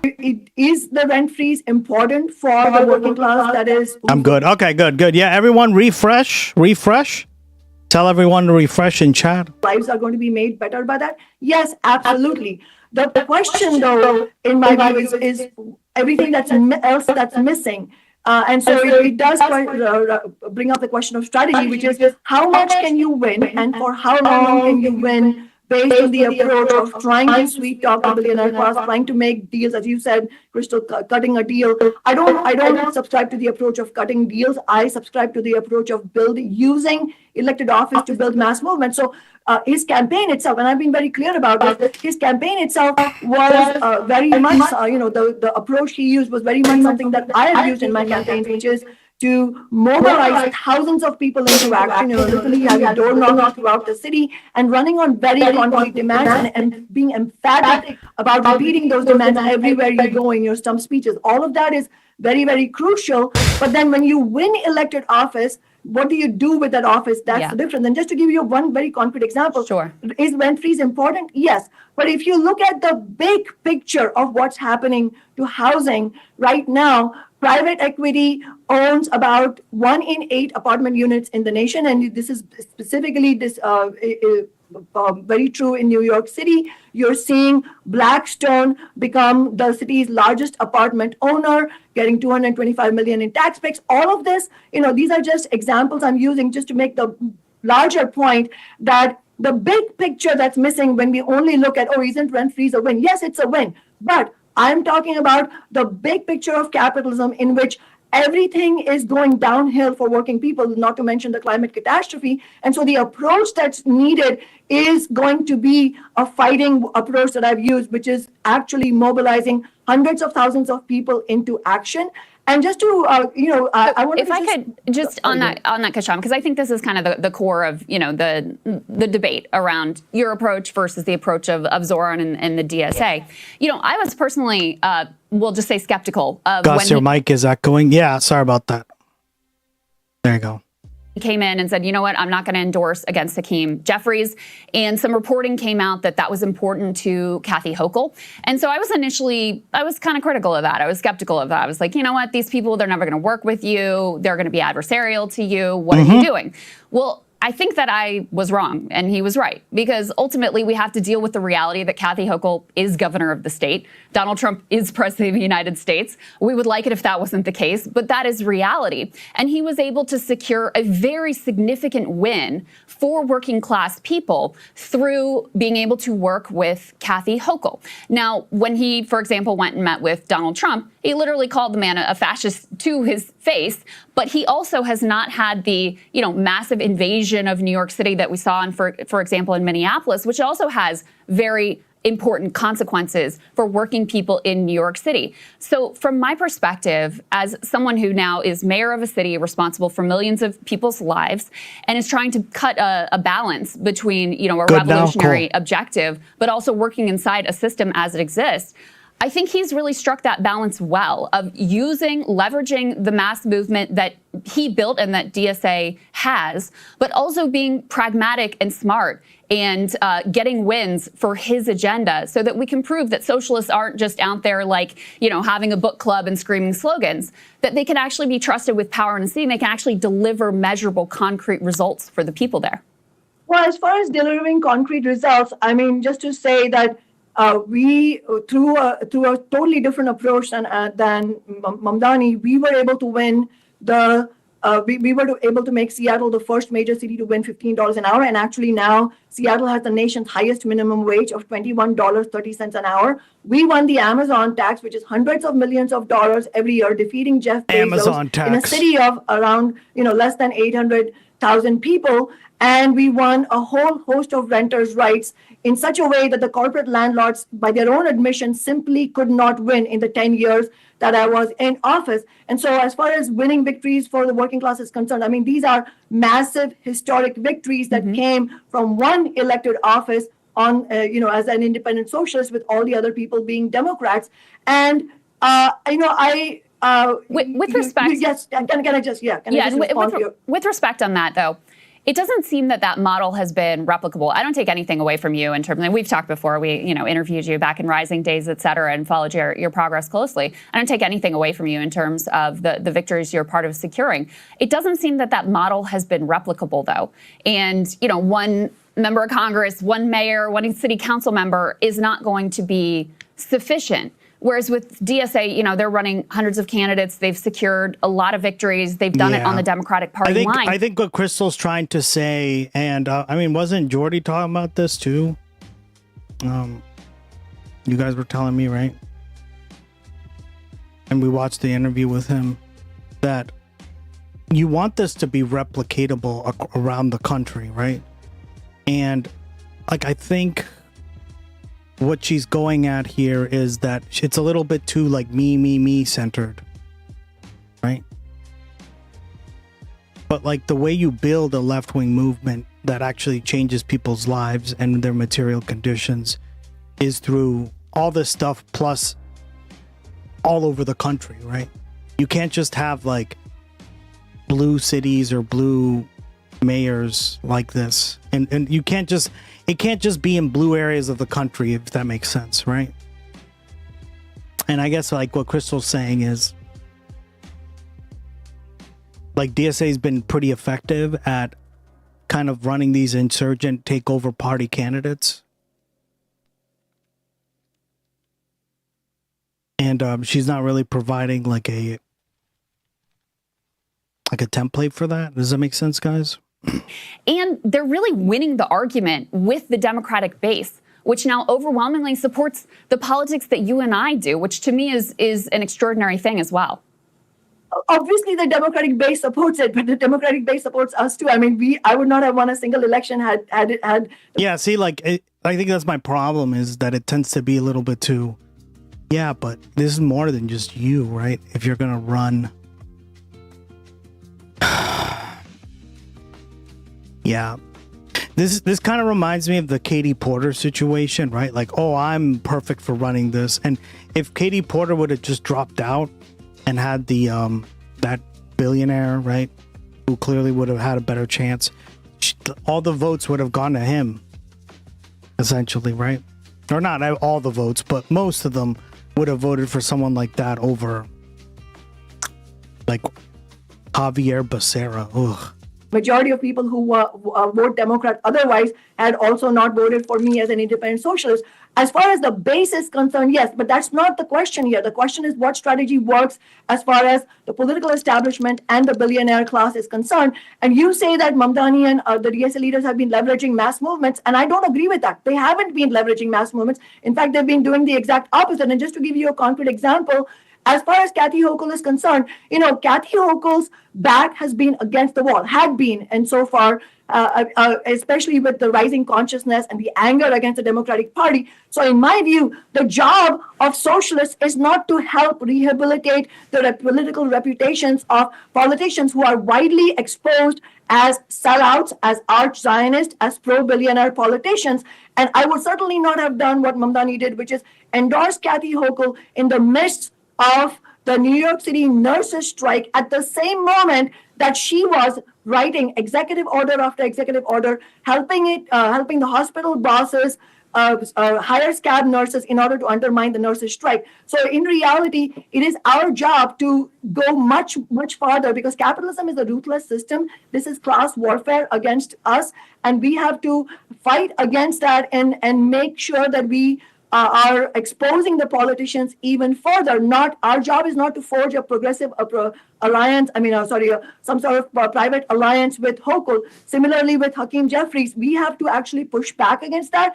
And right now, the establishment is feeling the heat. And so at this moment, we should not be helping them. That is the part I disagree with. We should not be helping them. We should be going all out. And you know why? And I want to quote a political article here, which is saying it from the establishment side, but it's making the same point that I am making, which is that the capitalist class and their representatives, they are extremely malleable. They will try and adapt to find some way of continuing to survive despite the waves of revolt that come in every era. And our job as revolutionaries is to push back against that. And, they say that every movement becomes the establishment at some point. A lot of the elected officials who are in office now were once part of a movement. This happens every 20, 30 years. It's not a bug, it's a feature. So of two-party politics. So that's this guy from the Democratic establishment recognizing that, we need to present a different presentation in order to quell the revolt and so on and so forth. And I'll tell you one thing, you can maybe win rent-freeze with the approach of trying to sweet-talk the billionaire class and their representatives,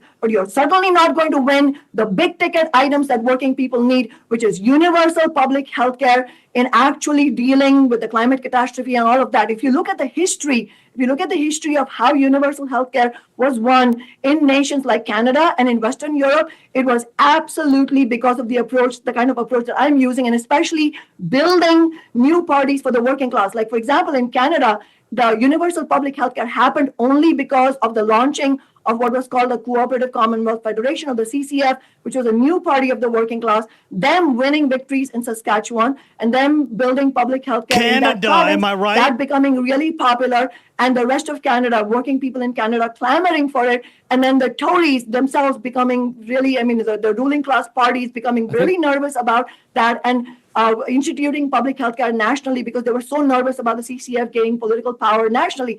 And the same thing can be said about nation after nation in Western Europe. Those big victories that really changed people's lives were won only on the basis of a militant fight back. And that's also true of the New Deal. The New Deal was not won because of somebody making deals with FDR or whatever, or FDR making deals with the capitalists. The New Deal was won because of the 1934 Minneapolis general strike and the auto sit-down worker strike, and an actual revolutionary mood in U.S. society, which really put the scare on the capitalist class, and they both were forced to concede. And so it's our job to rest those concessions and not help in rehabilitating the political reputations of the sellout politicians. I think that history is all accurate. I think the part that I'm confused about is why it wouldn't also apply to the strategy that DSA is undertaking. For instance, like if you compare their broad idea, they're a socialist organization that is, going for long-term, socialist revolution in the very long term, but in the immediate term, they're trying to reform the system and trying to reform the situation for working people by running candidates in elections. Your organization, it was Socialist Alternative, then I think Revolutionary Worker that you started in 2024. I think the problem is you have to organize because people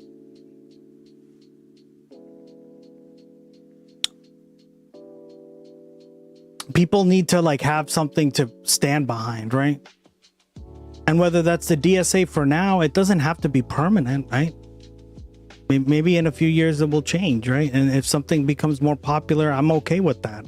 It doesn't have to just but I think there is a good point to say, yeah, you should try to go after their endorsement or something, right? Yeah, I don't know. I just think she's sort of missing the forest for the trees here, right? Long-term vision of revolutionary socialism, short-term vision of reform for working people using the electoral system. They have now, well over 100,000 members. I think you could let us know what yours is at now. But otherwise, what's the difference between the two things? You guys both want higher minimum wage. You want higher taxes on the super rich. I agree. I don't get the difference, right? It's why for tenants, you want to go after the landlord class. Shouldn't you be working with them? Is my point, right, guys? This is why I'm in favor of this kind of stuff. Work with them. What is the cooperation, right? Actual difference? It feels to me more like just kind of rhetoric and how we talk about each other rather than something substantive. What am I missing? What's the fundamental revolutionary difference between your approach and what they're doing? Well, I don't actually believe that the DSA leadership, or at least the part of the DSA leadership that we're talking about, actually agrees that capitalism needs to be overthrown. That is why they go around saying things like, we want to govern capitalism. I don't want to govern the capitalist system. I want to overthrow the capitalist system. That's not their view. If that was their view, and they can speak for themselves. And I'm going to disagree because there are people in the DSA that want to do this. Right? The DSA is not like a one party that has everybody on lockstep, right? It's not like the Liberal Party or the Democratic Party. Even the Democratic Party, right, doesn't have this. But it's not as homogenous as she's making it out to be, right? We went over the different distinctions of the DSA. Those tend to be smaller. Yeah, I will give you that. But it's not a one to it doesn't mean that there aren't people in there that, right? It's a decentralized platform for getting together a bunch of people with similar ideas, right? They're not all the same ideas, but they're similar. But I don't think so. But if that is their view, then they're going about it in exactly the wrong way, because a big part of the task of revolutionaries is to actually expose the role that is played by the representatives of the capitalist system. Because, a lot of times people are clear about, well, is Jeff Bezos on your side or not? Of course, he's not on your side. And even that, sometimes it's not clear. But certainly there's far more confusion about the spokespeople of the capitalist system, including the Democratic Party and even the Progressive Democrats. So if you look at how, for example, one of the leaders of the New York City DSA recently responded about, do you think Chuck Schumer, what do you think about Chuck Schumer? And she says, well, I think generally I'm not opposed to him, but this and that. That is the type of thing that you should not be saying, because you have to oppose just somebody like Chuck Schumer. You have to oppose somebody like Hakeem Jeffries. So if your goal is long-term revolution, how on earth is that going to be achieved by actually being in a solidarity with the representatives of the capitalist system? Look, the capitalist system does not work in that way. The capitalist system is class warfare against the working class. That's it's not because I'm saying so, that is so. And so a lot of these approaches of, let's make deals with the Democrats, all of this is presented as 4D chess, but it's not 4D chess. Ultimately, it is a sellout of the working class. And we have been through this over and over again. And at this moment, it may not be clear to some people, but in reality, it is pointing to exactly the wrong way. And as far as you all saying that this model has not been replicable, that is because it is very hard to do what I'm doing. When you do what I'm doing, it makes you enemy number one of the ruling class. And that is what many of the gatekeepers, many of the leaders of DSA and others, they don't want to take on, because on a personal level, it makes your life very, very hard. But that is precisely the approach you need, let alone revolution. That is the approach we're going to need in order to win universal public health care. And so I don't agree with Ryan that this is just a historic point of view. This is not some historical artifact. Today, we need to win universal public health care. Today, we need to end all military aid to Israel. Today, we need to end, to have a permanent arms embargo on Israel. How is that going to happen? I mean, Crystal asked Adam Smith the question, why is the Democratic Party even passing an NDAA? Right now, the question that any of the DSA Democrats should be asking is, why are the Democratic Party even passing any, let alone co-authoring like Adam Smith, why are you passing any or approving any kind of 1 red cent for war funding, aside from veterans and from soldiers' salaries and improving their living standards? There should not be 1 red cent for war funding. But nobody in the Democratic Party is doing that, and the DSA leadership is allowing that to happen. That is what I'm talking about. So you can win small things, but even those small things, I want to be clear here, even things like rent freeze, you are not going to be able to win that on a long-term basis with this approach of sweet talking, because let's be clear, that rent freeze was won because the billionaire class is able to read the room. They're not stupid. They understand at this moment it is better for them, and this is what I mean by being malleable. It is better for them to make small concessions rather than have that mood of revolt grow even further, and that's their strategy. So my question back is, how are we going to win the immediate things that we need to win, which is, first of all, ending all military aid to the Israeli state, a permanent arms embargo on Israel? So this is about the Palestinian people. A couple things to that. So I think, I won't speak for Ryan, but I think he and I have both been open to third-party approaches at times. And I've just looked at the track record, and I compare, for example, the impact of a Jill Stein presidential campaign versus a Bernie Sanders campaign. And first of all, Bernie came way closer to winning the White House than Jill Stein. And second of all, even though he didn't win, I don't think any of us, and I know you backed him in 2016 and again in 2020, I don't think any of us could deny. And you know what? Like, I can tell she's passionate about these issues, and like, I don't particularly knock on it. But like, the thing is, it makes it a little bit more difficult to work with people if you're just going to talk to them like this, right? It's like what we were just talking about earlier, right, guys? Like, would you rather have the message be played on a muffled speaker or a crystal clear, like, high def surround sound system?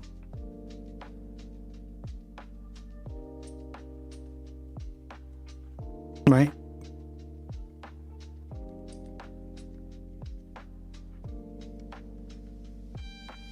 And I think we're like getting towards more of that muffled speaker. I think like she's making really good points, and I agree with them all. It's not that. It's that like the way she's communicating the issues, right? And have you noticed like the chat is even kind of like, whoa, right? Why? Because it's very intense. And some people love intense, but not everyone does. Right? And there's different like kinds of intensity, right? Dems do things. I mean, how are they going to stop them without replacing them? I was shocked. Yeah, exactly, right? Kiki, and I think that's like you're seeing it in the chat right now. Like people are just kind of like, like gloggy stare, because it's a little off-putting, if that's the right term. It's not how I would have personally communicated these issues, but see, this is where like introspection, understanding your role in communicating is really important, right? Like we learned in communications class, something that I will never forget.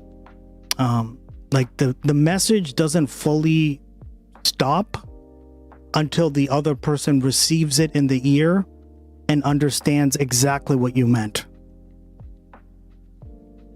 Let that sink in.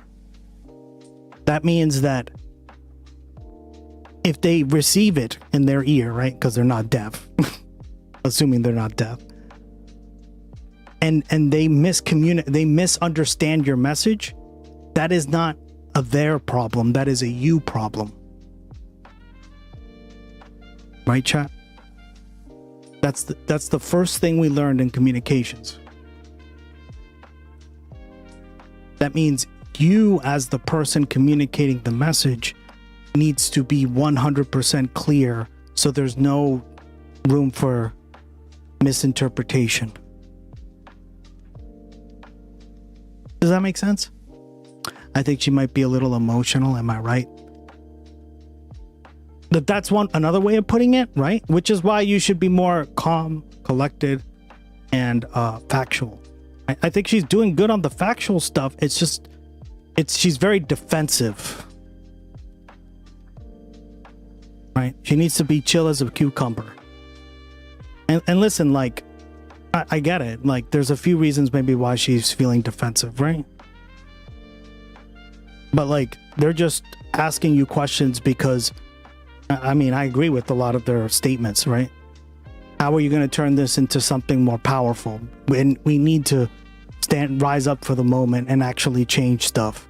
We can't just depend on like high-minded talk.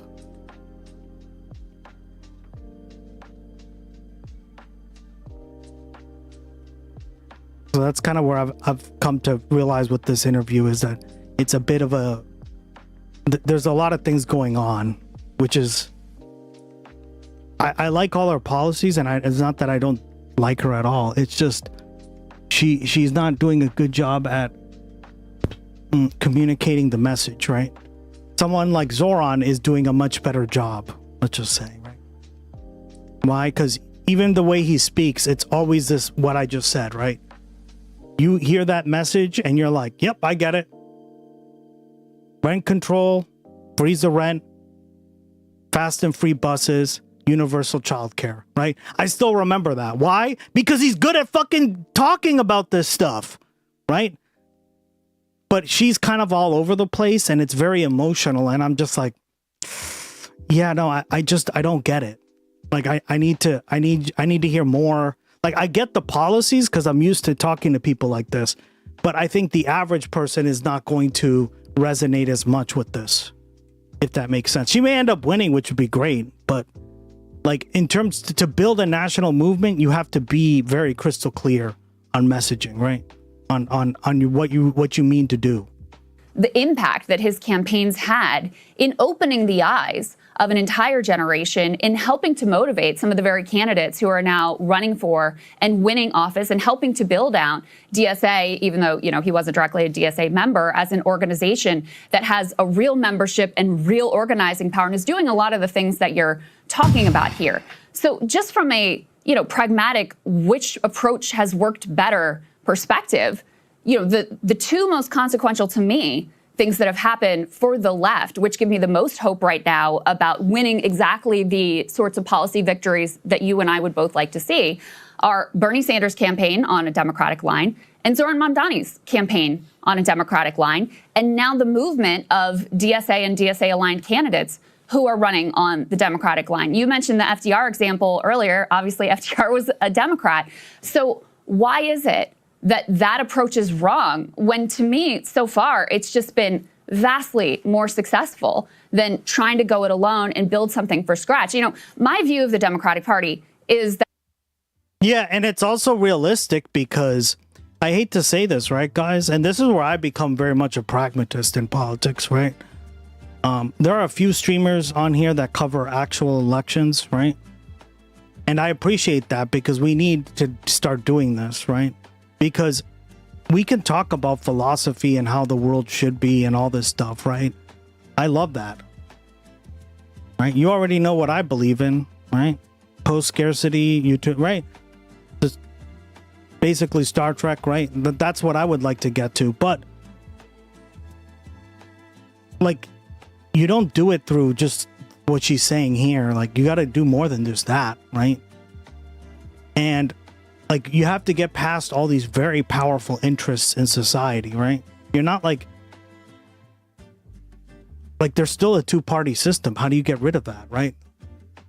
How do you get rid of it when in states like Massachusetts that are very supposedly, right, much against this stuff that she's talking about or for this stuff, when they don't even want to vote for like ranked choice voting? How do you get rid of that, right?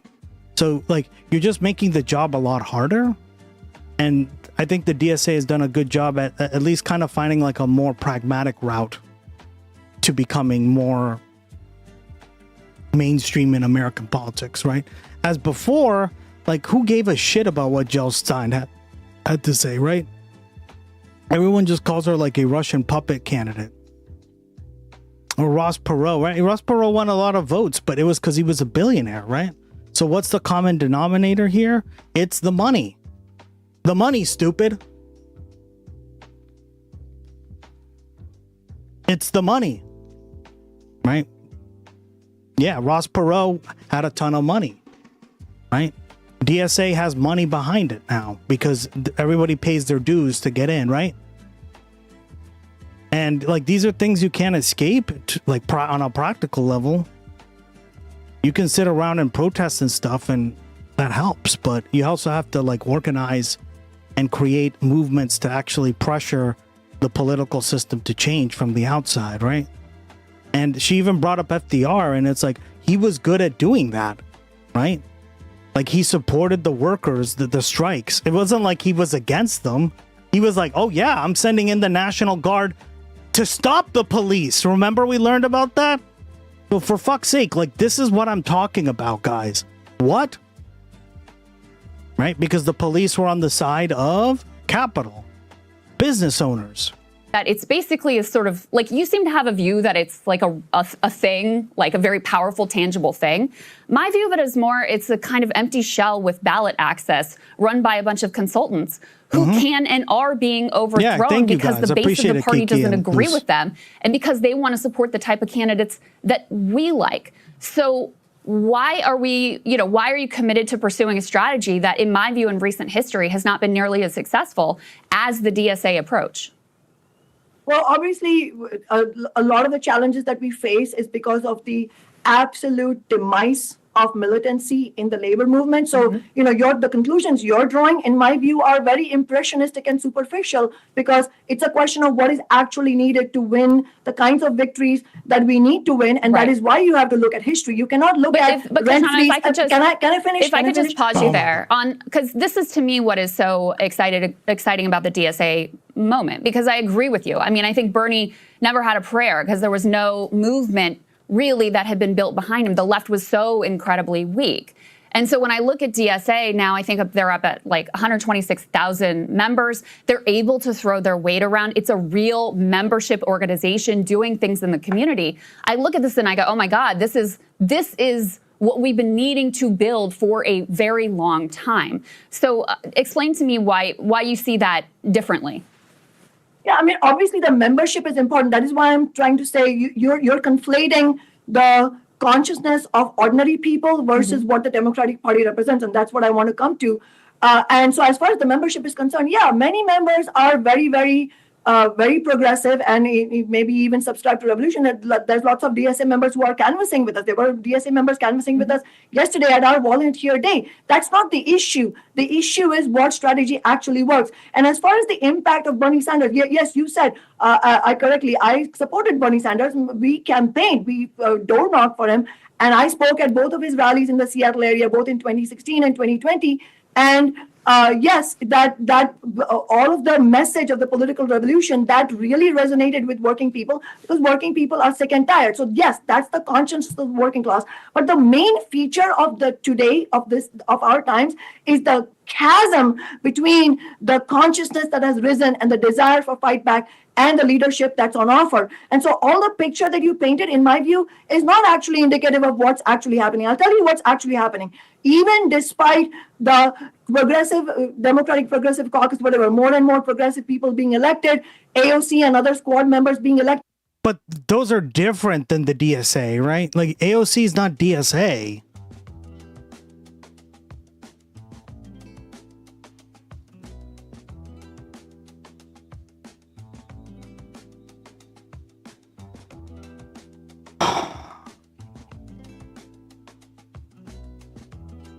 See, this is why communication's so important, right, guys? I always say, like, remember that. I hope you guys remember that coming out of the stream. Like, the message isn't over until the person fully understands what you're trying to tell them, right?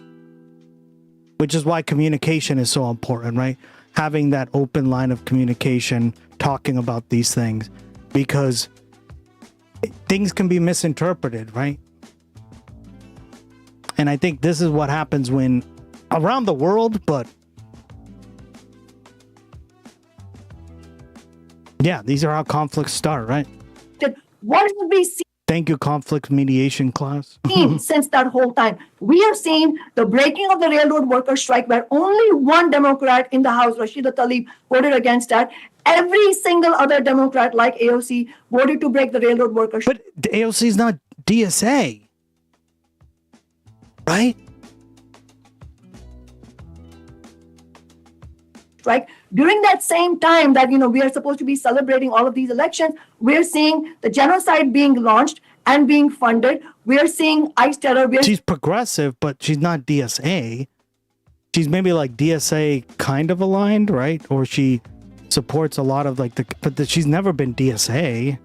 Seeing zero fight back against Trump, and that is a big part of the anger against the Democratic Party, is that they're not fighting against Trump. And that is also a big part of the support for my campaign against Adam Smith, which is not only that Adam Smith himself has been an instigator. He voted to create ICE. He's voted to fund ICE repeatedly to the tune of $115 billion, but also because they're angry at the Democratic Party as a whole for not fighting against all of these ills. So, in the same period that all of this consciousness has risen in Congress, you are seeing horrific things happen. And let me again say that the minimum wage is still $7.25 an hour. So my question to all of these people who are, like yourselves, you're subscribing to this approach, my question is, why is it that not one single concrete victory can be pointed to at the congressional level? And also that at that same time, the genocide has actually happened. Why is it that we don't have a single Congress member saying,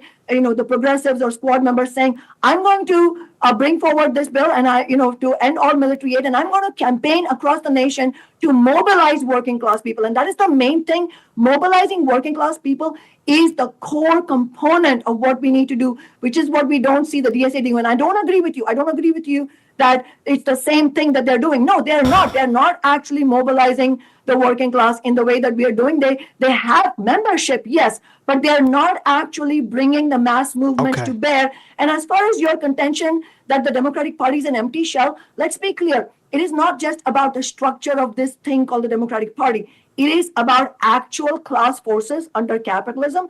And the fundamental question is not even about the Democratic Party and whether that can be reformed. Yes, that's the question. But the primary question is, can you actually win the kind of victories that we're talking about on the basis of not carrying out an all-out class war back against the billionaire class and their representatives? That's the question. In my view, that answer is no. And that is, all of history, that all the examples I gave you, they all show that decisively. In fact, many of the victories in Western Europe were won in the wake of the workers' revolution in Russia, which was obviously a revolution won by Marxists like myself. And so that is the background for anything that we can win. It's actually bringing the revolt of the working class to bear.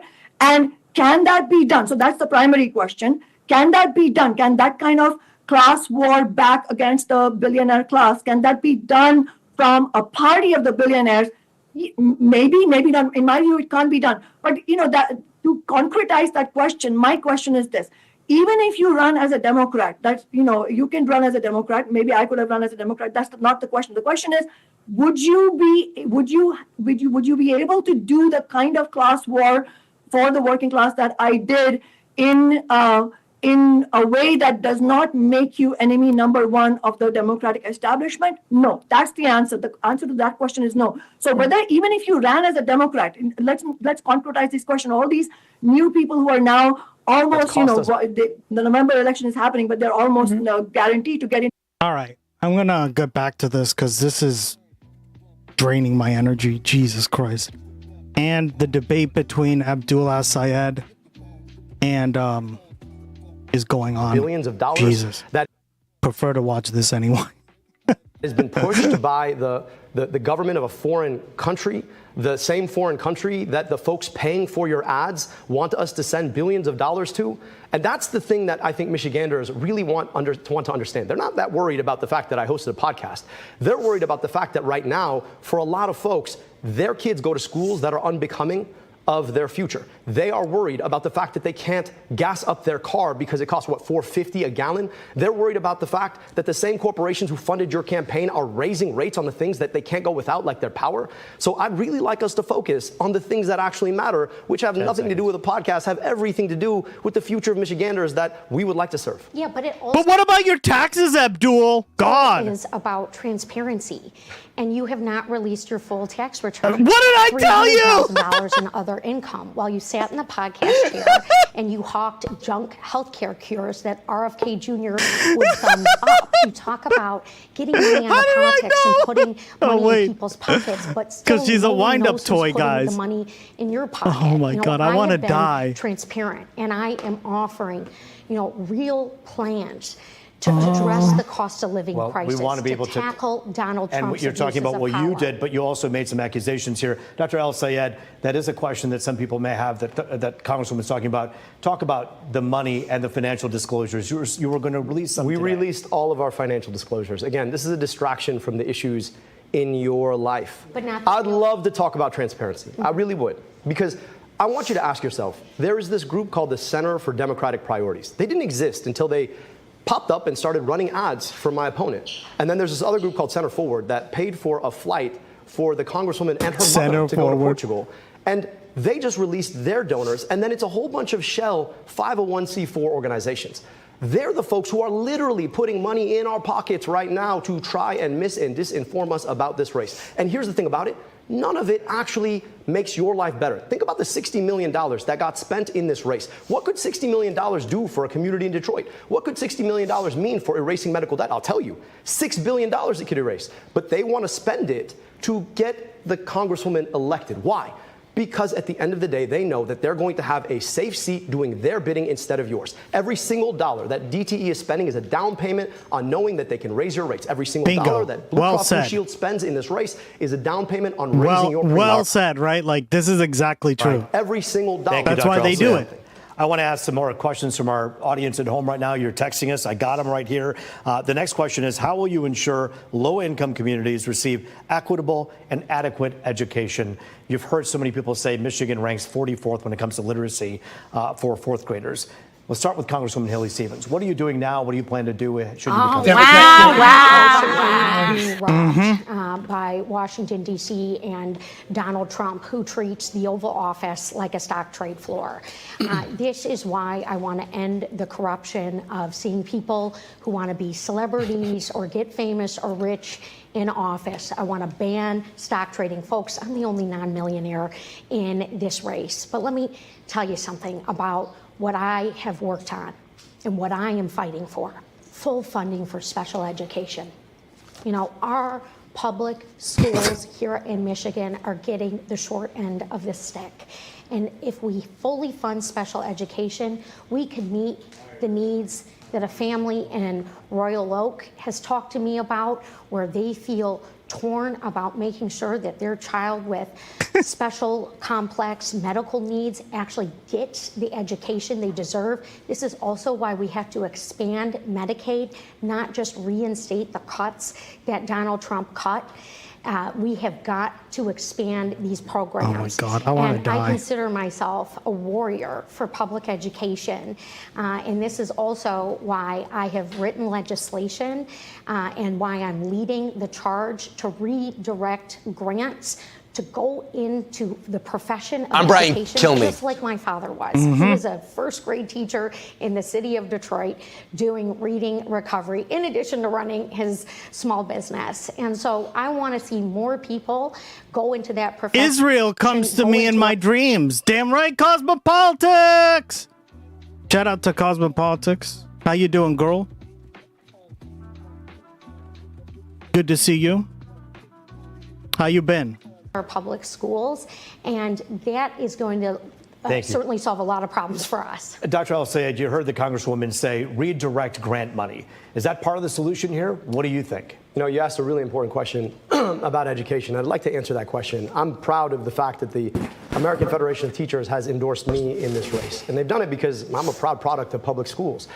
I know what it's like to walk into a public school in Detroit in January. And kids are bundled up because the boiler's broken, trying to learn how to read. You talk about a literacy crisis. How do you learn how to read when you have to wear a coat in the middle of the day? We put glasses on kids' faces specifically because we knew that it doesn't matter what's happening on the blackboard if you can't see the blackboard. But we need to radically rethink how we do public education in this country. We are not invested nearly enough. I want to tie the support for public education through the Department of Education, which, by the way, needs not just to be brought back, but fully invested in. I want to tie that funding to the Department of Defense. So when they try to raise the Department of Defense budget, we're going to make sure we're invested in public schools too. I also think that the way that we have funded local education, specifically school buildings, has too often ported the historical racism of the past. Right now, we fund school buildings based on property tax. Property tax is a function of property value. Property value is a function of who's been able to live where as a function. Do you see how much more polished he is at communicating this? People who actually watch this crap. It's crazy, right? Of redlining from the past. And when we say that that same process should. People who are watching this, who are like making a decision based off this, are going to be like, wow, he's just so much more articulate. Dude, I love it. I know, right? Which is a lot of Americans, guys. Like, don't let that, don't get it twisted. A lot of people are watching this and are like, yeah, I just like him better. He's very, he's able to communicate so clearly. I think I agree with his message. But podcast. But what about his taxes, Ducky? Living Lily, God. Be patterning the social mobility of the future through public schools. That's a real problem. But I just want to say this. I actually agree with the Congressman and you know, I'm glad we watched that. Thing. I'm glad we watched that kind of drag of an interview, because this is like what we were talking about. The energy. It's just like very off, right?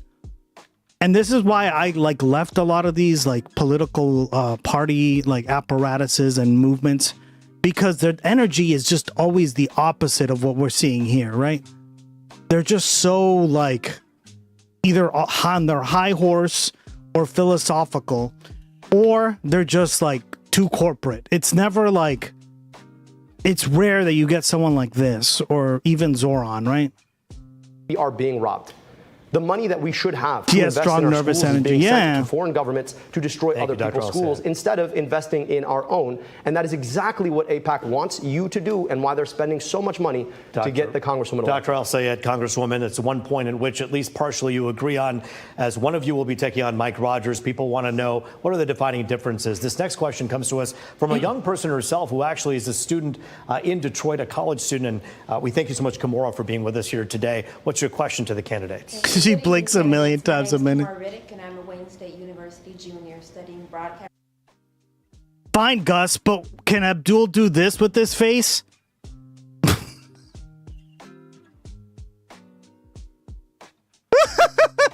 Oh, God.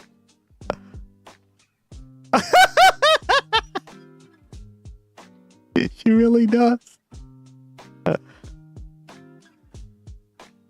Is she a lizard person? I know lizards do that, right? Geckos? Night and day. Yeah, exactly.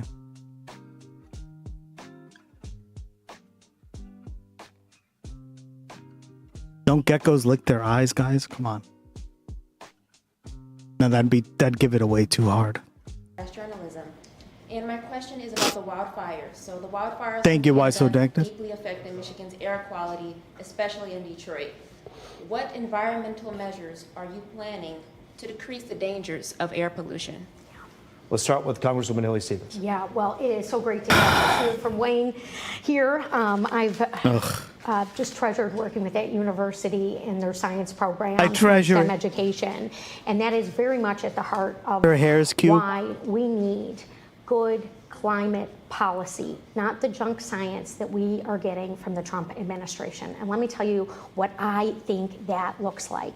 One, we've got to cut the carbon emissions. We've got to lessen our dependence on big oil and gas.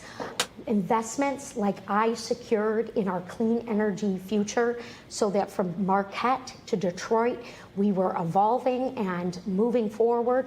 You know, that has been stripped away by Donald Trump, and that's not right.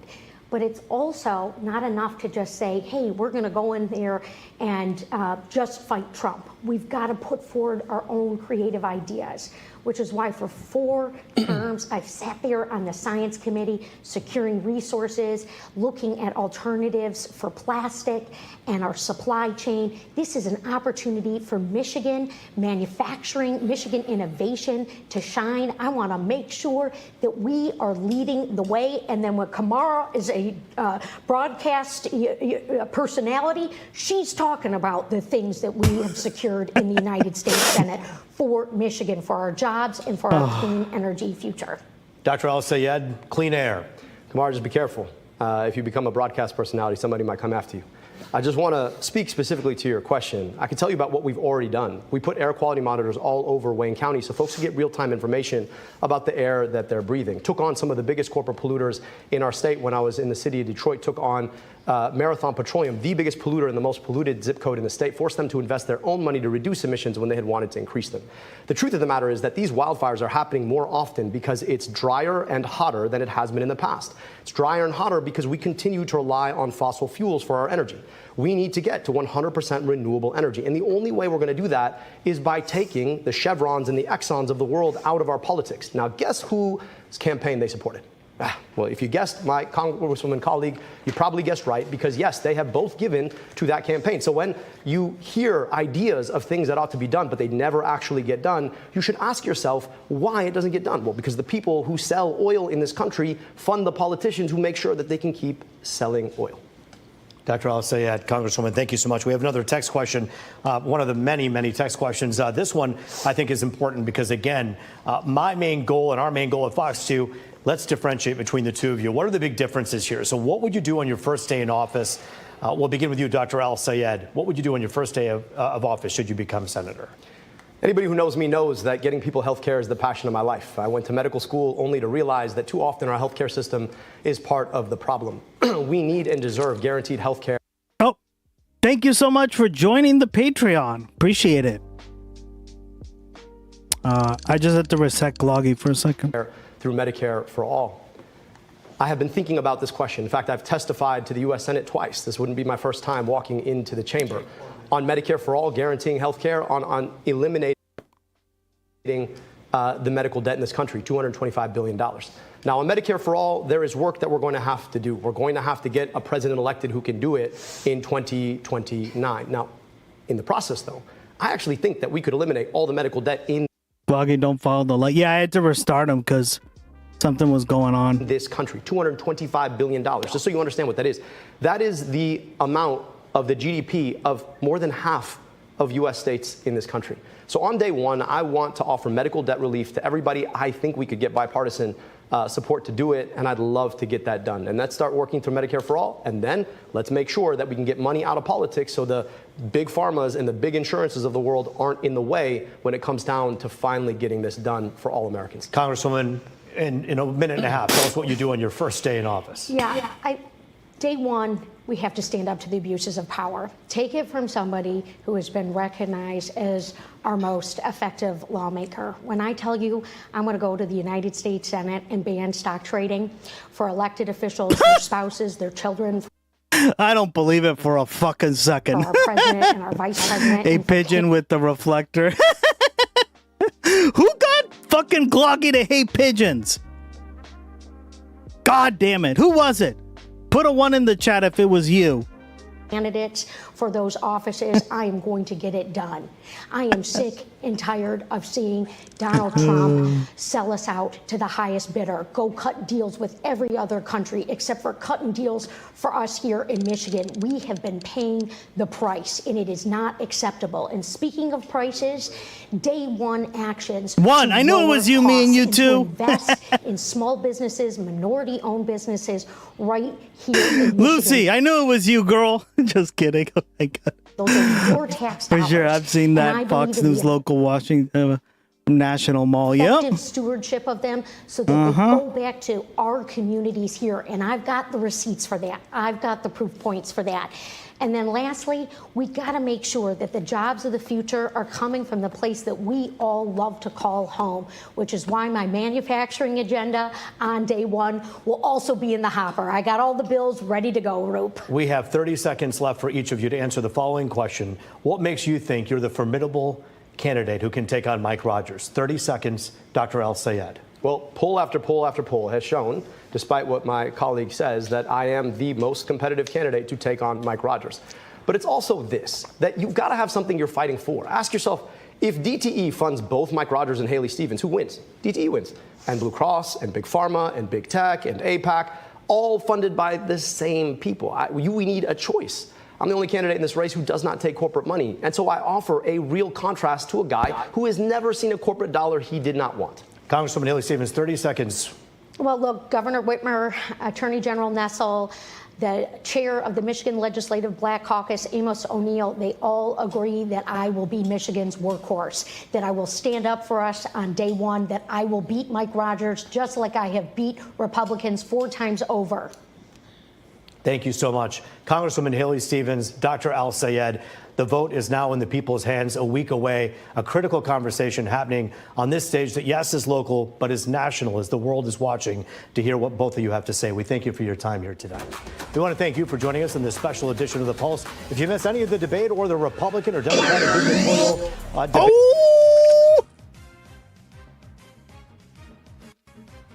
Rodham fan.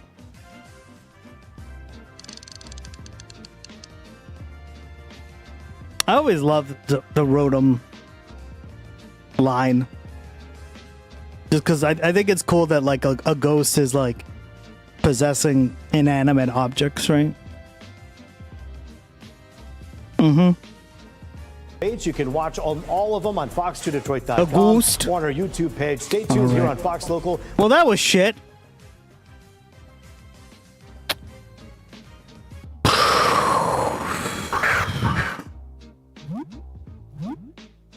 All right.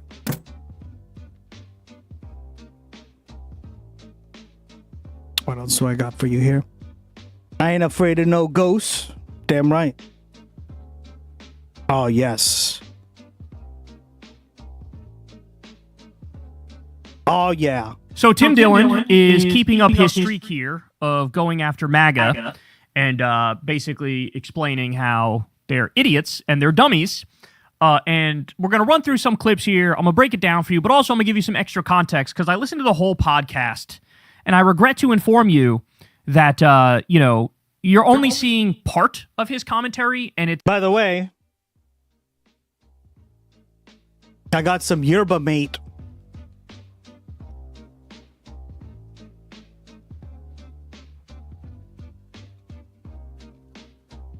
Yerba mate, right? That's how you say it, guys? Nailed it.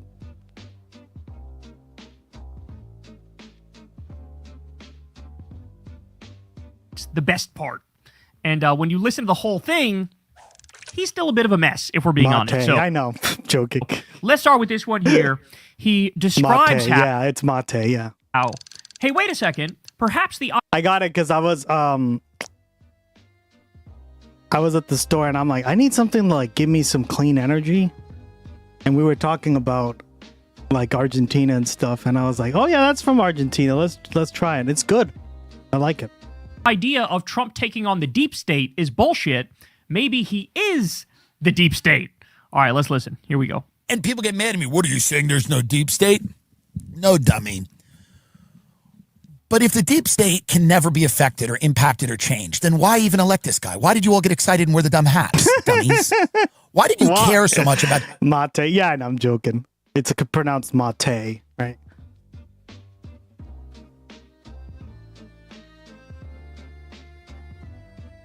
This guy in his election. It's good. I enjoyed it. If it gave me some good energy, because sometimes I like right before like dinner or something, I start to crash. So I was like, I bought some just to drink to give me some energy. This deep state, if you were just going to blame everything on the deep state, then what the hell was the point? God, that interview,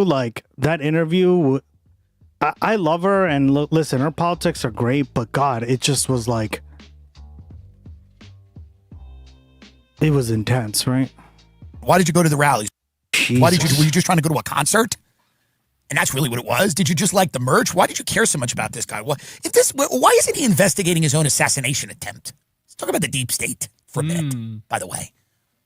Why don't we know anything about the guy that assassinated him? Okay? Or tried to. Sorry, attempted. I'm not saying there's no deep. I'm not saying there's not some permanent government apparatus. I've talked about it a million times on the show. I get it. But for the people that ran on upending the deep state to then come in and blame things on the deep state, seems like you have to be an idiot for that to work. Now, yet again, I hate to say it, but we told you so. This is exactly one of the points I made over and over, that he's not fighting the deep state. He is the deep state. And when a bunch of people were falling for the idea that he's anti-establishment and anti-corruption and he's anti-war, I laid out very clearly that in Trump's first term, he increased drone strikes over 400%. How is that anti-war? Oh, really? How is it The history of Mate is even tied to Germany because the company here got the commercial rights before anyone else did. Oh, interesting. That's so cool. Yeah, okay. I mean, there you go. Like, Argentina has a lot of ties to Europe, right? For many reasons, but yeah, you learned so much. Wow. Thank you, Rigel. I didn't know that. As a gourd aficionado, I like Halloween and yerba mate gourds. Yeah, I wanted to pick one up because I think they're kind of adorbs. They're like a little fruit, right? That they like ornate. I've seen them.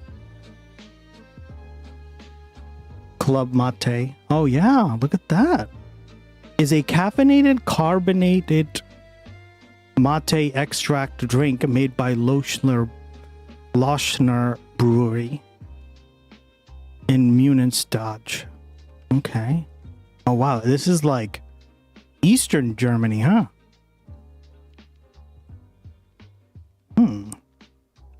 Look at that, chat. Ooh, carbonated. Yeah, this one was carbonated too.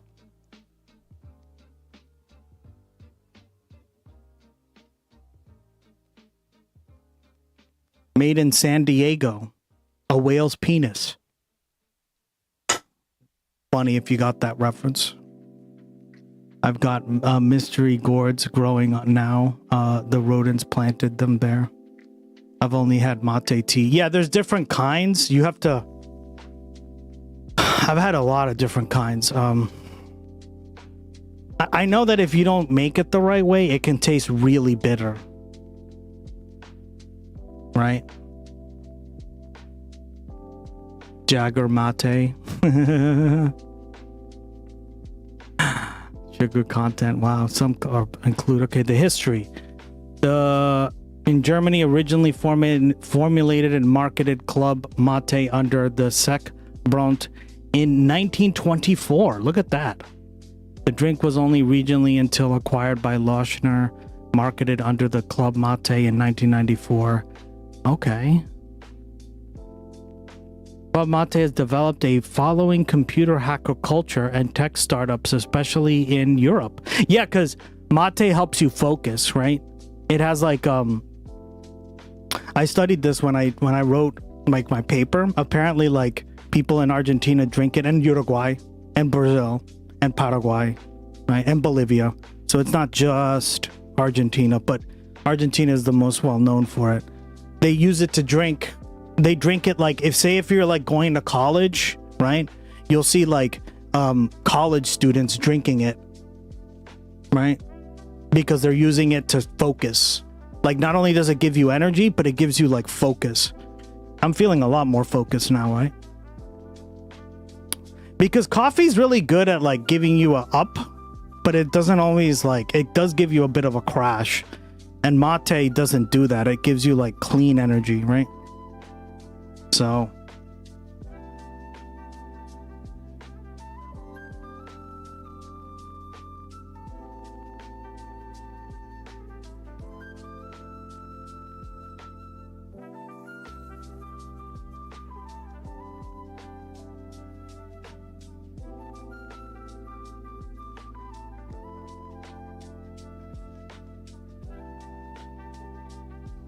yeah, look. Oh, those are the gourds. Yeah, see? This is what Blue Room was talking about.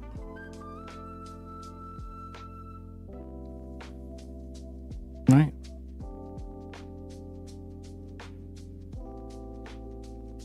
And here they are, like, literally, like, preparing for an exam or something, right?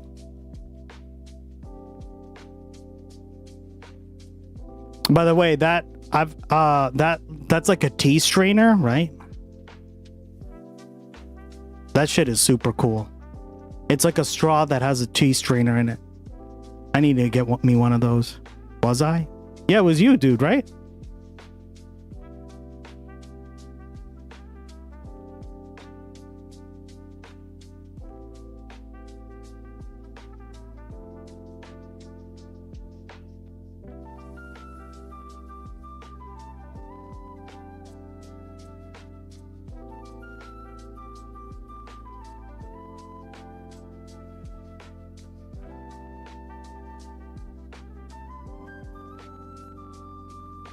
Oh no, it's Why So Dankness, sorry. I saw your name above and I thought it was Why So, so it was Why So Dankness. That's cool, dog.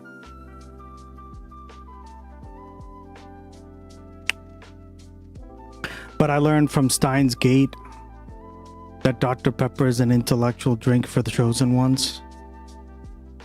I've never played those games. They're like a visual novel, right? German hacker fuel. Yeah. Well, German hackers need energy concentration, right? They need energy and they need to be able to concentrate. Anti-war when he increased the Pentagon budget every single year. This is his first term. So the reason I do this, guys, is because you can't say that we didn't tell you so. You can't act like, well, nobody knew. No, they did know, and you didn't listen. Know. None of you listened. You all swatted it aside like we were wrong when we had all the evidence on our side. How could Trump be anti-war if he increased the Pentagon budget every year and he kept us in Iraq and Afghanistan? It was Biden who pulled us out of Afghanistan. Trump bombed Syria twice in his first term. He bombed Somalia in his first term. He killed Qasem Soleimani. He ripped up the Iranian nuclear deal. Okay, He hired every single neocon in Washington, including John Bolton. Oh, yep. A bombilla. Bolton, Mike Pompeo. Bombilla. That's how we say it in the U.S. Bombilla. Nailed it. Nguyen Bombilla. Guys, I'm nailing other languages today. Pompeo, Gina Haspel. He dropped a Moab on Afghanistan. Moab stands for Mother of All Bombs. It's like the biggest bomb short of nuclear weapons that we make. He dropped one of those and he was still called fucking anti-war. Could you imagine a Democrat dropping a Moab and then people saying, oh yeah, they're anti-war. They're like, you know, leading the charge against the wars. What a sick joke. Trump fucking pardoned Blackwater war criminals in his first term. I knew you were going to correct me. Bombilla, yeah, it's...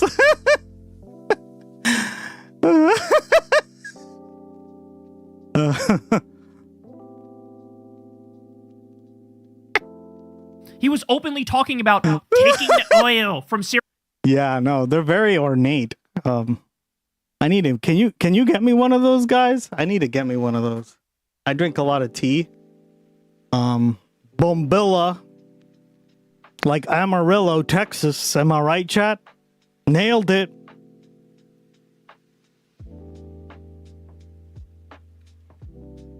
Armadillo. Amarillo. Why isn't it working? Syria, which is a massive war crime. They tried to coup Venezuela. Venezuela. The article I'm reading is like the first time it tastes like horse urine filtered through hay. Oh no. No, it does have a good taste. You just kind of have to you have to drink it a few times. It's also very good for you. Like it gives you clean energy. It's a sick joke, the idea. Quesadilla. Exactly. Quesadilla. You had an increase. If you're not saying it that way, are you even speaking Spanish? Quesadilla? Trump fucking pardoned Blackwater war criminals in his first term. He was openly talking about taking the oil from Syria, which is a massive war crime. They tried to coup Venezuela. It's a sick joke, the idea. You had an increase in civilian deaths in Afghanistan under Trump of 330%. There's a video of Trump when he was running in 2016 on Fox and Friends saying, we need to take out the families of the terrorists. That's what he said. Kill the families on purpose. Which means also take out the kids, right? Because they're guilty just by association of being in a family with other... Crazy, right? I remember that. I don't question like that.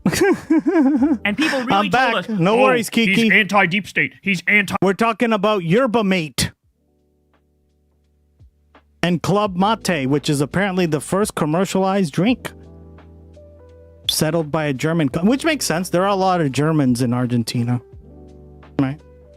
And they weren't the Nazis necessarily, right? Because, like, back in 1927, there weren't Nazis, right?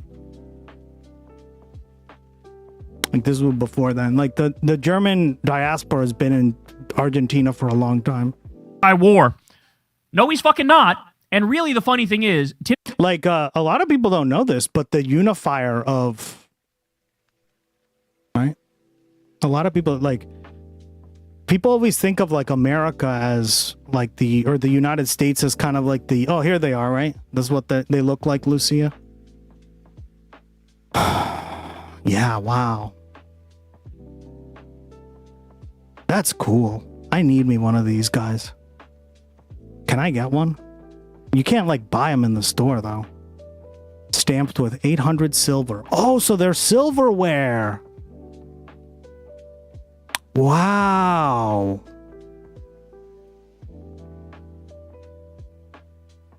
Fancy. You know why silver is better to drink out of, right? Or eat out of. Because silver is actually like a trace metal that when you eat it, it's actually beneficial for you. It's all these other metals that you probably shouldn't be eating.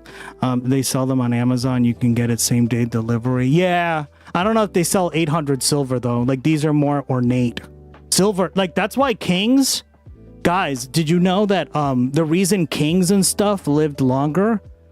They said not only because they were well fed, but I read an article in college about this, and they said that the trace amounts of like silver from silverware that the kings and royalty had in Europe especially helped them live longer because silver actually does give you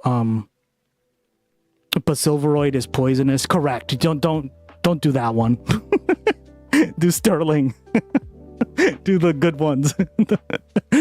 But like I read an article about this that apparently it actually helps your body. So like there's a reason silverware is actually more beneficial because it has trace amounts of silver that gets deposited into your body every time you use it, right?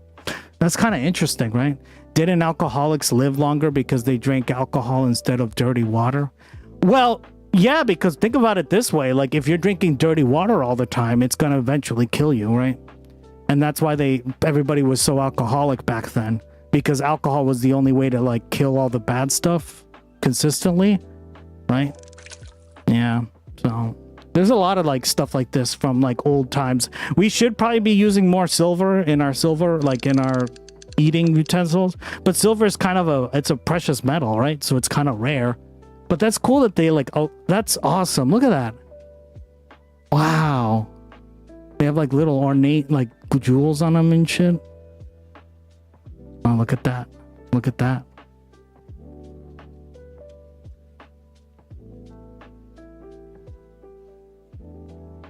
Oh shit. They get fucking ornate. I'll live forever. Damn right. There's the yerba mate. Herba mate. Herba mate. But I don't want to live forever. I don't want to live forever. God, that song's so fucking annoying. I remember it too. We were talking about, what was it? Grey's Anatomy? No, Grey's Anatomy. 50 Shades of Grey. They kept fucking playing that in the movie and I got stuck in my head and now I'm going to get stuck in my head for the rest of the night. Thanks, guys. Thanks. Oh, yeah. I like that song. It's one of my favorite. I just remember that movie from it. I was like, oh, God. Oh, my God. So it's based, you can use it on any tea strainer, right?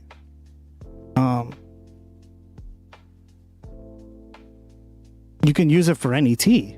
Yeah, because I also have like I buy a lot of loose leaf tea, so this would be really helpful to just use like this. How much are they on Amazon? I need a Christian Grey. Dillon is ranting here. It's basically like he's ranting against himself. Bro, this was you 7.5 minutes ago. And now you're just mad that some in your audience haven't caught up to where you are now.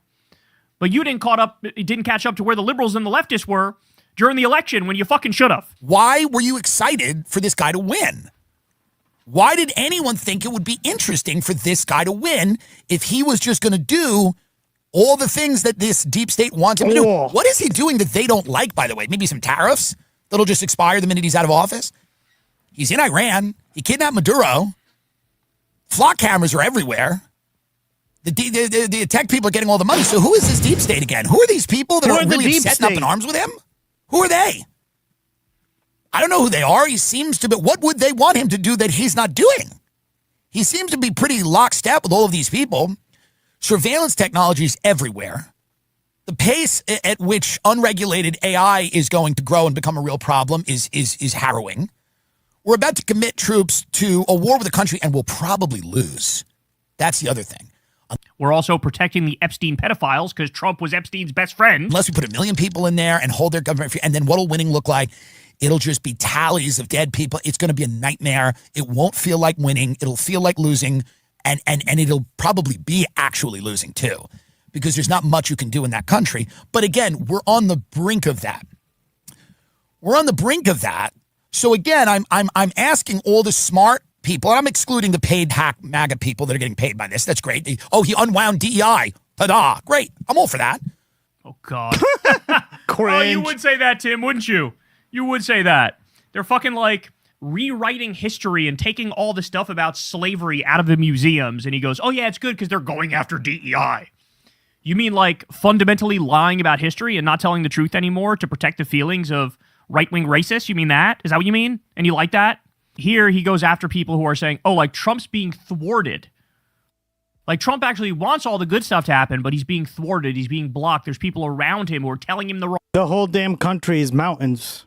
Which one? Wrong things. Here we go. Just think of the symbolism of getting into the White House and then of Elon Musk, who's the richest man in the world at this point. Iran? Yeah. The first.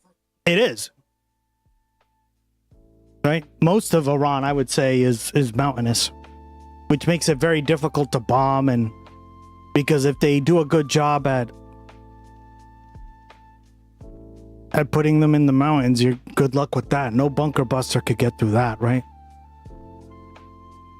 That's why Trump had to do that copium with we got the nukes, even though it looks like we didn't. Right? And CNN and a few other news sources confirmed we didn't. Few months, you move him essentially like into the White House. It's this incredibly dysfunctional thing. He's getting in fights with people in the White House, some of them physical. He's getting in a fight with the president. He accuses the president of being in the Epstein file. And then the president, I don't know. It feels weird to still be jazzed about this. Depending on however jazzed you were about it, seems odd. It seems like a cope.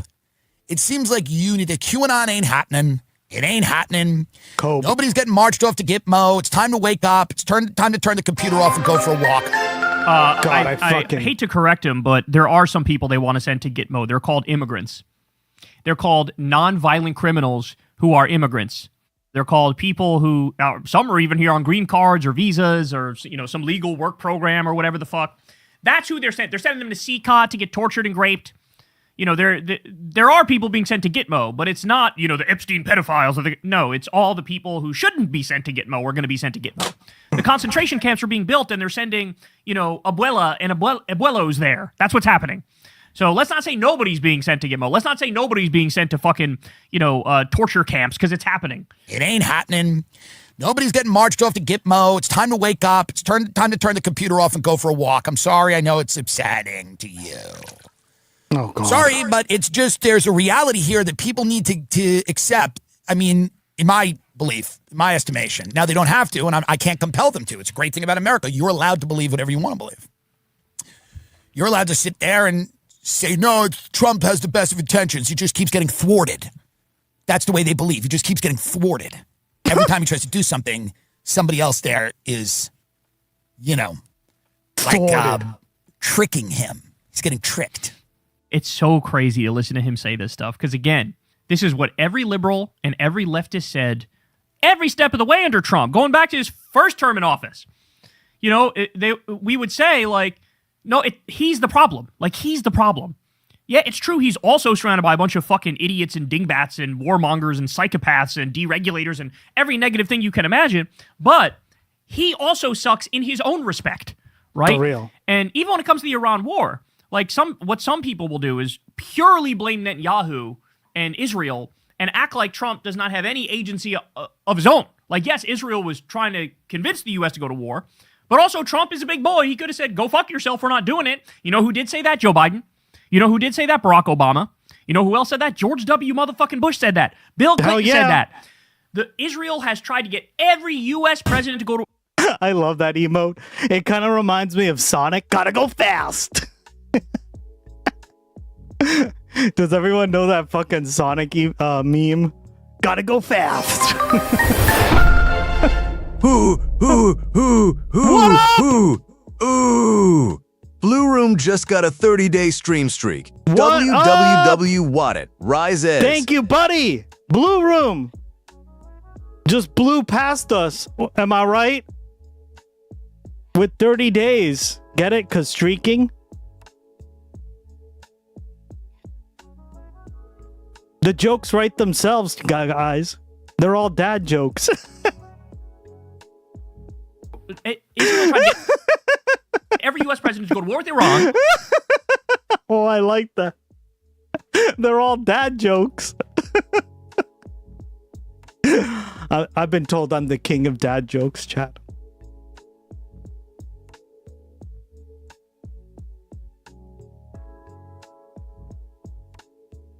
No putting it away in this chat. We're a sex positive, nudity positive chat.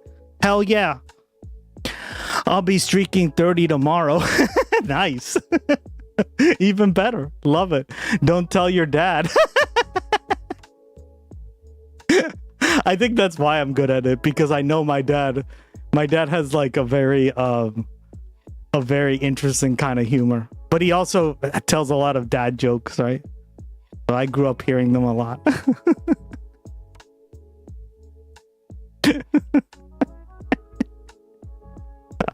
I fucking love it. Love that all the blue MAGA are being called out. We need to weed out all these old Dems that are holding us back. Doc, I couldn't have said it better myself. Thank you so much. Great comment. Welcome back. I'm glad you're here. If 80 years old white dude ever tries to tell me what to do again, there might be violence. We have an emote for that. Gloggy gun, am I right, chat? Absolutely, we are a bunch of sex fiends. We really are. We really are. I'm not a sex fiend, but I'm immature. Okay, Miss Contrarian. And everyone until Trump said... Simply kiki.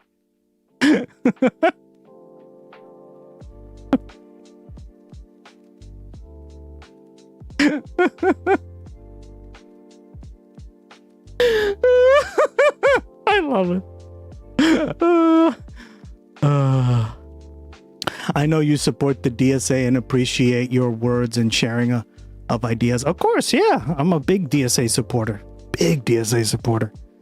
I'm for what will change the system, right? So I support anything.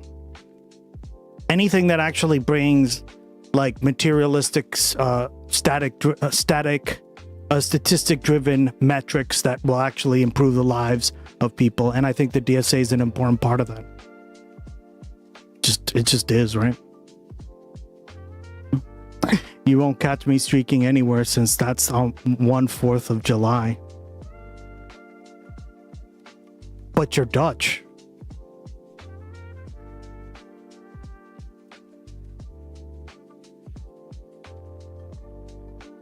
No, I know you're not Dutch.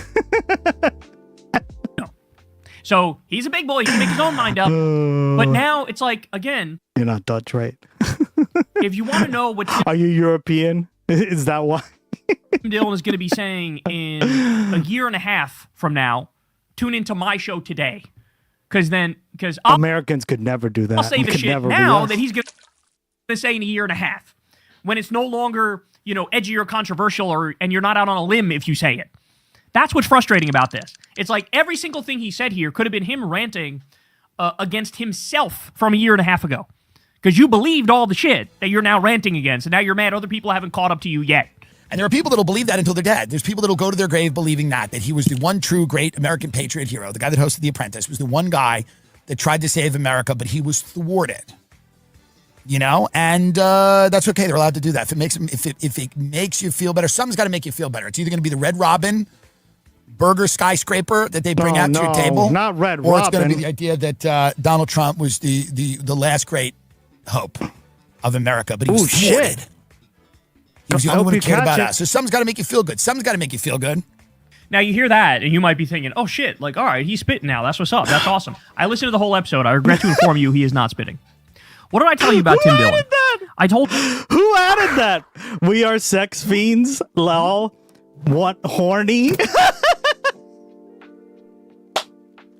Oh, wait, did we always have that? I think, who added that? Oh my god, horny jail. Yeah, our chat's horny when we have a fucking horny 7TV emote. Ladies, damn. Case scenario. In his worst moments, he's Love just it. MAGA. I'm sex positive, so I don't care, guys. Right. Gave a hot stone massage to JD Vance. We need to discard all these fucking conservative ideas like that. Fuck it. Etc. In the trash they go. But in his best... What is photosynthesis? Isn't that what Superman does? Oh no, that's photosynthesis. Never mind. Oh. Simply geeky. Watch it, girl. One. I love you guys. You guys are the best. I fucking love you. Yeah, no, photosynthesis. No, that's photosynthesis, right? Because technically he's a photosynthetic life form, right? Photosynthetic means like he's powered by the sun. Or like he gets his energy through the sun, right? Much like plants, I guess. Like they literally get their food from the sun. Moments, what he photosynthesis does is... I said it's Raging Bolt could do it. Yeah. Yeah, it's the... You can look it up. So, Blue Room, if you just go to like... Hold on.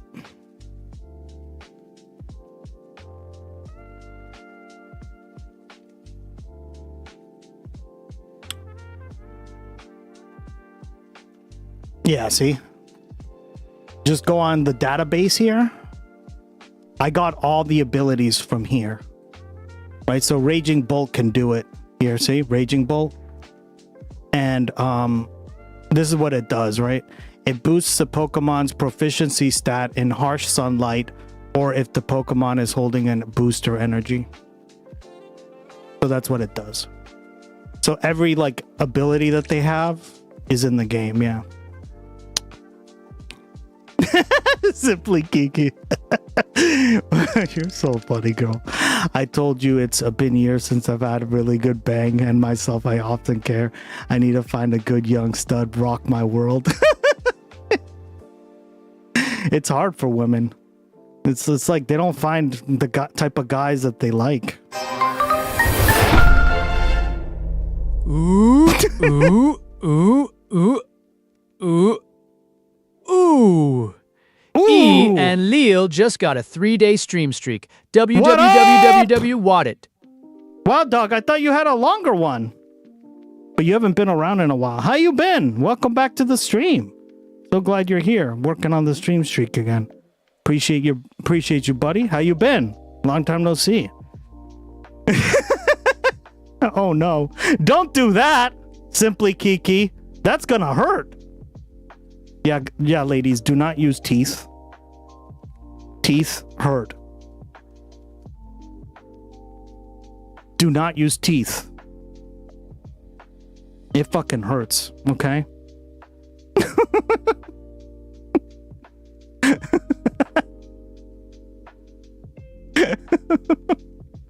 I'll take any minute that stands hard or love to finish.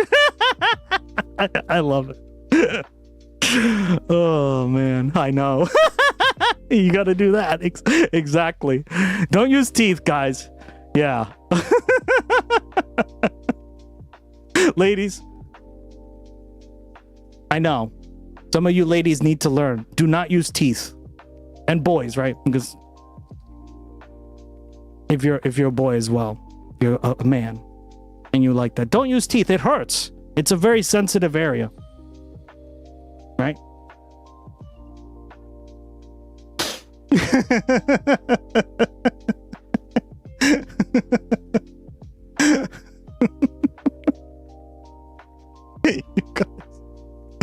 You guys crack me the fuck up.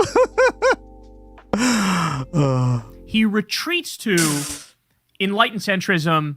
Both sides suck. It's like a Gen X nihilism and enlightened centrism, whereas both sides suck. I'm above it all. Everybody's corrupt. Everybody's a warmonger. Everything's Ducky, horrible. don't do and that. Like, both sides are the problem. That's some vampire and shit. That's the uncomfortable truth that you guys need to accept.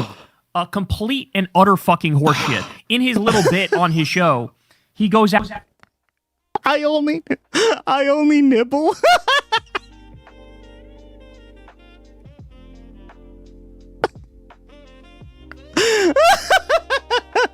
I only nibble after DSA. And he says, DSA's problem is that they're too much fuck whitey so or good. kill whitey. There's a little bit too much fuck whitey, kill whitey for me. I don't like that. It's like, what the fuck are you babbling? I'm getting over the fires up here. Omega lol, omega lol, omega lol. Yeah. I love it. Ian Leo, yeah, in Canada, it's pretty bad, dude. We covered it. Oh shit. Oh my god, this chat is getting wilder. Oh Kiki, you haven't been in here recently. Like, we cooled down for a little, but we've always been kind of like this, and now we're like ramping back up. I feel like we go through stages, right? Yeah. About, son.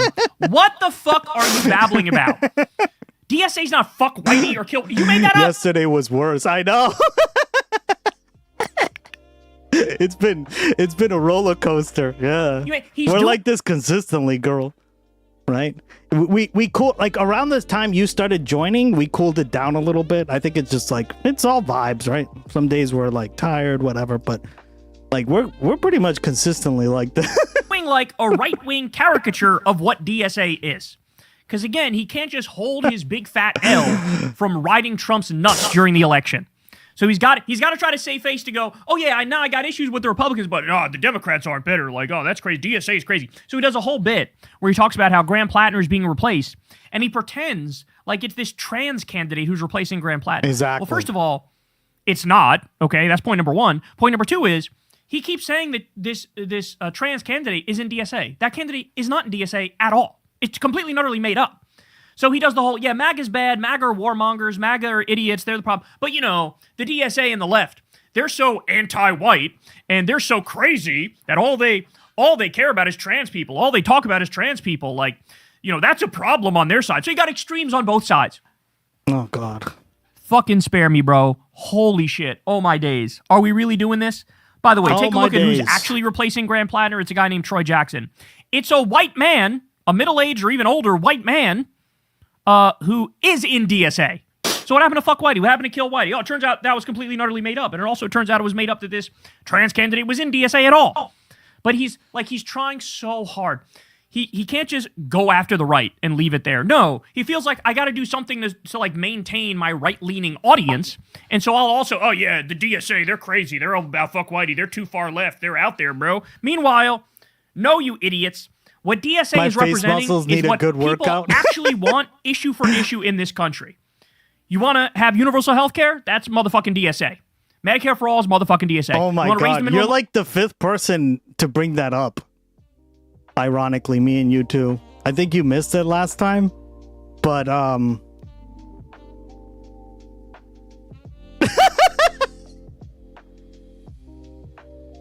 you're like the fifth person. Divine Misty brought that up.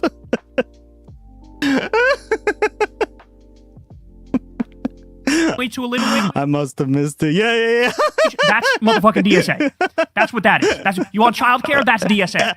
That's DSA. You want to end the wars? That's actually DSA. And they actually mean it, unlike Trump, who's a fucking liar and was lying from day motherfucking one. Okay? So, spare me. It's like he's got to find a way to make it, oh, both sides suck, but enlightened centrism, I'm above it all. He's got to find a way to do it, but he's wrong. He's just fucking wrong. He's wrong. One side is better than the other side. There's no comparison between fucking DSA and MAGA. There's no massive blind spot among DSA like there is among all of motherfucking MAGA. So, again, I regret to inform you, while these clips... He makes sense in these clips. If you listen to the whole podcast, there's a hefty dose of like, there is. Oh yeah, but you know the lefties, they're fucking crazy. And it's just, I'm so over it. I'm so fucking over it. It's a child's idea of intelligent political discourse. To the, both sides, bro. Have you thought both sides are bad, bro? Have you considered that, bro? It's like, oh yeah, what a genius. Oh, fuck off, dude. You're the first one to come up with that fucking groundbreaking theory. No teeth. Both sides are bad. Oh. See? Jesus fucking Christ, man. Anyway, there you have it. Hey y'all, do me a favor and like and subscribe. It helps out big time in the algorithm. I told you, girl. Click the bell as well for notifications when videos drop. And watch that video on screen right now. You know you want to.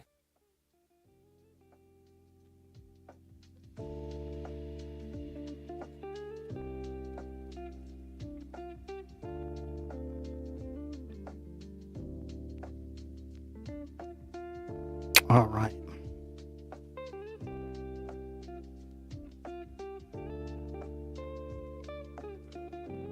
Gus? Kiki?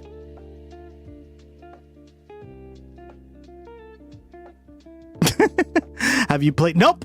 I was waiting for you to, because I asked you if you were here, and I think you said you stepped away, right?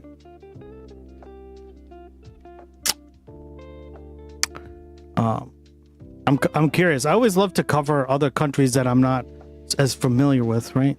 And Singapore is an interesting country, to say the least. It's very interesting.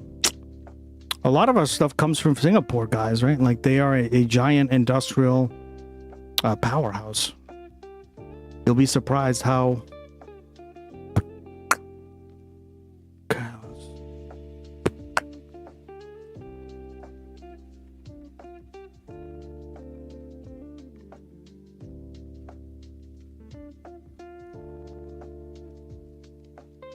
In fact, this desk that I didn't know this until I bought it, but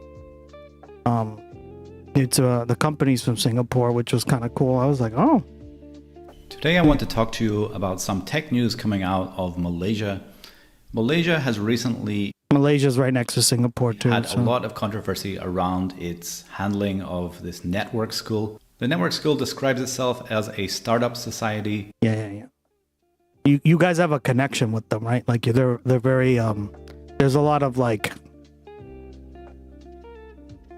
cross trading, a lot of like cooperation, right? It's a place for co-living, co-working, and growing and expanding. These kind of situations, right, are becoming really popular around the world, right? When I went to Costa Rica, for example, kind of like something you don't really expect to see, they had these kind of like startup societies. It was very interesting. I was like, what is going on, right? Like, it just shows you how like neoliberalism is impacting the world, right? And this is what we were talking about a few streams ago, right? All this stuff. Your business network. It was launched in Forest City. Now, Forest City is an interesting project in itself.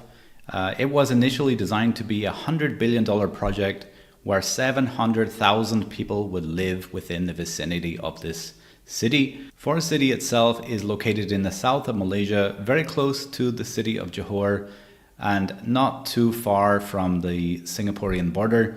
Most of these units, these properties in Forest City was targeted as being a investment funnel for money coming from China. So the promotion was highly geared towards individuals living in mainland China. However, the government decided that they wanted to restrict the flow of money coming out of China, and as a result, this Forest City did not go as planned. And why is he mentioning China, guys? Because Singapore, a large percentage of the people living in Singapore, remember, Singapore was a British colony. A large percentage of people living in Singapore are of Chinese descent, right? So they have like dual nationality, right? In recent years, people have been... I think it's like 70%, right? Simply Kiki, right? Creating lots of videos about this. You will see on YouTube lots of videos about Forest City being a ghost. Malaysia bans Israelis, but some Israelis use other passports to come into Malaysia. Yeah. I remember studying this in our like Asian... South Asian and like Asian like politics, international politics class. City. And that is because there are only 10,000 people approximately living there compared to the goal of having 700,000 people there. So it's much, much smaller than anticipated. But as a result, it seemed to be an attractive location for something like the network school to launch. That being said, there are still lots of Airbnbs, hotels, and small businesses operating in Forest City. All of this controversy kicked off about 1 week ago when Malaysia has put out an announcement that any Israeli national found in the country will be deported immediately. Now, Malaysia has had a long-term stance on their views about Israel. They do not recognize Israel as a country, and Israelis are not allowed to enter Malaysia. And on top of that, Malaysians are not allowed to travel to Israel. Israel is in fact the one country in the world where Malaysians are not allowed to travel to. So they've been very serious about this for a long time.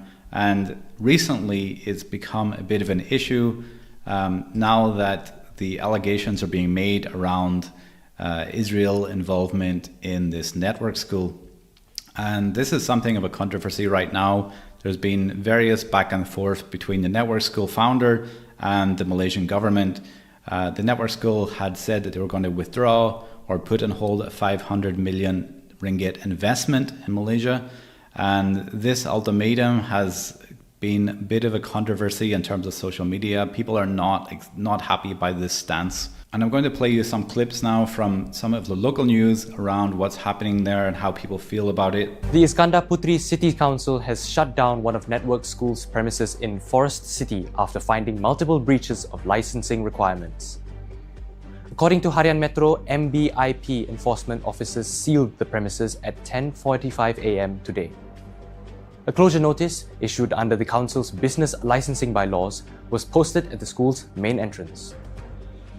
Network School ran into controversy after social media users alleged that Israeli nationals were entering the country under secondary passports and participating in its programs. Oh shit. Yesterday, That's crazy. So basically, like Israel's they are such a rogue country, right guys? Like they are doing this not even just to us, but like all over the world. Director General Zakaria Shatban said investigations revealed that 201 of the 430 individuals linked to the commune have left Malaysia. Another 210 are still in the country and 19 others unaccounted for. Zakaria also said investigations into 379 persons linked to the commune found no evidence of wrongdoing. Meanwhile, in a statement, the Malaysian Digital Economy Corporation said it was in the process of revoking the company's Malaysia Digital status, citing non-compliance with licensing conditions. The thing I find very interesting about this is that when it comes to dealing with governments, I don't think you can threaten them in this way, or you can't present an ultimatum in this way. If you are not abiding by the rules of the country, that's it. You know, it's not, I don't think like threatening to withdraw funding or put funding on hold, it's like it's a losing battle, right? You're never going to win that one. So I find this quite interesting that they took this stance, and obviously it didn't work out for them. Network School will establish a new campus in Kazakhstan a day after it was ordered to cease operations at Forest City in Johor. Its founder, Balaji Srinivasan, announced on X that the school had signed a Memorandum of Understanding, MOU, with Kazakhstan to develop a hub for global technology talent, offering visa support, relocation assistance, and recruitment opportunities. The MOU, signed with Kazakhstan's Ministry of Digital Development, Innovation and Aerospace Industry, will see the... This makes sense, right? Because Kazakhstan was more closely aligned with like Russia, and now it's trying to move away from Russia. So where else would you be able to move to, like align closer to the rest of Asia, right?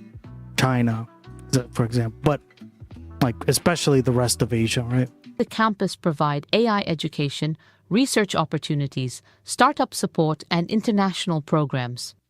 The 5-year partner... Like a lot of people don't know this, but they were a part of the Soviet Union, right? There's a lot of Russians in Kazakhstan to this day, so... Partnership aims to attract engineers, entrepreneurs, researchers, and investors while strengthening Kazakhstan's artificial intelligence ecosystem.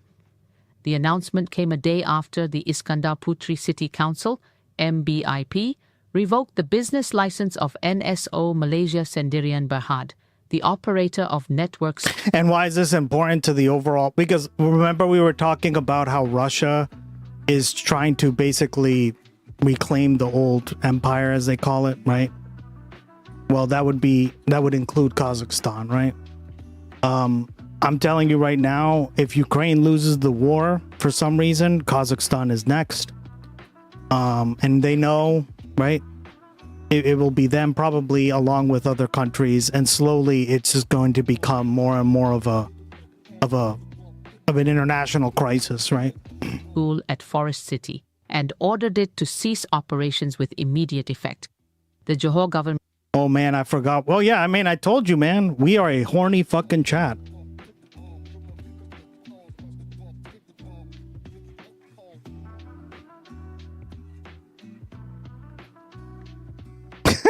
Somebody put it.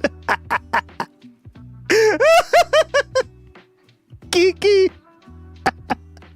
You're so funny. Said the decision followed a special full council meeting. We have so many Jorkin emotes. After authorities found the company had breached several licensing conditions, including operating without a valid business license. Bringing it back to the old days, right? Network School has also come under scrutiny after the Johor government raised concerns over allegations that Israeli nationals had participated in its Forest City program using passports issued by other countries. Now, this is very interesting because I think in general, the Network School had to know what is happening here, right? If they are encouraging their students to come to Malaysia on a non-Israeli passport, it's very obvious that they're trying to bypass the system, and as a result, you know, at this point they are guilty when they are caught, so there's not really any argument that they can win. They've tried to breach the rules of the country and it has not worked out in their favor. What I really think is happening here, now this is just a theory, but I think that the way that Malaysia is set up, it's still quite backwards in terms of how they handle like document processing and things like that. Everything's still very pen and paper, old school forms. So I think maybe like some of the people behind this Network School had the feeling that they could get around this, and nobody would flag it, and it would be a non-issue. But obviously, it has not worked out in the end. An interesting thing here is how quickly they have transitioned and moved to a new location, which does make me wonder: did they have a plan B in order? Was this something that they had considered in the past and had a backup plan in the event of being discovered in this way. But in this case, everything has escalated very quickly. In the space of 1 week, this controversial news was breaking, and now the whole thing has been closed down, and they have transitioned from Malaysia to Kazakhstan with an MOU in place. Let me know what you think about this in the comments. Obviously, as someone who has lived in Malaysia for a long time, I really like the country of Malaysia. They've treated me very well over the years. But Malaysia's a pretty this is a very interesting country. Issue. Around the residents along who with may Singapore, have right? From Israel. And let me know in the comments what it plays in terms of like international politics. I don't think a lot of Americans or like Europeans fully understand all the elbow grease that goes into this shit, right? It's interesting. Thank you so much for watching, and I will see you guys in the next video. Yeah, thank you. Yeah, if you guys have more videos like this of like news around the world, please post them in the Discord, because we do cover it, because it's important to understand, so we can kind of see, like, even in that discussion, we learned about how it like impacts Ukraine, right? How it impacts like global stability, Iran, right? All these things are intertwined, right? They're not just like separate countries that don't impact us at all. They all have an impact, right? Thank you, guys.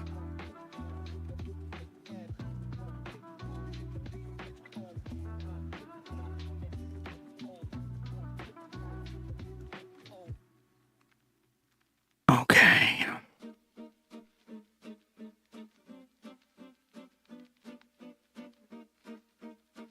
I'm happy today, guys. We had fun.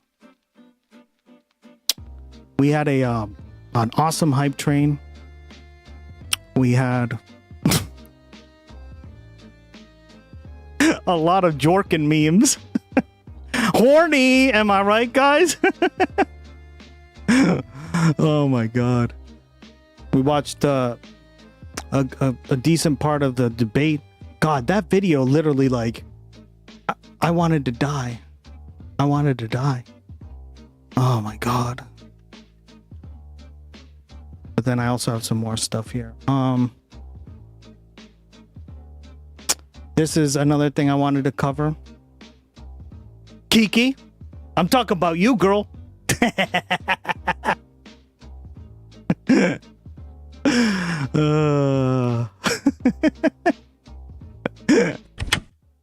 And you, Lucy. Here's a more natural flowing version of that section that reads like a legislative speech rather than a series of short points. Is it just me, or are people a little bit checked out right now? Maybe it's the weather, all burning us to a crisp and dehydrating our bodies. Maybe it's the news and the politics being just completely exhausting. I know all about that. Maybe it's... Yeah, you, girl. You. The AI that... Ooh, you unlock Curious. There we go.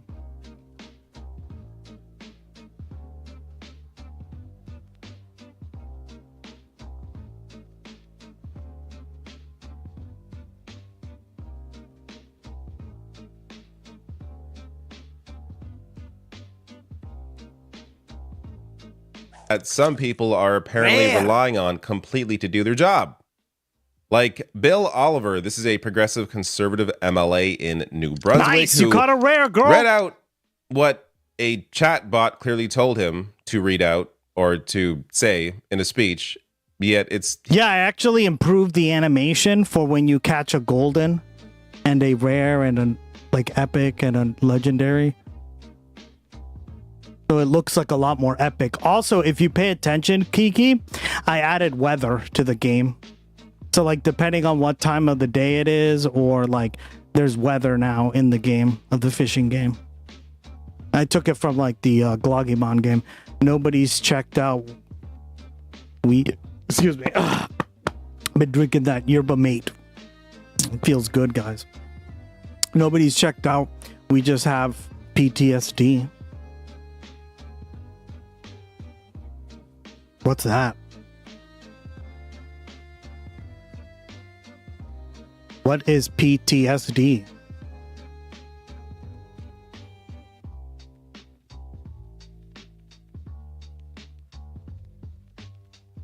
Oh, this?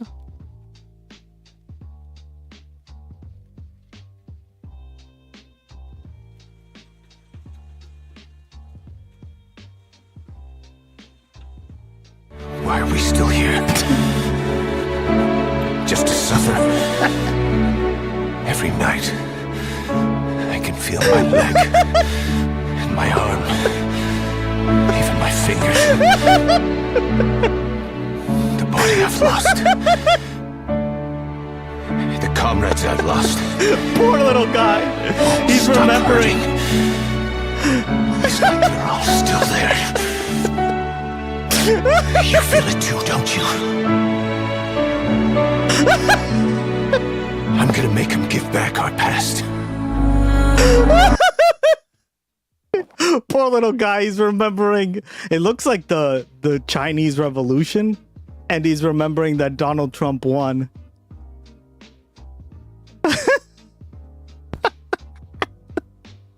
That's what it looked like to me, right?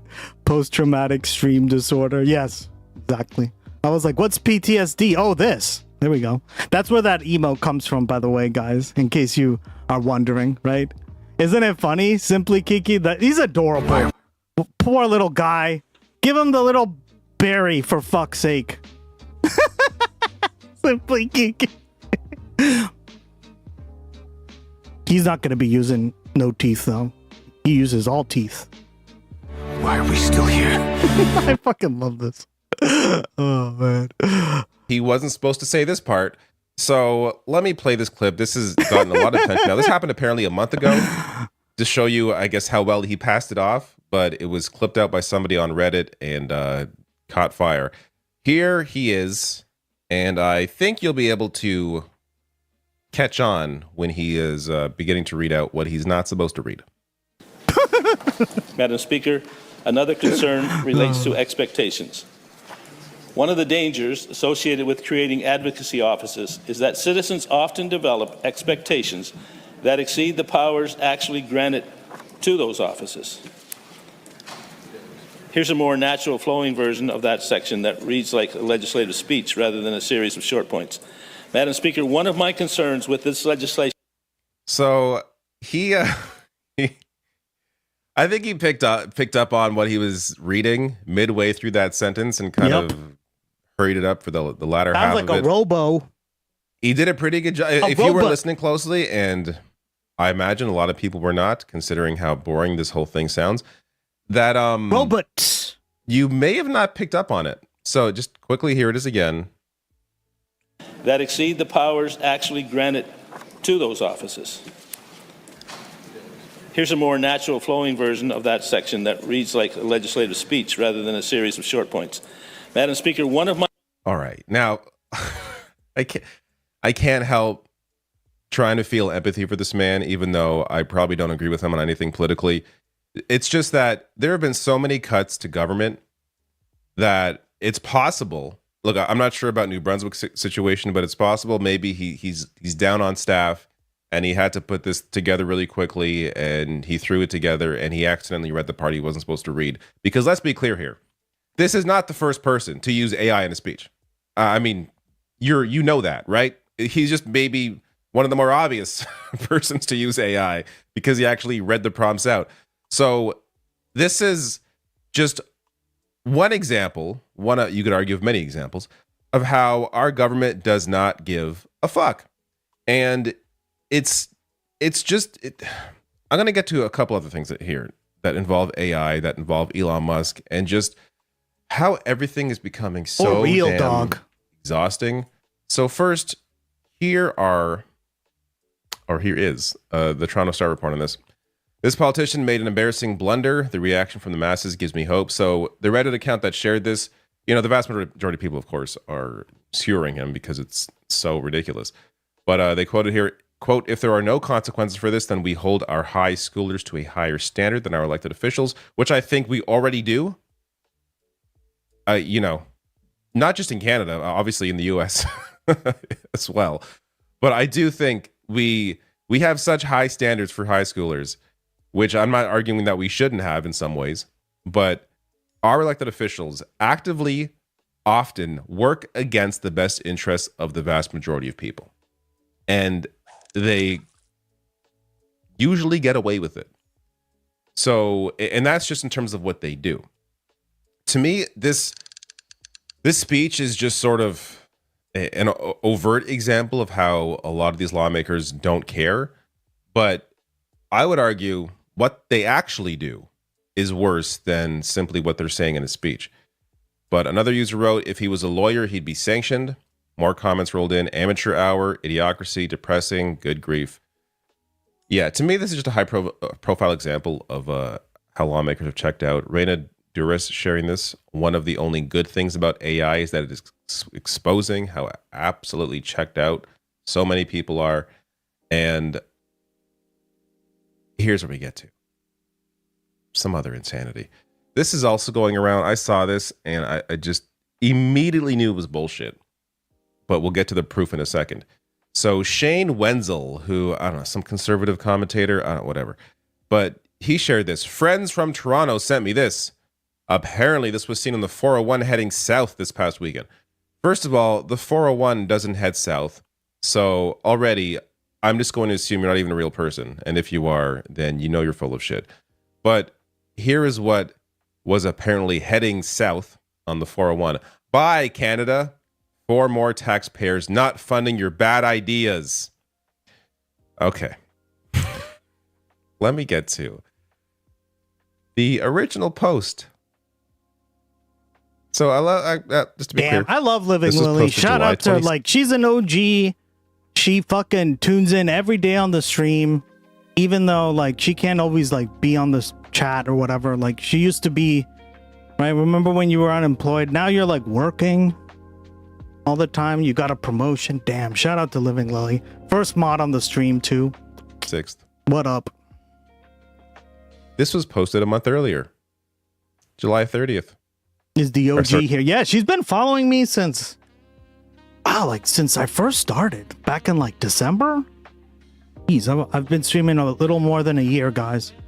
I've really come a long way. She's seen it, right? It's like her and Gandalf the 3D. I've really seen my growth here, and I appreciate you guys supporting me. Love it. Thank you so much, guys. June. I can't build this community without your support, so I really appreciate it. 30th. From Gunther Eagle. People leaving Gavin Newsom's California in droves. Bye, California. 4 more taxpayers not funding your bad ideas. This is literally made with AI. It tells you right there.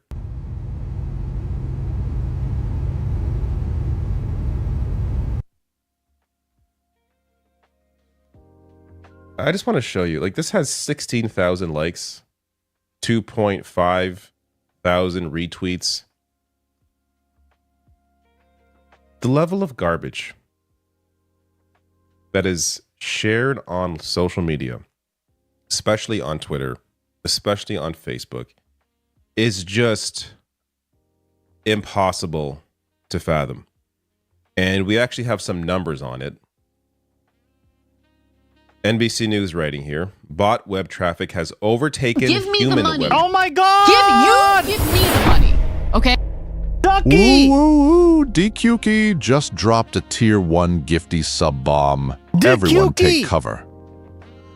I like that better, DQkey, because it's kind of like cute and ducky in one. DQkey! He says it like 18 different ways, so you don't know what it actually is. And then you ask Ducky, how do you actually say it? She doesn't know. I blame Ducky. Thank you so much, Ducky, for giving out a gifted sub to Outer Limits.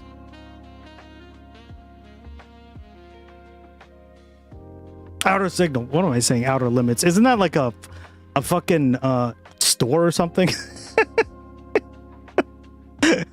Damn, that brought back some memories. QAnon destroyed many minds, and now AI is making them believe everything is real. We are so screwed. We are screwed. Traffic data The cookie. shows. Cloudflare says 57.4% of requests to a selection of websites. As long as you don't say the cookie.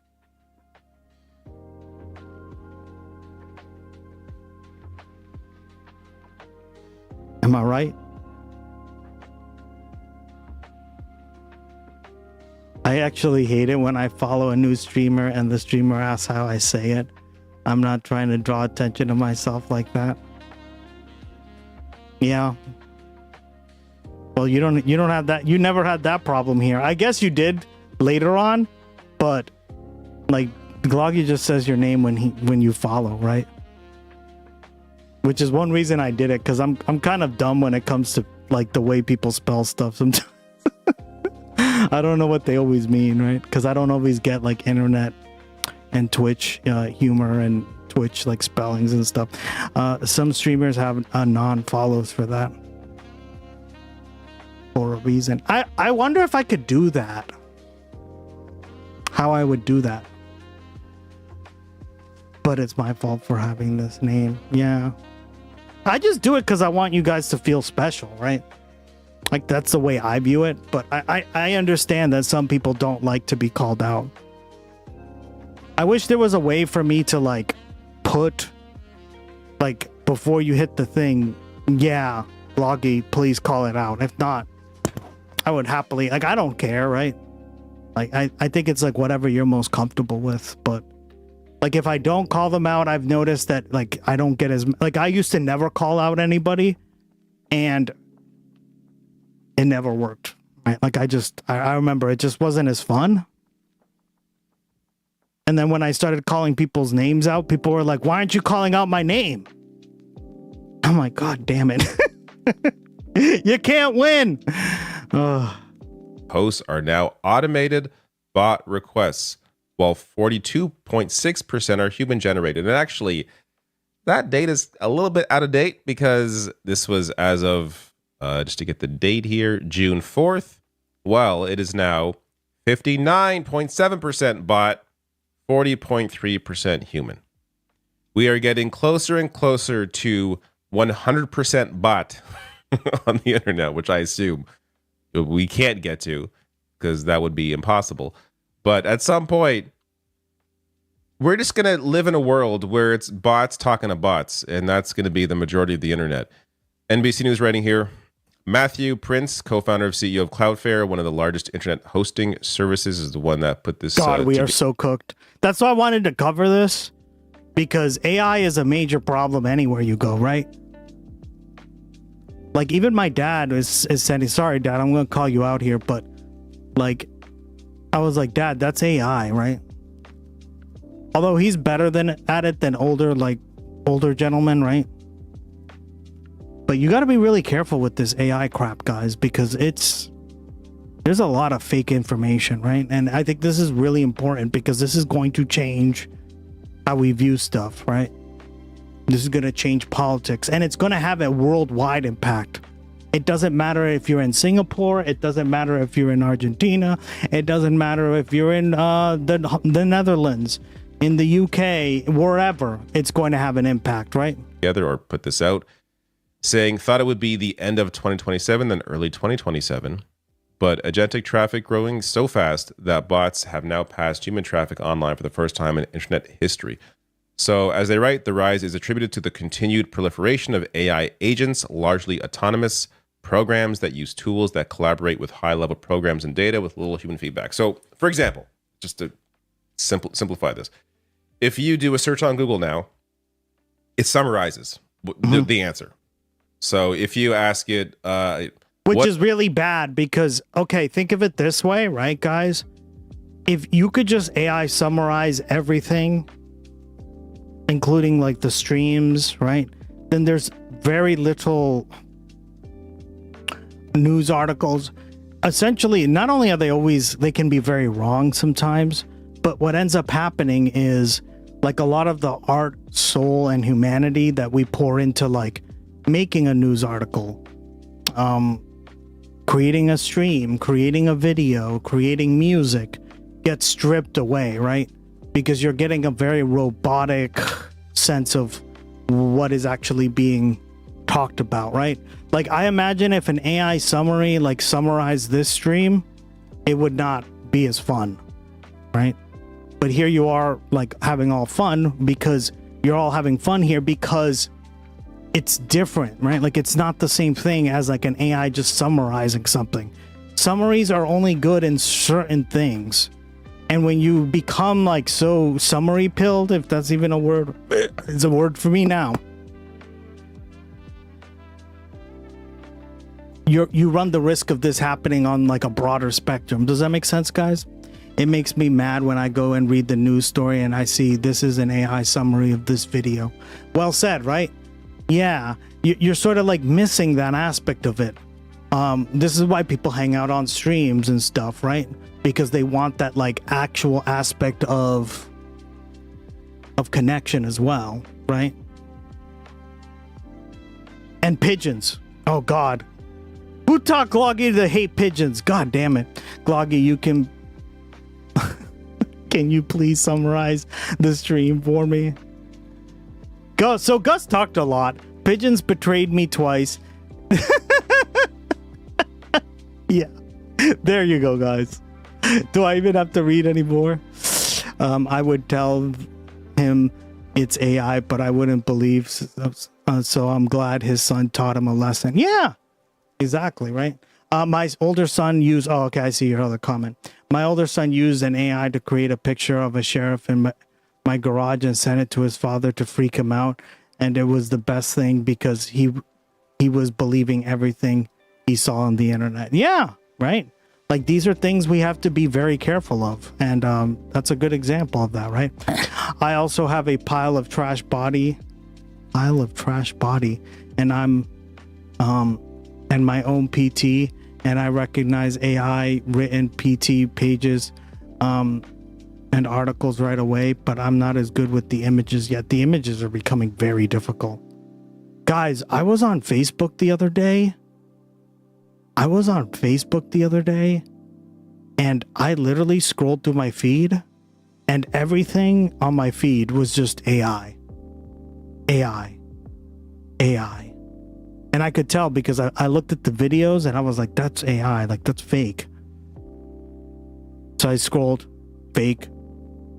I was like, I have all these friends and nobody cares to post anymore, right? Again, I only keep Facebook for the marketplace, but goddamn. Once that's shit in the bed, I think Facebook is getting yeeted and deleted. What is this politician's position versus this politician's position? The AI agent will go to the various sites that it's pulling the data from, and that is the traffic that, at least part of the traffic, that is now making up the majority of traffic that these sites are seeing, which of course also means that a lot of these sites are not receiving the ad revenue that they would be getting if it was humans accessing these websites, which gets us to dead internet theory, which, as CNET really writes does. here, the idea behind it being that bots and AI generate most of the internet's activity. The theory seemed far-fetched to many when it emerged in the late 2010s, but it's becoming harder to argue against as data like Cloudflare's becomes public. And they go on to share as well, 40% of Facebook posts are estimated to be generated by bots.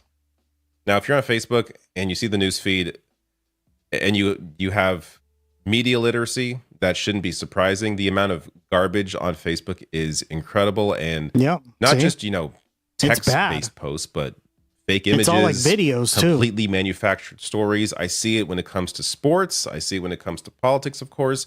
It's all over the place, and it's constant. And there are people that live in a world where they are believing the fake news AI-generated stories that they are seeing online. There are people out there that believe this actually happened. Not that this is the most important thing in the world for someone to believe is real, but this is one of many examples of people seeing garbage online that they think, oh, wow, it must be horrible in Canada because people are just leaving and they're so mad about it, they're putting it on their trucks. But it's not happening. None of this is happening. It's so stupid. But also worth pointing out here, as they write, Deezer announced in April that 44% of new music uploaded to its platform is now AI generated. Now, thankfully, Deezer, as they write here, detects, tags, and removes AI-generated music from recommendations. They also stop storing high-res versions of AI tracks. I would ask, why is it stored at all? Why is it allowed at all? But I don't know. Maybe that's too complicated. Regardless, also a report from Axios posits that AI generates 52% of all online articles. So These sites that pull in work that people actually did, don't source them, don't quote them, they just pull it in and smash it all together and act like it's their stuff. And this is true of any kind of website. I mean, this is also prevalent in like review sites, game reviews. I've heard a lot commentary about that. How there are sites out there that, you know, pretend to have real writers, but they're all just fake. They're all just made up by AI, and they just pull in other people's work and write a review based on other reviews that are already written. It's so silly. It's so stupid. And unfortunately, this is going to be a major part of the internet unless politicians step the F in and maybe do something about it. But don't expect that to happen anytime soon. When you have people like this paying off politicians, Elon Musk, as Rachel Gilmore writes here, absolute crash out from Musk after he's presented with the reality that many people effing hate him. This is such a great moment, but there's one moment in particular in this clip where I want to just jump in on. I mean, some people do loathe you. Yes, some people do. But do you understand why? I don't. Do you think what you're doing is helpful for Western democracy? Maybe some people do loathe me. And that's probably true. I don't care. But the fact that Rachel Gilmore, as you pointed out, 250 million people follow me is that I think a lot more people actually like me than don't. Okay, I got some thoughts about this. First of all, cats aren't cute enough. Just because somebody follows you does not mean they like you. That should be obvious. There are a lot of haters out there, and there are good reasons to hate you in particular. But on top of that, when did he become the most followed person on Twitter? When he bought Twitter? I mean, we have the answer. Also, I imagine most of those followers are like bots. So, what the fuck? Elon Musk, after buying Twitter, is now Twitter's most followed user. I wonder how that happened. Is it just because of your pure charisma? And all of a sudden they're like, oh, wow, Elon Musk owns Twitter. I got to follow Elon Musk now. Were the previous Twitter owners, were they the most followed people on Twitter? No, Barack Obama was. But then all of a sudden, Elon Musk, after he buys Twitter, has the most followers. Worth acknowledging here. As Mashable Matt Binder, my friend Matt Binder reported back in 2024, the majority of traffic from Elon Musk's X may have been fake during the Super Bowl. So this was data that came out from Check. This is a leading cybersecurity firm that tracks bots and fake users. A whopping 75.85% of traffic from X to its advertising clients' websites during the weekend of the Super Bowl was fake. 75.85% was fake, to show you how insane this is. Out of more than 40 million visits from TikTok, only 5.6% were fake. Facebook, 8.1 million visits, only 2% fake. Instagram, less than 1% were fake. Twitter, after Elon Musk took it over, is the most fake out of all the fakes. So the idea that Elon Musk is actually loved. He's beloved. He's beloved by fake ass bots on fake ass Twitter. Fuck you. And I goddamn hate this world that we're living in. Let's make things better. And it has to start with people in power who clearly don't give a fuck, who need to start giving a fuck. Hey folks, if you enjoyed this video, please hit like and subscribe and the bell notification icon. It helps a lot.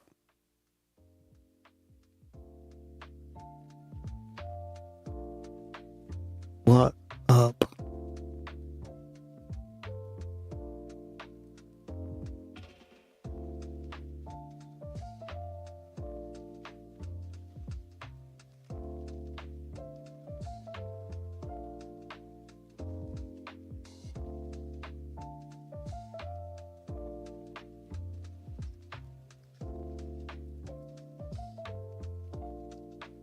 What up?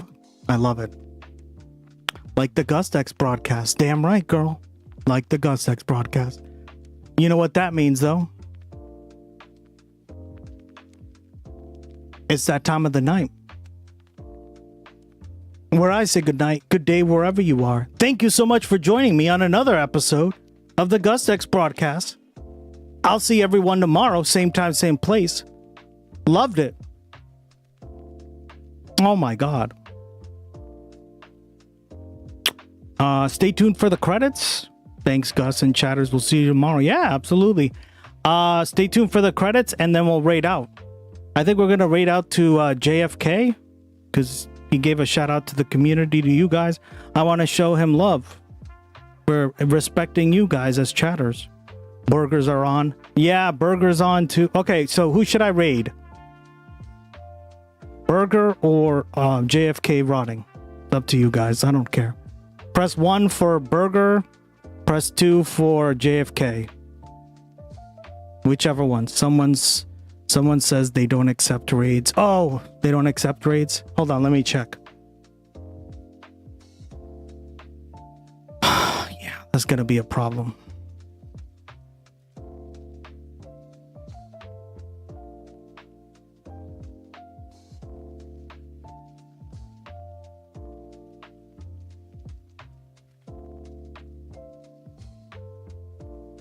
Nope. This target has disabled raids. That could never be me, guys, but he's disabled raids. You're right. You're right, Ducky. All right, so we're doing RFK rotting. Thank you so much, guys. I'll see everyone tomorrow. Love you so much. Don't do anything stupid. And remember, no teeth.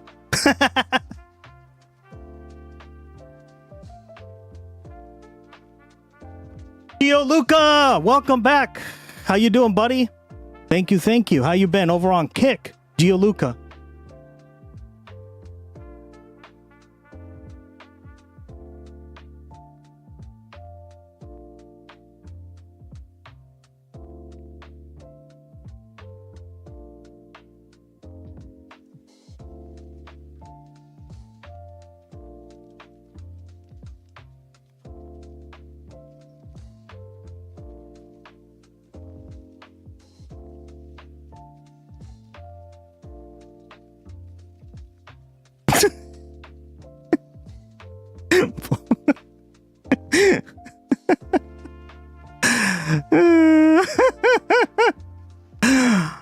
All right, I'll check them.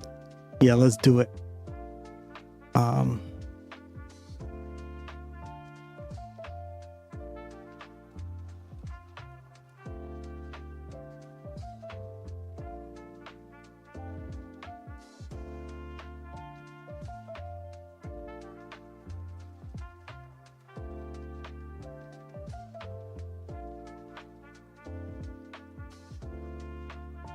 Make sure to do your summaries, guys. Okay.